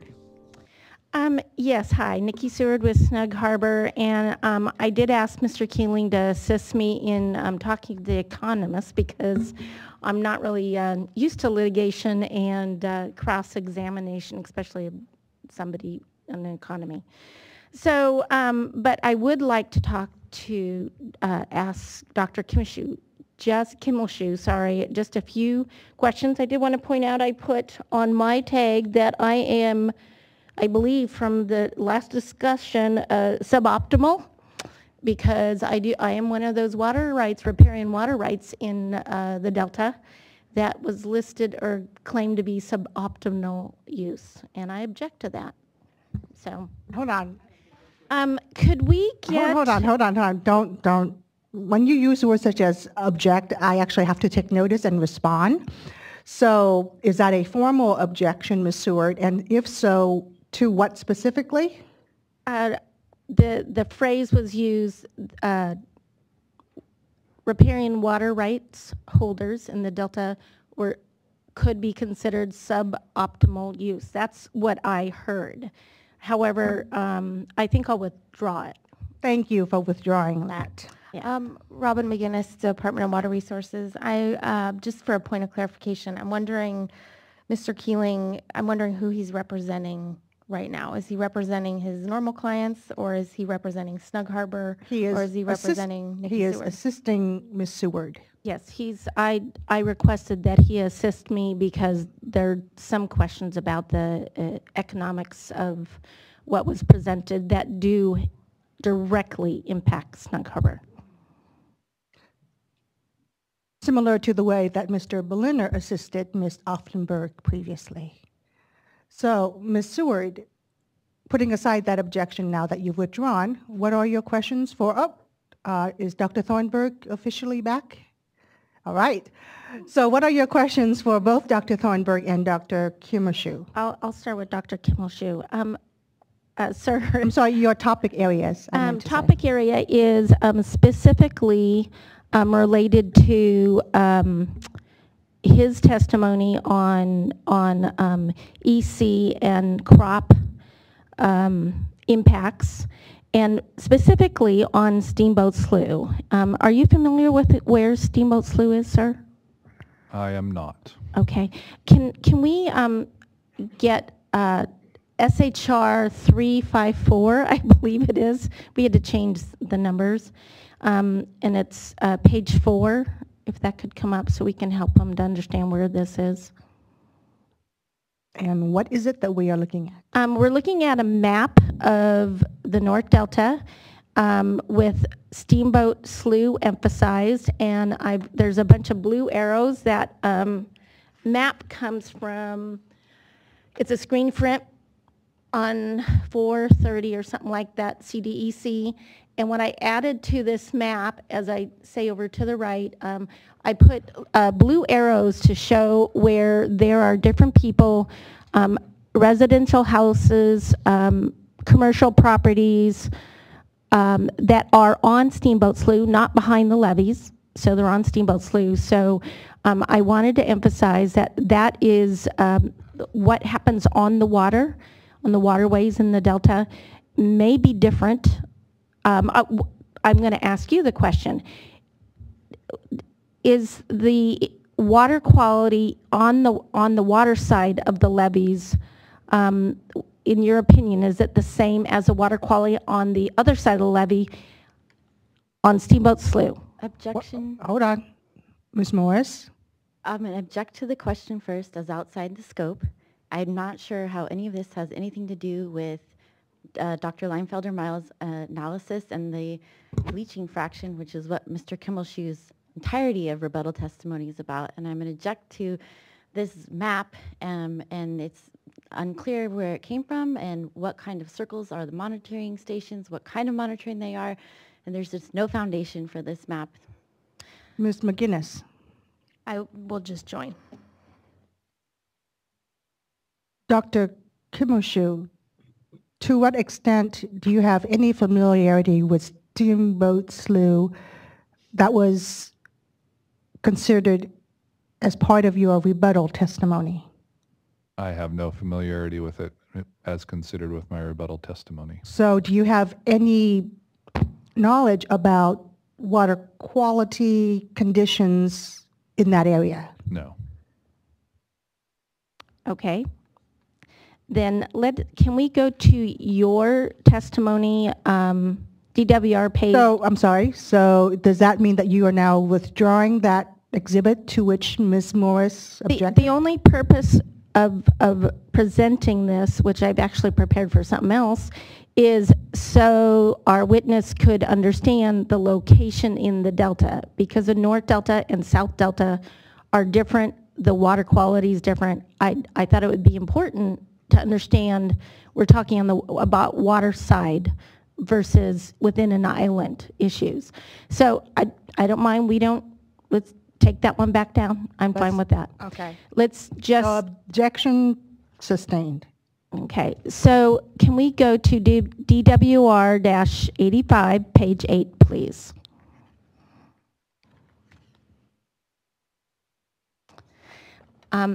Is this a chart you prepared, sir? No, it's not. Who prepared this chart? This is a chart from Ayers and Westcott. Okay. And does the chart represent salinity levels of applied water for different types of crops? Is that correct? The chart represents, well, I'll just read the figure title for you, effect of applied water salinity upon root zone salinity at various leaching fractions. So the purpose of the chart is to show that at various leaching fractions, which you see in the diagonal lines emanating out from the axis, center of the axis, and general categories of crops on the left-hand side, tolerant crops, moderately sensitive crops, and sensitive crops. And it relates the water salinity to the soil salinity. So if you had a water salinity and you were targeting a leaching fraction, you could go up to hit your leaching fraction line and over to see what your resultant soil salinity line would be. And what that number would relate to would be your crop that you're growing and how sensitive that would be. And it would tell you what your basically in a very rough sense, this is a very rough, just intended to be demonstrative, very rough sense what, if you were a grower and you knew what your water salinity was, where you could end up to meet your soil salinity that would relate to your crop tolerance. Okay, thank you. Would you assume that soil that is waterfront and tidal gets water on the land would be similar to the EC would somewhat match the water there at the location? Objection outside the scope of this witness's rebuttal testimony. Hold on. Let's allow her some room to make the linkage, which I expect you will, right? Yes, I'm referring specifically to a place called Snug Harbor, and it's on Steamboat Slough, and we have irrigation there, and we grow cherry trees. So specifically, if we would put little dots on your chart, where would cherry trees fit? If you were to put a red dot somewhere in there, what is the salinity level where salinity would start impacting cherry trees? Are you, I've noted your objection, but I'm going to give her a little bit of leeway. Dr. Kimoshu, to what extent are you able to answer a question not specific to Snug Harbor, but to the crop of cherries, which I'm very fond of? Me too. First, I would determine a crop of cherry, and if it were sensitive, moderately tolerant, and probably would dig a little bit more into the literature and to see what actual number, because you'll see up there on moderately tolerant, the range is from 3 to 6. So you have quite a range. It's intended to be, again, just a demonstrative figure.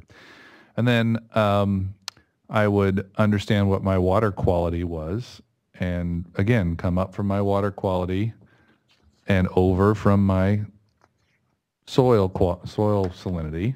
And you got to know both those, and you got to understand that both change, so it's a bit dynamic. Okay. Yes. And get below that third dashed line there that's left of the word soil on the vertical axis to make sure that whatever leaching fraction I need at a water quality is satisfied. Okay, thank you. What about pears? Same thing. Okay. What about lemon trees? Same approach. What about live oak?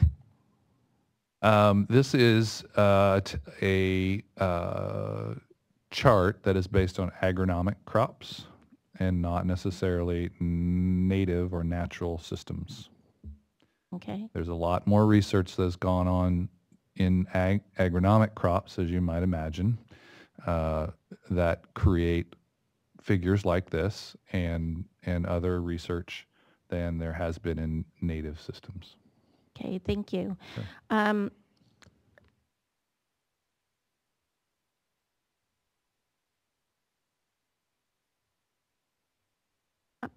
I think other than to ask our economists, I believe you covered cherries, didn't you, in your appendix? Yes, we did.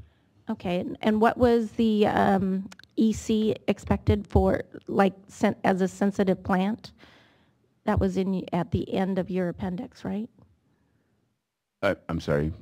I'm not sure I understand your question. Did, in your estimation, were cherries a sensitive crop?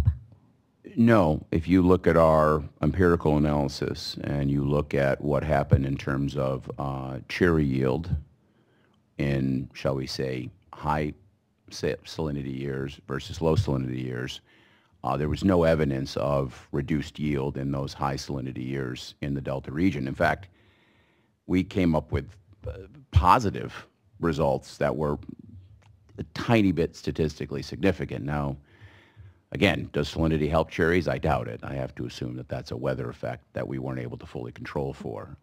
But we certainly didn't find any negative impacts. Ms. Morris? Yes, I think that, again, for the record, that the question and the answer are not on the same wavelength. I think Ms. Seward was asking about are cherry trees sensitive, and Dr. Thornburg was answering about the economic impacts that he saw. So I think our record is unclear.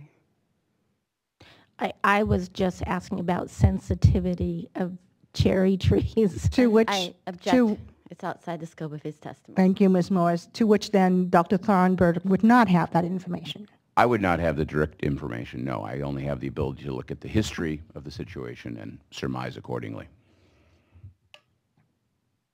I'm done with the cherry trees.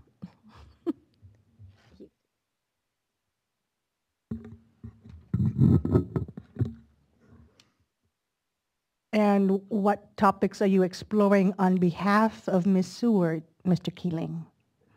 Keeling, appearing specially on behalf of Snug Harbor.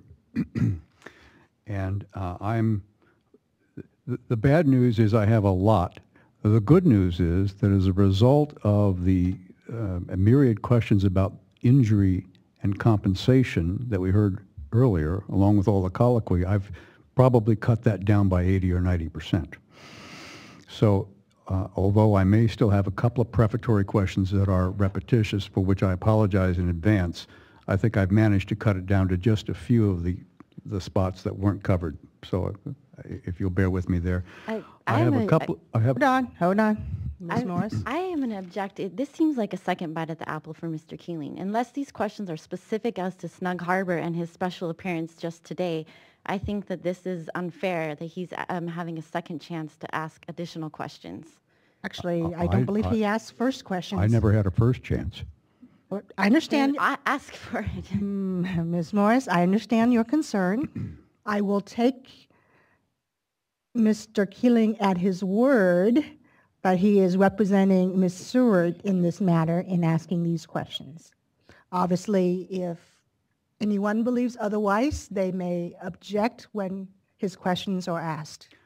And I have a question about Dr. Thornburg's reference to Dr. Whitelaw's claim about D1641. Some of that has been obviated by Mr. Jackson.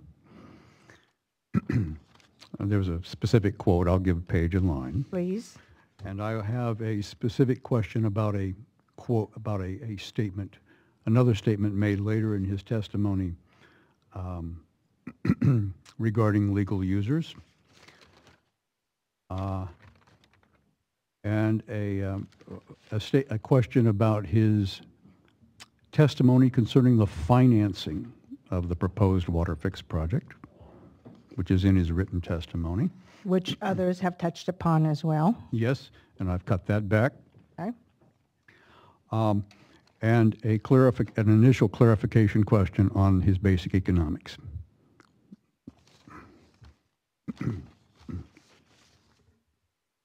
Good afternoon, Dr. Thornburg. You agree, do you not, that the proposed water fix would generate negative externalities? Could you be more specific, please? What did you mean when you used the phrase negative externalities? I believe you defined it in your testimony. Perhaps you might point us to that. Well, yeah, please. Well, in economics, could you point to me in where economics, what does the term negative externalities mean?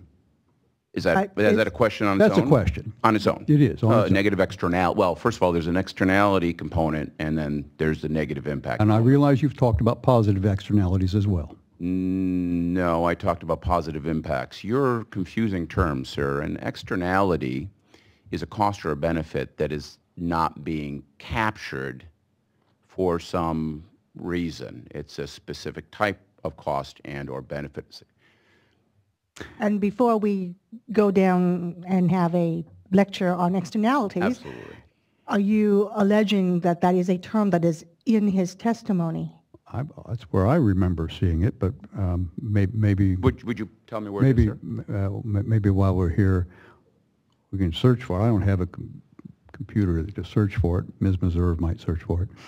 But regardless of whether you use the term, you're familiar with the concept of internalizing negative externalities, are you not? Of course I am. Of course you are, because you're an economist, aren't you? You're not a lawyer. No, I am not, sir. Good. Will the project, if built, generate negative externalities? That is to say, adverse impacts, economic or otherwise, that are not internalized. And I have to ask, where is this within his rebuttal testimony? Ms. Meserve, do you have the answer? Yes, it's on page 40, line 16. Could we please bring it up so that we all can see the context? Being an engineer and not an economist. I would point out that this is actually not Dr. Thornburg's testimony. He is indicating what Dr. Michaels testified about. If you look at the top of the page, where the first reference is, Dr. Michaels, who claims that the water fix will impose negative externalities.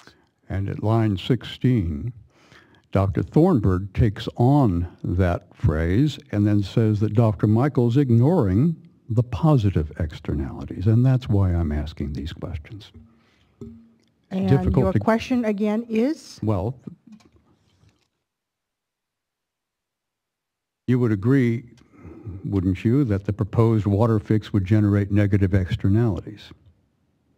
I don't believe his testimony says that. You did take on Dr. Michaels' claim about the project generating negative externalities, did you not?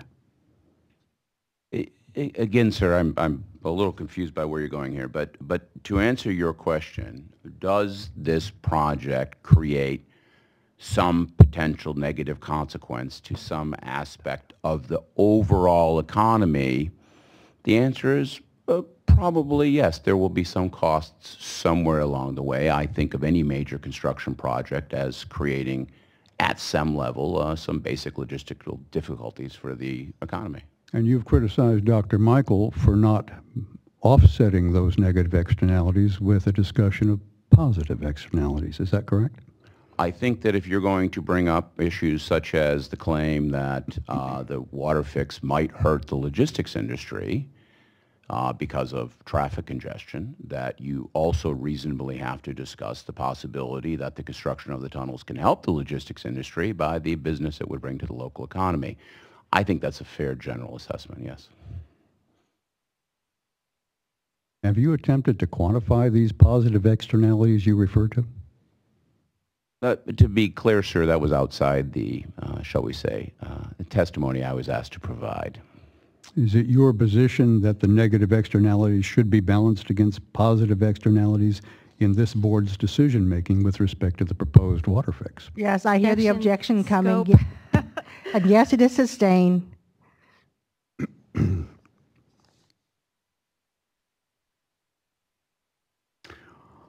Take a look at page 42. Put up page 42, lines 11 through 12. Please take a look at that, Dr. Thornburg, and also page 42, line 26 through page 43, line 1. You'll see that this refers to what you have characterized as Dr. Whitelaw's claim, quote, that the D1641 standards do not cover all aspects of quality or quantity conditions that might injure other legal users of water. Do you see that? Yes. And I apologize, I realized you were asked about this earlier, and there was some colloquy, and I may be confused, but I didn't get a clear answer. Do you disagree with Dr. Whitelaw's claim that you have, that I just quoted from your testimony? Objection. The witness didn't say anything about whether he agreed or not. He's just stating that Dr. Whitelaw claimed that the D1641 standards do not cover. This witness didn't say anything about whether or not they did, so it's outside the scope of his rebuttal testimony. Well, it kind of renders the... Hold on. But he's pointing out problems with Dr. Whitelaw's claim. So, ergo, if you're pointing out problems, then does it mean that you disagree?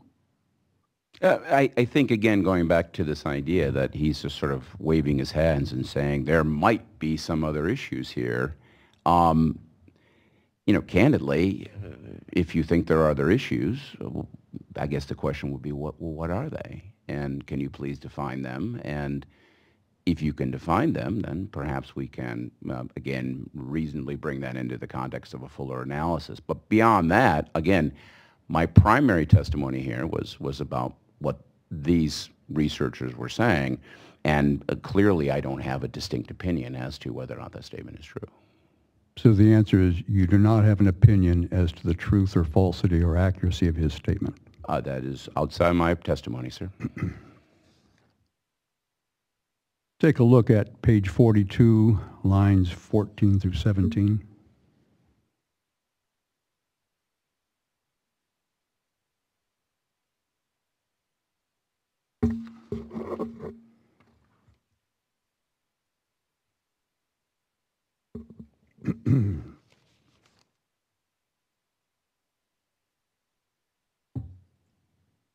Well, let's see. When you state the biggest problem with Dr. Whitelaw's claim is that the actual no injury rule does not clearly translate to economic terms, etc. What did you mean by the phrase the actual no injury rule? That possibly is a, well, probably poor choice of grammar, but what he is defining as the no injury rule, or what he claims the no injury rule actually means, whatever his legal interpretation of it is.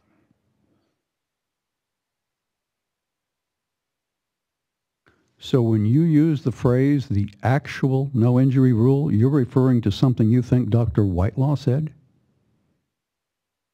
I am referring to Dr. Whitelaw's interpretation of this no injury rule, yes.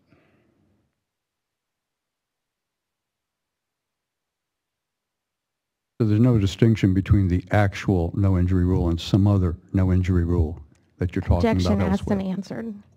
Yes, sustained.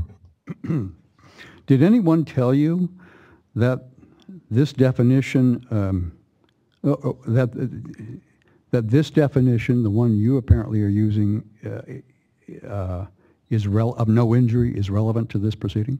Objection. We have gone over ad nauseum with Mr. Jackson what Dr. Thornburg did in his rebuttal testimony. It was an economist. Hold on. I am sustaining your objection. He applied his economist thinking to Dr. Whitelaw's no injury analysis. I'd like Not propose his own definition of no injury. I'd like to renew my objection. I don't see how these questions pertain to Snug Harbor or are even remotely along the lines of the kinds of questions they've been asking during this proceeding. These appear to be Mr. Keeling's questions on his own notepad, and I think that if he wanted to ask questions, he should have done it like everybody else has to do it and follow the rules. If I may answer, I met with Mr. Keeling and I realized that there are a lot of questions related to the economics in the Delta, which I believe the current witness is incorrect, and I am one of those suboptimal water users that was a word that he used, and that it impacts the economy, and so I'm very concerned about those impacts. I'm trying to understand how the general big picture of all of California can apply straight down to Snug Harbor specifically. I understand, Mr. Word. To the extent that Mr. Keeling's question is adding value to the record and to our deliberation, I am again trusting his word and yours that they are reflecting your concerns, your issues, your questions, which you otherwise would be stating. So with that, Ms. Morris, your objection is overruled. If I may, I never used the words suboptimal water user Yes, ever we once up actually here. had that discussion before you came in, and Ms. Seward, I think, withdrew her objection. Mr. Baker, page 43, lines 1 through 4.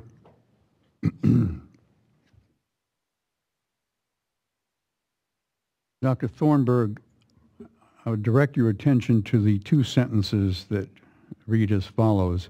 In the South Delta, applied water salinity tends to be higher than in the North Delta.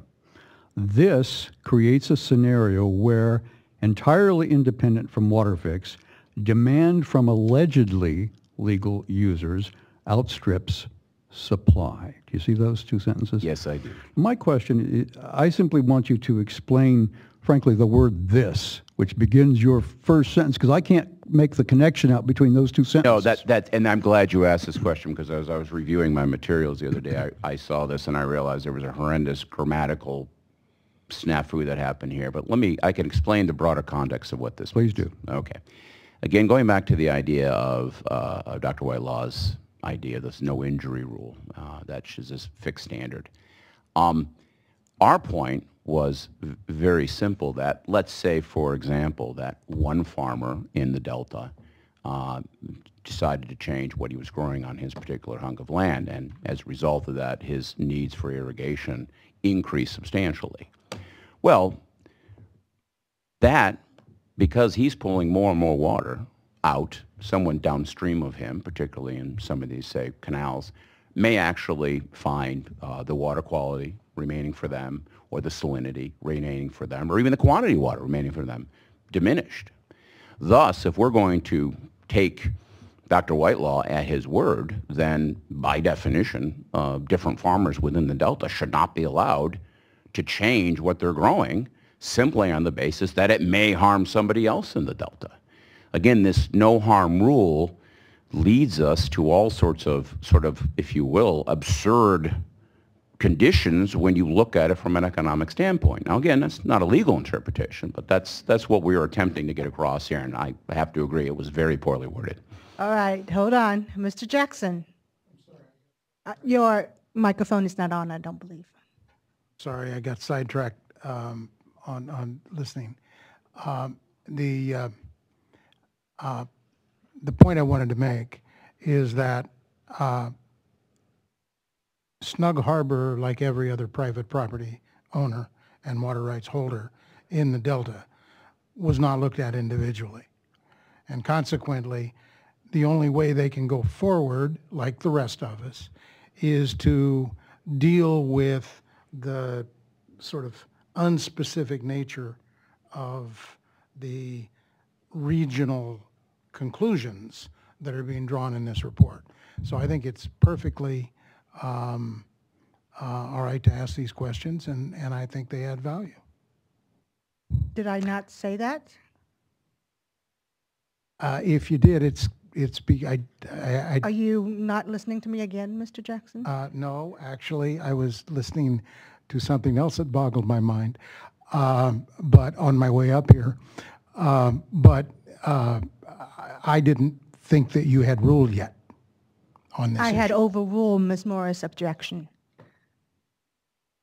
Ms. Womack, you look as confused as I feel. Exactly. Well, I object so strongly to Mr. Thornburg's depiction of what a farmer does. Farmers choose what they grow every year. It's an important thing. Nobody tells them. You may disagree with his opinion. He's making farmers out to be, I don't know, that they're causing all this damage by changing what they grow. Oh my gosh. Ms. Womack, you may disagree, but I am overruling your objection. You will have your chance to conduct cross-examination. I can't God wait. help us all. But for now, we will return to Mr. Keeling. Well, after that last comment, I'm almost afraid to ask another question. I realize, Dr. Thornburg, you're not a lawyer. You've testified to that 6 times today. But regardless of whether you're a lawyer or trained as a lawyer, do you have any knowledge of the California Water Code? Very limited.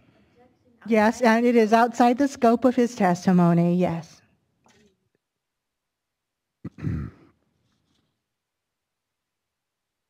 Do you have an opinion as to whether the possibility of compensation to an injured party has anything to do with the no injury rule imposed by the Water Code in proceedings commenced by a petition to change the point of diversion? Do you have an opinion on that as an economist?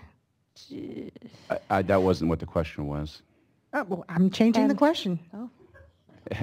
As an economist, yes, compensating payments are a regularly used way of dealing with the potential for some negative cost to fall upon one party when the greater benefits justify that compensating payment. But you have no specifics to add with respect to how that might be applied in this proceedings. That's not All right. part of my testimony or experience. Then they are done that. Move on, Mr. Keeling. Dr. Michael's testimony on crop choice, I believe, summarized data analysis in the Delta Protection Commission's Economic Sustainability Plan and the BDCP statewide economic impact report. Is that correct? There was a lot of words there. You want me to repeat it slowly? Maybe, but helpful, yes. Well, the question is, I'm going to ask you if this is correct, if my understanding is correct. Dr.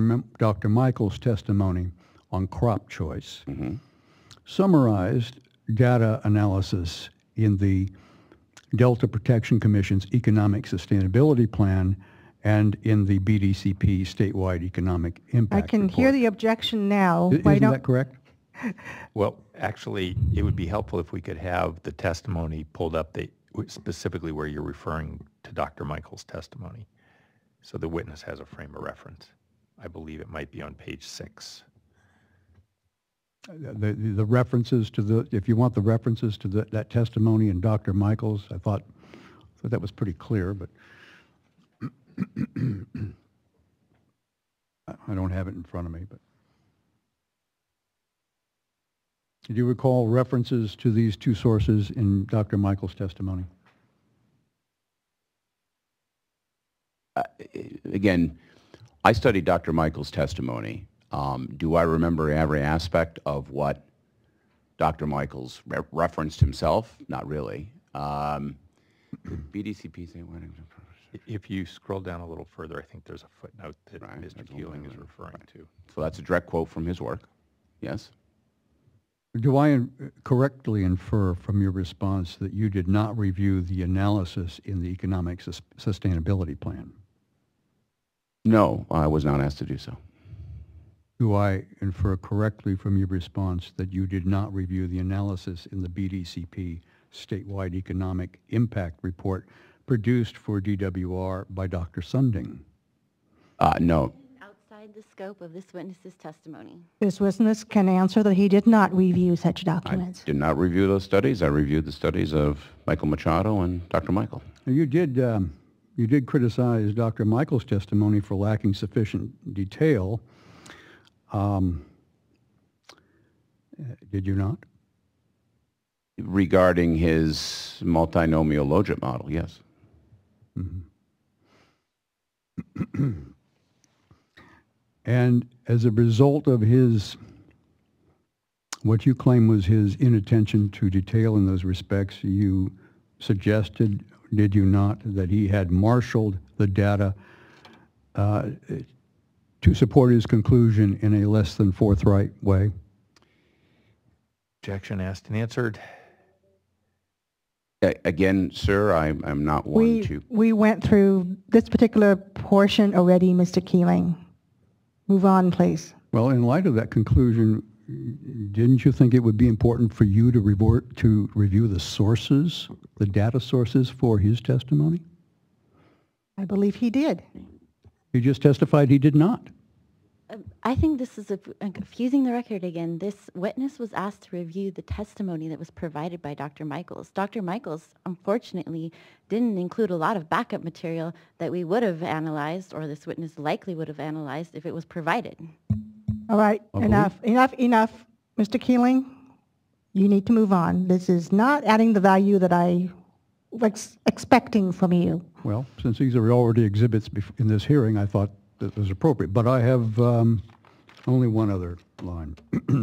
Line 38, or excuse me, page 38, lines 15 through 17.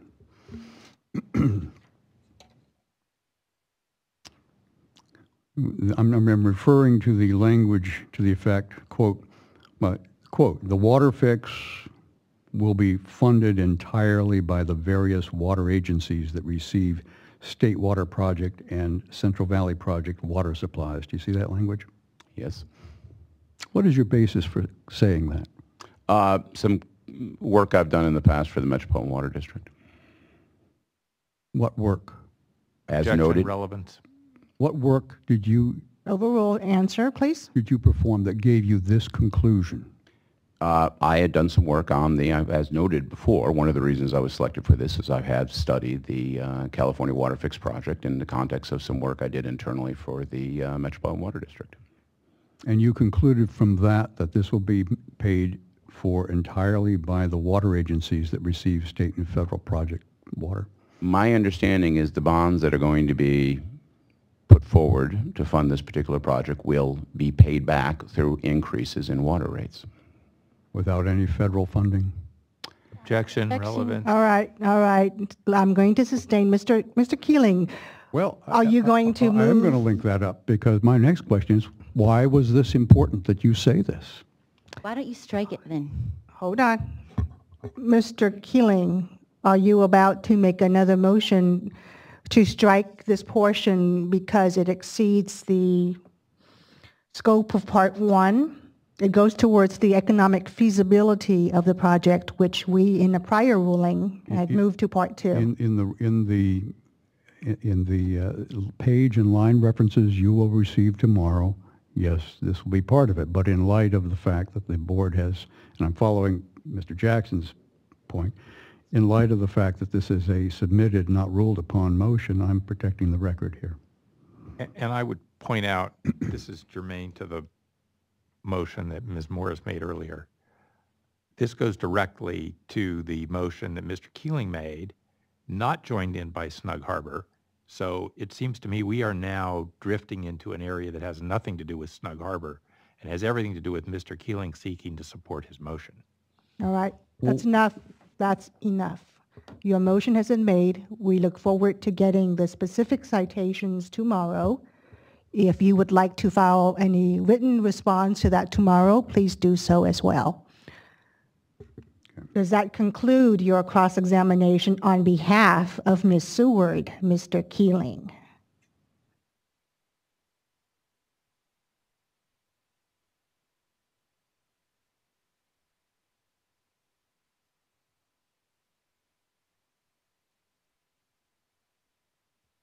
I think that the question probably has already been asked by Mr. Jackson, so I'm going to leave it with his. Thank you. If we could just get some clarification. We understand that the protestants are going to submit some information tomorrow on what they'd like stricken. Could we have a day to respond to that? You may. Thank you.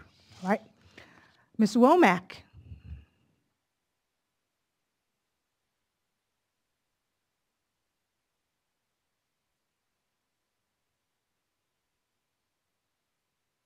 Now, you had requested 60 minutes. Might you be able to do this in 30 minutes or less? Oh, you know, I've had an awful lot of things answered, and it is my mother's 89th birthday today. Oh. So in light of that, I really want to get out of here. But I do have a few questions. All right. Mr. Thornburg, just a few general setup. Oh, so I'm sorry, I need to tell you. So Suzanne Wilmot, Clifton Court LP, Group 43.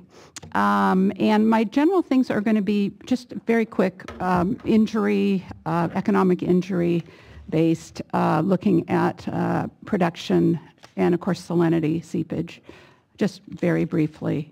And then for Mr. Kimmel, I have a few clarifications regarding, I guess, talking about the drought a little bit and the results. Just a few questions. So, Mr. Thornburg, do you know where my farm at Clifton Court is? No, I do not. Okay. And do you know what my water rights are then? No. No, I do not. Thank you. The Clifton Court goes back to the 1870s. Are you aware of the history? Okay. And do you know how I use my water on my farm? Well, I'm a water user. Hold on. Ms. Morris. Objection. This is outside the scope of this witness's testimony, and it's irrelevant. I don't know yet how relevant it is. Ms. Womack, perhaps if you might go straight to the point instead of asking him about your specifics, which he obviously does not know about. Okay. So in your testimony, DWR 84, page 34, line 18 to 22, regarding compensation, I know this has been looked at a lot today, but for myself, how do I collect damages, the money you refer to? This is always referred, there's going to be damages. I don't see anything that I want to know how I can collect my damages. And he cannot answer that. He cannot answer that. Because he does not have any information regarding the potential compensatory payments. So why is this in here then if it's like a promise but... No, it's not a promise. No. It's there to highlight something that he believed was overlooked in a study or analysis that was conducted by Dr. Whitelaw. Okay, thanks. So then, yeah, you wouldn't know if DWR is compensated for my damages in the past, or any sort of compensation for damages? No, he would not. Okay. So moving right along then, this is, so basically, page 39, the negative outcomes do not outweigh the benefits of the Waterfix. Have you determined if my farm has a negative outcome? I guess No, he that's has what I wanna not. know. Well, he could say that. Objection, beyond the scope of Dr. Thornburg's testimony and asked and answered. He's been saying that there are negative outcomes or the negative outcomes are outweighed by the benefits. I think, Ms. Womack, you are correct to point out, and it is indeed correct, that Dr. Thornburg's analysis is on a much more broad, generalized basis that does not specifically address water users such as Nug Harbor and such as yourself.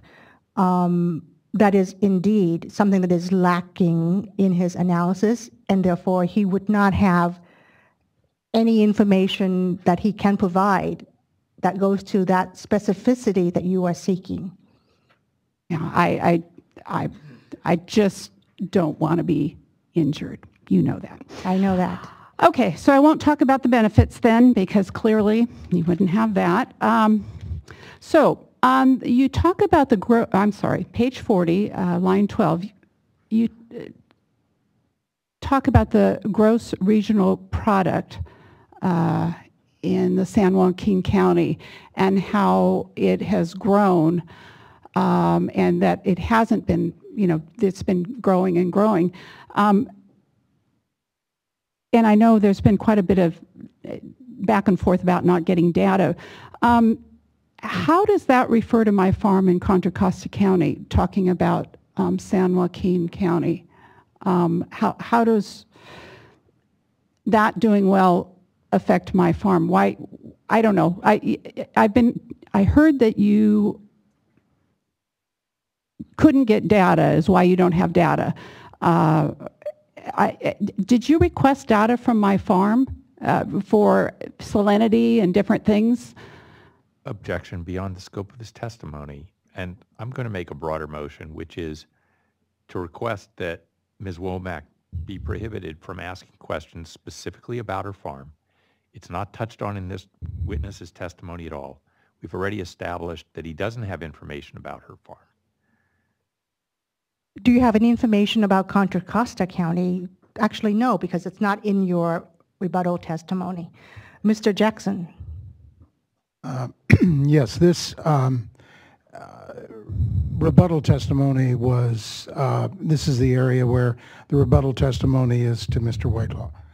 And his statement that no responsible economist could make a decision about injury to an individual water user without looking at the water user's crop use. And so I think it's relevant that, that again, in his criticisms of our economists and his criticisms of Dr. Michael, that folks who own the property be allowed to criticize his analysis of their injury. I'd like to respond. I'm not sure where Mr. Jackson is going with this, but it's pretty clear this section doesn't have anything to do with Mr. Whitelaw. This is all about Dr. Michael. So I'm not... No, okay, stop. Mr. Jackson, I appreciate your point, and Ms. Womack, I appreciate your point as well, that that level of detail is not presented in Dr. Thornburg's testimony. However, repeated questions to him right now is not going to gain any additional information that he does not have or analysis that he did not perform. So if your point is to establish for the record that lack of specificity in his analysis, then you have made that point. Thank you. Yes, that is exactly my point. I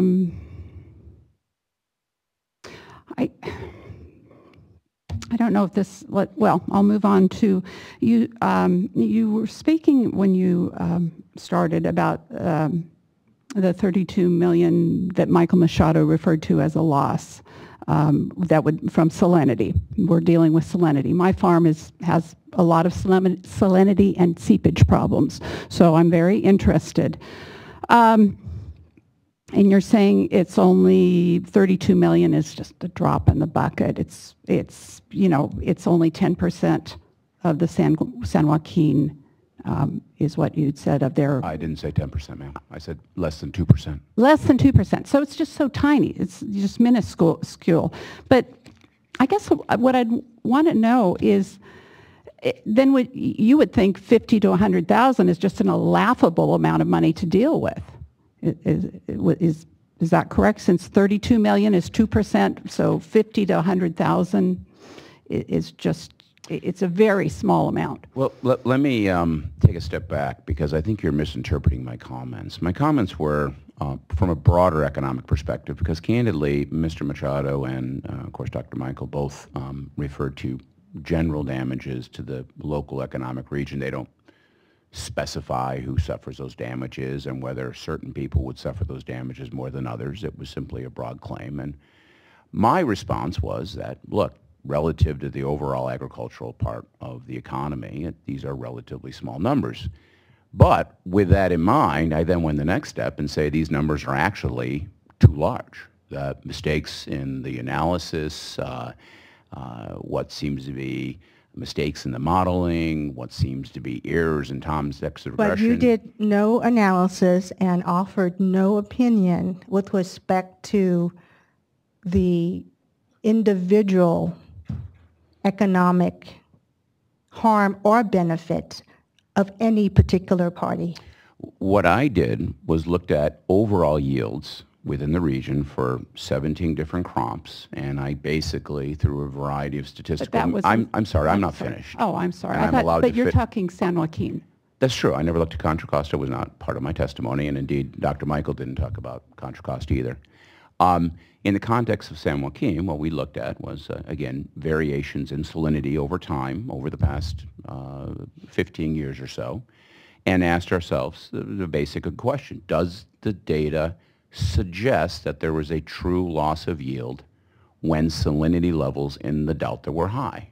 From a broad perspective. From a broad perspective. And the answer was, from a broad perspective, we did not find any relationship there.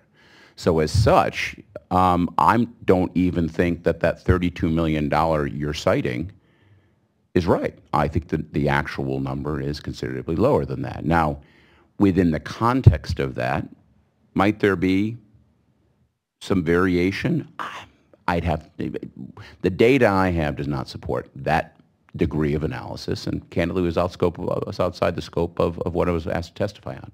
But for the overall region, and by that I can surmise what's going on within the delta itself, I don't see any evidence that within these levels of salinity has had any impact on productivity on delta level agriculture. On a broad basis. On a broad basis, yes, absolutely. Well, I think we keep conveniently overlooking the individual farmers, and we've lost 7% to salinity seepage this past year, 50 to 100,000. And is there a question for Dr. Thornburg? Yes. So the cost benefit, you talk about cost benefit, and so my question is, once the family farm is gone and becomes the South Clifton Court Forebay, you cannot go back to that farm. You speak always as if a cost benefit is one or the other. When my farm is gone, it will be gone. I grew up in a time when I saw most of Brentwood area become a bedroom community. All the little farms are gone. So my little farm, when it's gone, it's gone.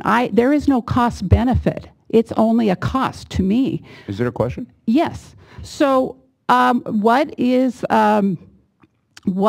the benefit of the Delta's loss of another family farm? What benefit is there? Objection, scope, calls for speculation, argumentative.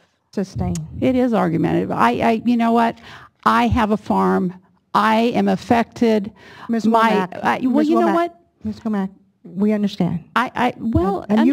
Yes, but you have established that, and you have established that Dr. Thornburg's analysis does not address your particular concerns or needs. You've made that point with us. I guess I have one final question. I have been writing letter after letter to both DWR and the Bureau for years, talking about salinity problems, talking about seepage problems, real problems that affect a real farm.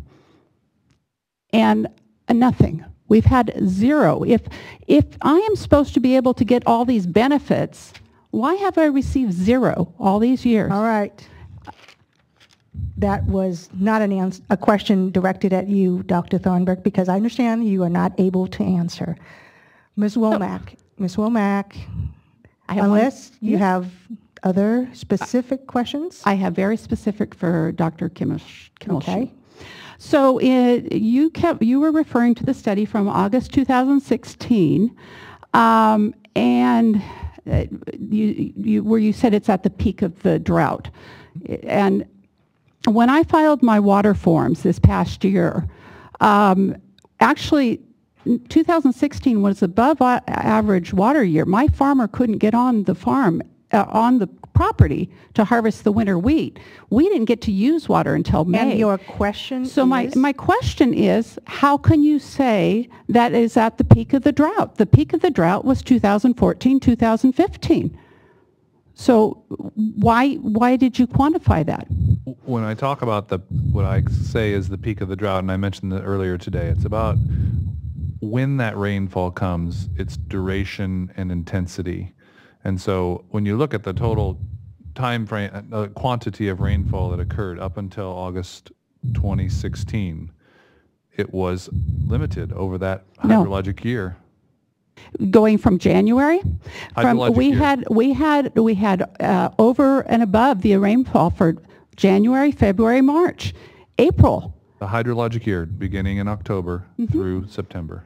Yeah, that year, because average. It was above average. All right. I just know the forms I filled out. Okay, So there is a disagreement between the two of you. Well, this is rather significant. We're talking about whether there's a drought or he's putting down her the doctor's whole study saying it was a drought year. And I agree with you. Jerry Brown didn't call the drought off until Oroville almost exploded on us. I mean, we're just out of the drought now, according to Jerry Brown. So I understand, but 2014 and 15 were our drought years. Ms. Womack, you may disagree with him and his analysis, but he has testified. That is his opinion, his expert opinion. Yes, you may disagree. Okay. So I have one more thing. In 2014 and 15, we voluntarily took part in a 25% less use of water at our farm at the Delta. My farmer actually went out of business probably because of this, but I want to know how you wash soil during times when you're using 25% water. Wash it of salinity, because you've referred to that. Outside the scope of this rebuttal testimony. Mr. Berliner? Sustain, Ms. Womack. He's gone on about washing the land of its salinity. And he said that you just need to run water through it. And as farmers, we all know we have so much water. We're very limited in our water use, and we cannot wash salinity away. I believe he mentioned that as one traditional method to be considered.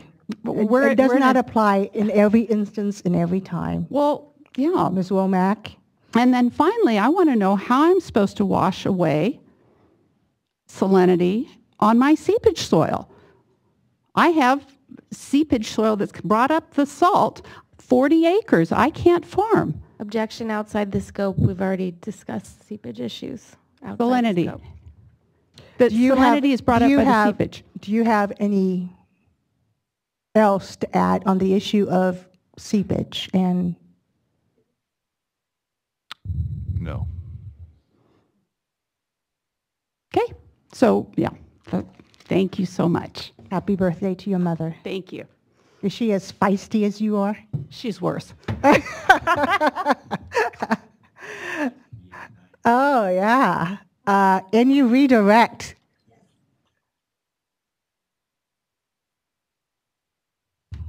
Just stay there. Okay, I'll stay put. Robin McGinnis, California Department of Water Resources. I have redirect for Dr. Kimmelshu. And what is it that you will be exploring in your redirect? Table 4 in Dr. Kimmelshu's testimony, which is DWR 85. Can we bring up table 4 before I decide whether or not to allow you to redirect? Oh, sure. And what happened was Mr. Herrick helpfully pointed out that some errors in the calculations in the tables were made. Yes, I remember that. I just wanted to, I have use of the B, yes. Fix it. All right, proceed. Okay. So Dr. Kimmelshoe, do you remember earlier today when Dr. Herrick asked you about your table 4? I do. Was that yesterday? I thought it was earlier today. I'm sorry. You got a promotion. All right, people, it's getting late. It is late. I will take a deep breath and get it together. Okay, so Dr. Kimmelshoe, did you look at table 4 over the break today? I did. And were the errors for the 10 and 15% leaching fractions for yield reductions? There were. And did you recalculate the yield reductions for the 10 and 15% leaching fractions? I did. And were your recalculated yield reduction numbers still lower than those calculated by Mr. Pritchard? Yes. And do the recalculations you did affect the figures in the table for the 5% leaching fraction? No. Okay. And do the recalculations you did affect your conclusions regarding Mr. Pritchard's testimony? No. Thank you. Thank you. Any recross? I have Oh. actually redirect for Dr. Thornburg. Okay. 2 questions. And you need to get closer to the microphone or the microphone closer to you. Dr. Thornburg, I have 2 questions for you. First question is, did your analysis look specifically at the crops used in Dr. Michael's work, crops highly concentrated in the Delta itself? Yes, well, I appreciate that. We looked at countywide data. We did look at 17 crops separately in the context of our empirical analysis, and that analysis included a specific look at the 6 crops that Dr. Michaels looked at, which I gather from some of the cross those are crops that are heavily intensive right in the Delta area itself. And what did your results come up with? Did you find an impact of the salinity changes? No, those 6 crops were just like all the crops. In other words, we found no statistically negative relationship between levels of salinity in Delta over the last 15 years or so and actual crop yields. And in fact, for all 6 of those crops, we found positive, although insignificant, results. Again, this suggests that at least within this range of salinity, those crops have not seen any reduction in yield as a result of higher salinity within Delta waters. No further questions. Any recross? Thank you. This panel is dismissed. We will resume tomorrow in Byron Share at 9:30 with your remaining witnesses of panel 2, and we will begin with Mr. Alajim conducting his cross-examination. And we will expect Mr. Keeling the material you promise us, and we will give petitioners and other parties, if they so wish, till Friday, before we, or at the time we reconvene, to provide us with any responses or comments. Thank you. Thank you.